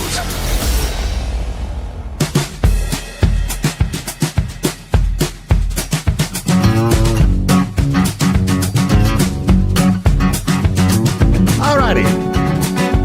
Hey, we were talking about the official announcement from NASCAR this past day. So they said they're kind of going back to some extent to the way it used to be, where consistency week in and week out would make the difference in winning championships. That was a message Dale Earnhardt Sr. pushed for years. that it's not about winning every race, but it's about finishing in the top 5, finishing in the top 10, week after week after week. Under the new playoff seating, for every win, the drivers will now receive 55 points instead of the 40 points they used to receive earlier in the regular season. There will be no more playoff points as a bonus after their victories. So the impact of regular season wins and stage wins will only be a minor advantage compared to what it used to be. Before the new 2026 chase system, an extra win after a playoff qualifying victory meant bonus points for the playoffs. It was pretty much a fail-safe that urged the drivers to quickly win some races and carry a good points bonus into the playoffs. That way they could ease their way through the rest of the season and even the first few races in the playoffs. The new format will demand consistent performance from every driver, no matter the number of victories they have. There will be no more wild card entries into the playoffs.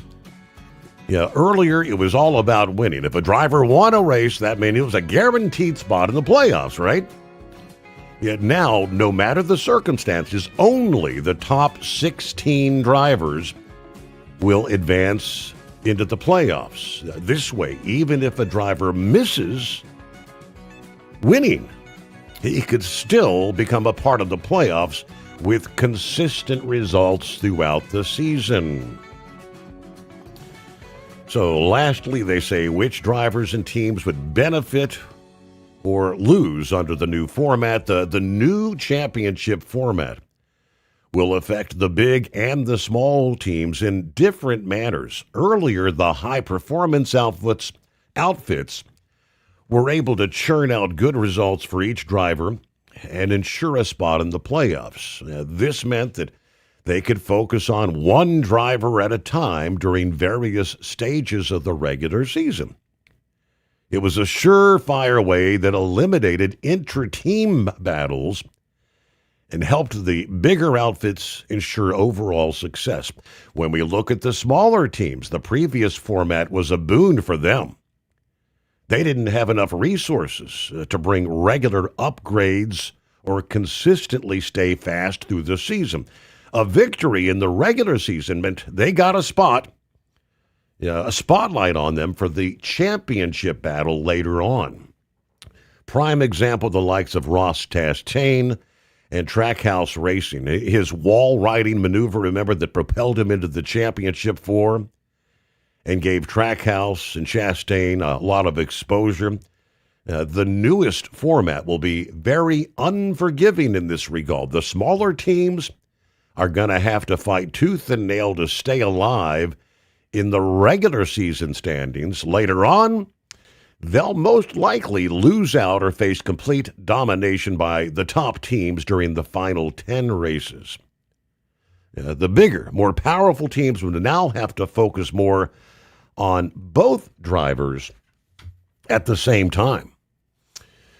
So interesting how they broke that all down. Let me see. Is Eagle still with us? Hello, Eagle. I think that's a no-go.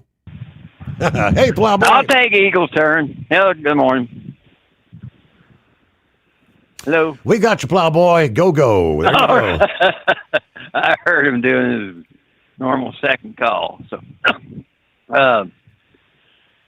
yeah, you think you're trying to get some of the old fans back that they kicked to the curb and basically run off in NASCAR now?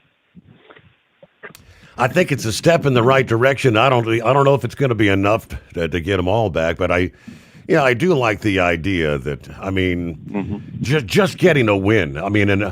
Say Daytona 500. First race of the season, some team that has no chance of being consistent could have a fluke and actually win that race, and that guaranteed them a spot in the playoffs, They could they could suck the rest of the season and still get in the playoffs. So the consistency. I like the idea of being in the top 5-10 week after week, and then you get to the playoffs, and you're no longer eliminating 4 after 3 races down the line.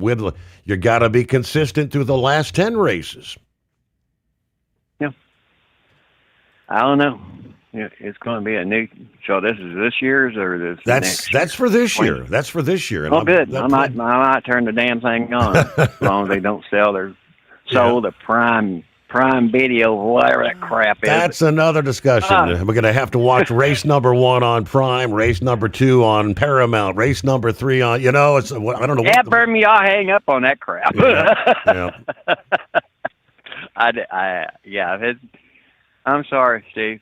I'm going to be like you watching this, last few games of college football. Yeah.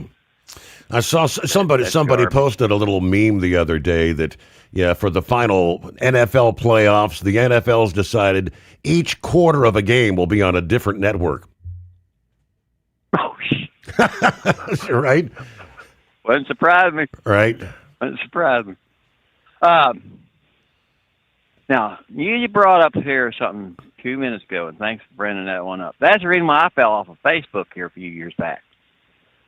I didn't realize there were that damn bunch of. You said they were trying to do away with the Bitcoin ATMs. Yeah, correct? Right. I guess it's the. I think those ATMs are good. Like you could get Dogecoin or Bitcoin or Ether or any of them. Okay. But getting rid of them. But the scam artists run them amok. I mean, because I was getting Facebook requests. I thought, well, maybe they might have been somebody who works with a friend of a friend of a friend of mine. And Steve, they might have had your face on it or a like face. And friend request, and all of a sudden got in a friend request and accepted the damn thing. And next thing, I need $500. I ain't got $500. Well, can you get Bitcoin? Has it got the Bitcoin ATM? I mean, Jesus. Oh, that's when that's the reason why I unplugged Facebook. Meta, you get control of your crap, and I won't be back. But I was listening to your newscast here a bit ago. 2 or 3 times I've heard it. Did you hear that dang Pocahontas make the comment of how the DOJ is being used like a weapon? Weaponizing, with the whole Jerome Powell thing, yes. Boy, she comes from the administration, the whole damn pack of wolves that she comes from does nothing but weaponize it. And it wasn't but the second story behind it.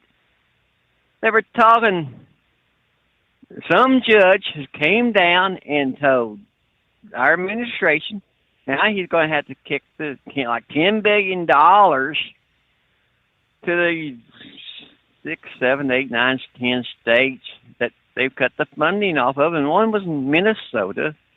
Like I think it's to the tune of $10 billion, and I'm thinking, you're talking about weaponization. These damn judges are being used like weapons against the administration still. So there we go. I'm just amazed at how they say one thing and do the same thing that they're accusing our administration of. Lovely. Just Steve, you had a story. How far is this going to go? You had a story about Ida here a minute ago that they were trying to get where we could work on our own trucks again. Is that true? Yes, correct. Okay.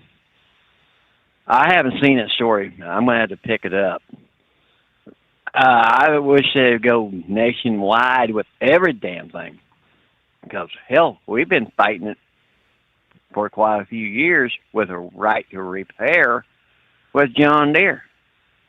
And the damnest thing about it, Steve, we have technically in a few areas have gotten it beaten, but still, even though we've got it beaten, it's still, okay, if I was to work on my own tractor, I had to pay to get a code now. Mm-hmm. And I mean, this is, you're talking about jumping through hoops, and who's going to still make money of it? Deere Corporation. And I hope to hell they don't have that many tangleholes or talons put into this deal, because, yeah, I think it's a mess, really, I do. And for me to work on something I'm paying $100,000, $200,000, $300,000, $400,000 for, and I had to pay to work on the damn thing, this is still criminal in my opinion. I might say something wrong, but that's just the way I look at it.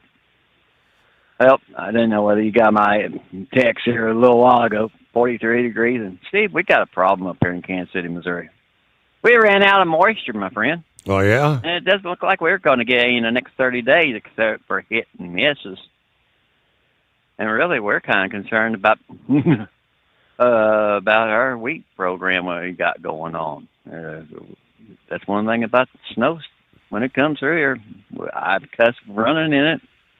Everybody does, but yeah, we have got a moisture shortfall in Kansas City, eastern part of Kansas area. So we need some rain. Need some rain. Need something, right? All right. Let me see here. It's not often we get a round number 2 from Brother Rambler. Welcome back.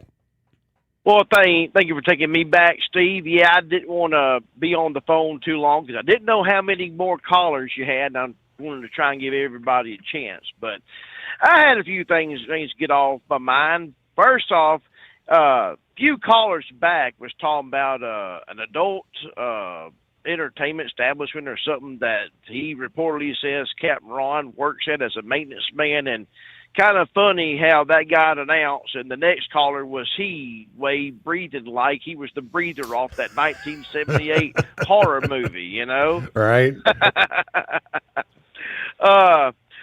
December 23rd, Steve, was a bittersweet goodbye to a longtime radio show that I personally have listened to since my sophomore year of high school. John Boy and Billy, the Big Show, signed off. They both have retired. Of course, Billy has been kind of semi-retired, but they did their last show December 23rd, and there's no more John Boy and Billy Big Show. So I know that Tater Moran has got a podcast called the John Boy and Billy Hangover, and they said to follow their Facebook page. There may be something big happening here very soon. So bittersweet goodbye to the John Boy and Billy Big Show that's been on the air for, I think since 1980. And just kind of had to ride off into the sunset. If it tells you how old I am, I started listening to your dad when I started driving at 22, and Lord, I'll be 50 this Saturday. So been doing this a while, Brother Steve, sure have.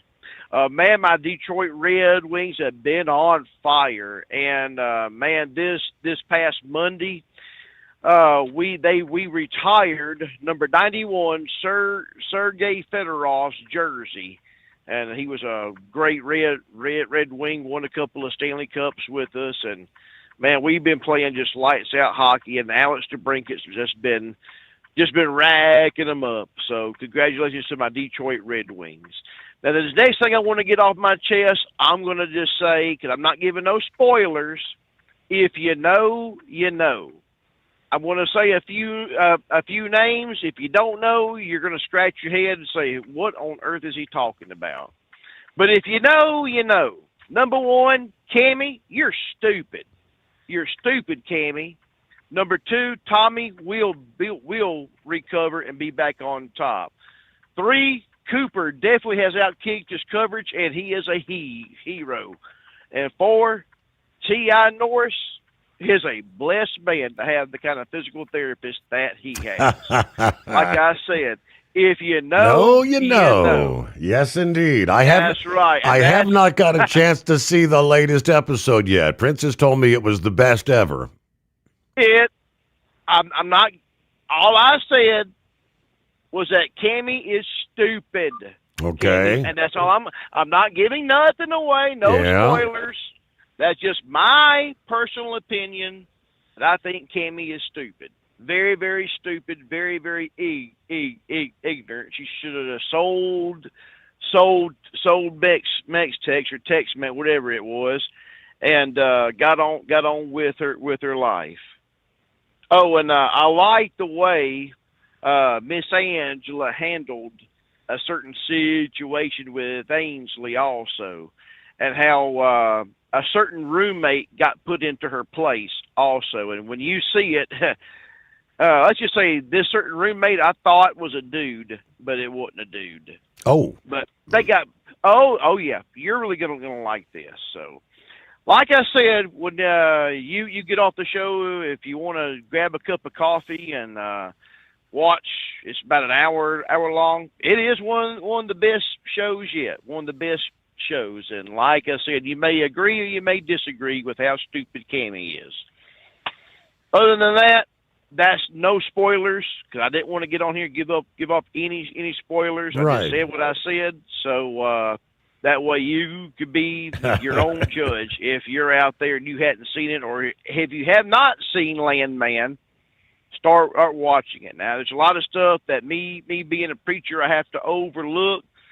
A lot of it is the language. So, but if you could deal with a little bit of F-bombs here and there, it really is funny, and it's a really good show. And I recommend anyone that if you want to watch it. Other than that, man, everyone have a great night.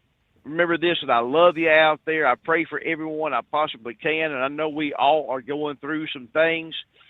But I'm looking forward to 2026, Steve, as being a better year for us all. Better year for the show, better year economically for us. And, hey, that $2,000, if he's able to get that to us, President Trump, that'll make it all the better.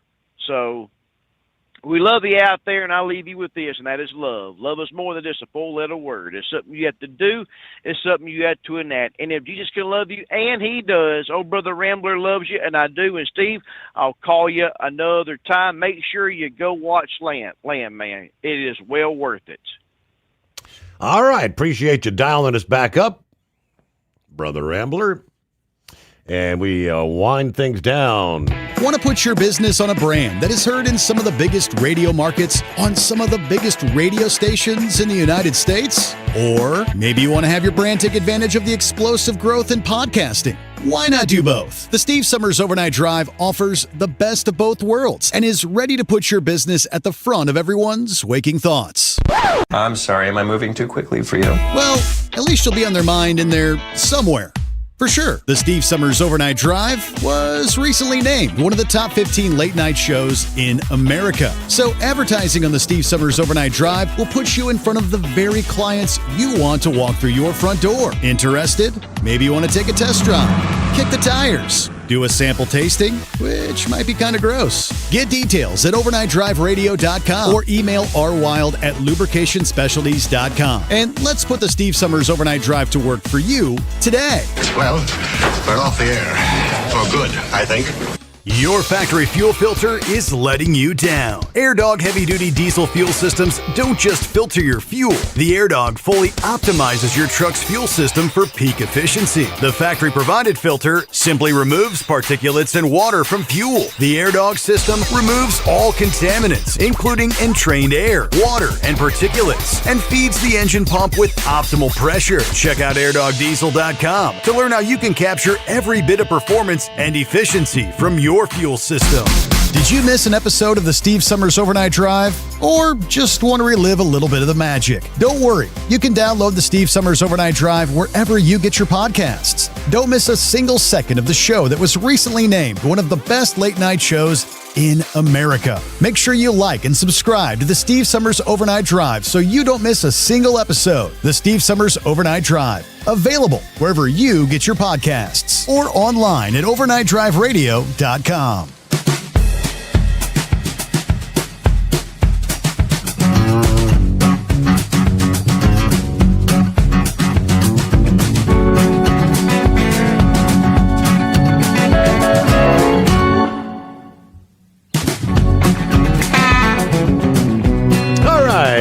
Rick in Columbus likes to say, round and third, headed toward home here on a Tuesday. What's up, Buster? Hey, Steve, thanks a lot for taking my phone call. I heard you talking an update, and I woke up when you said it. And has Brain Dead gave an update on the Biffle and the other tragedy with Denny Hamlin's father?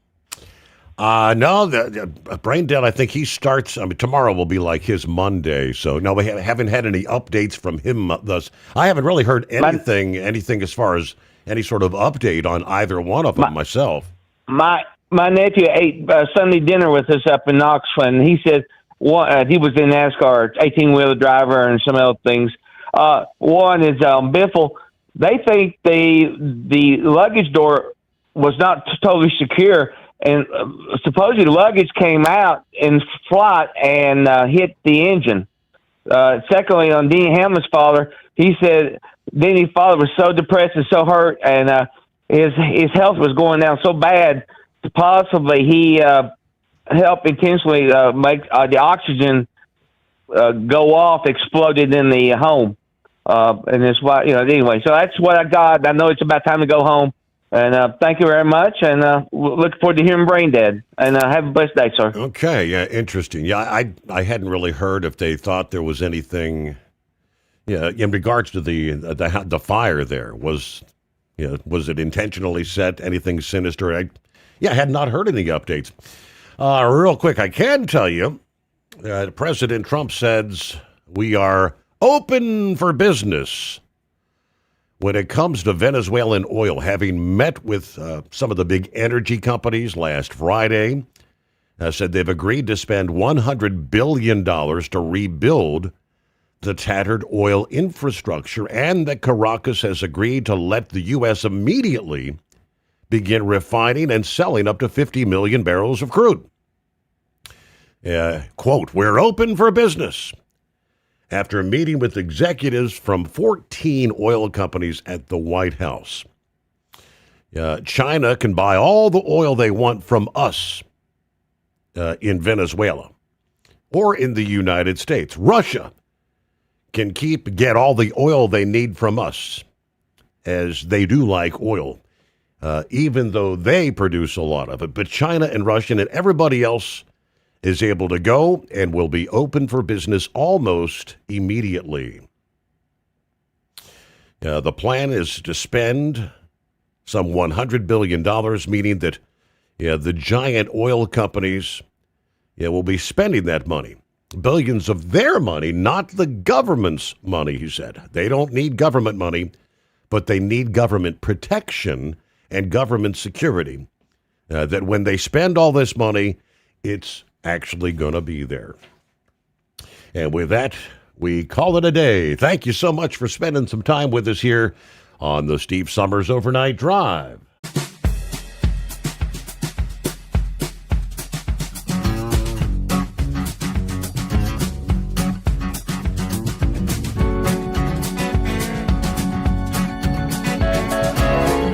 Guess the places that I've been.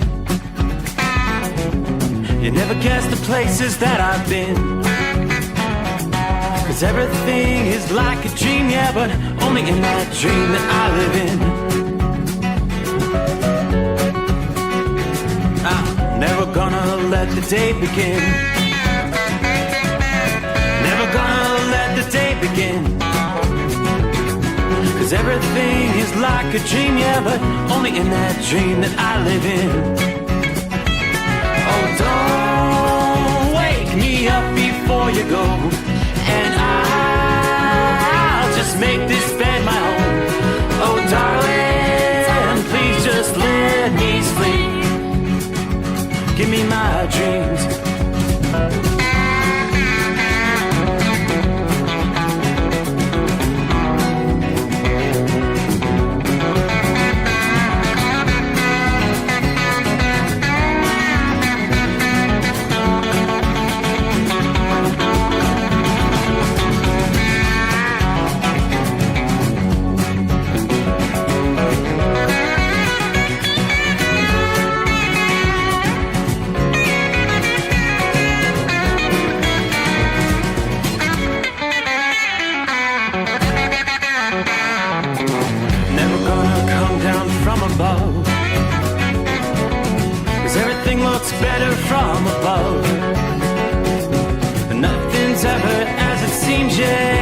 in that world that I dream of.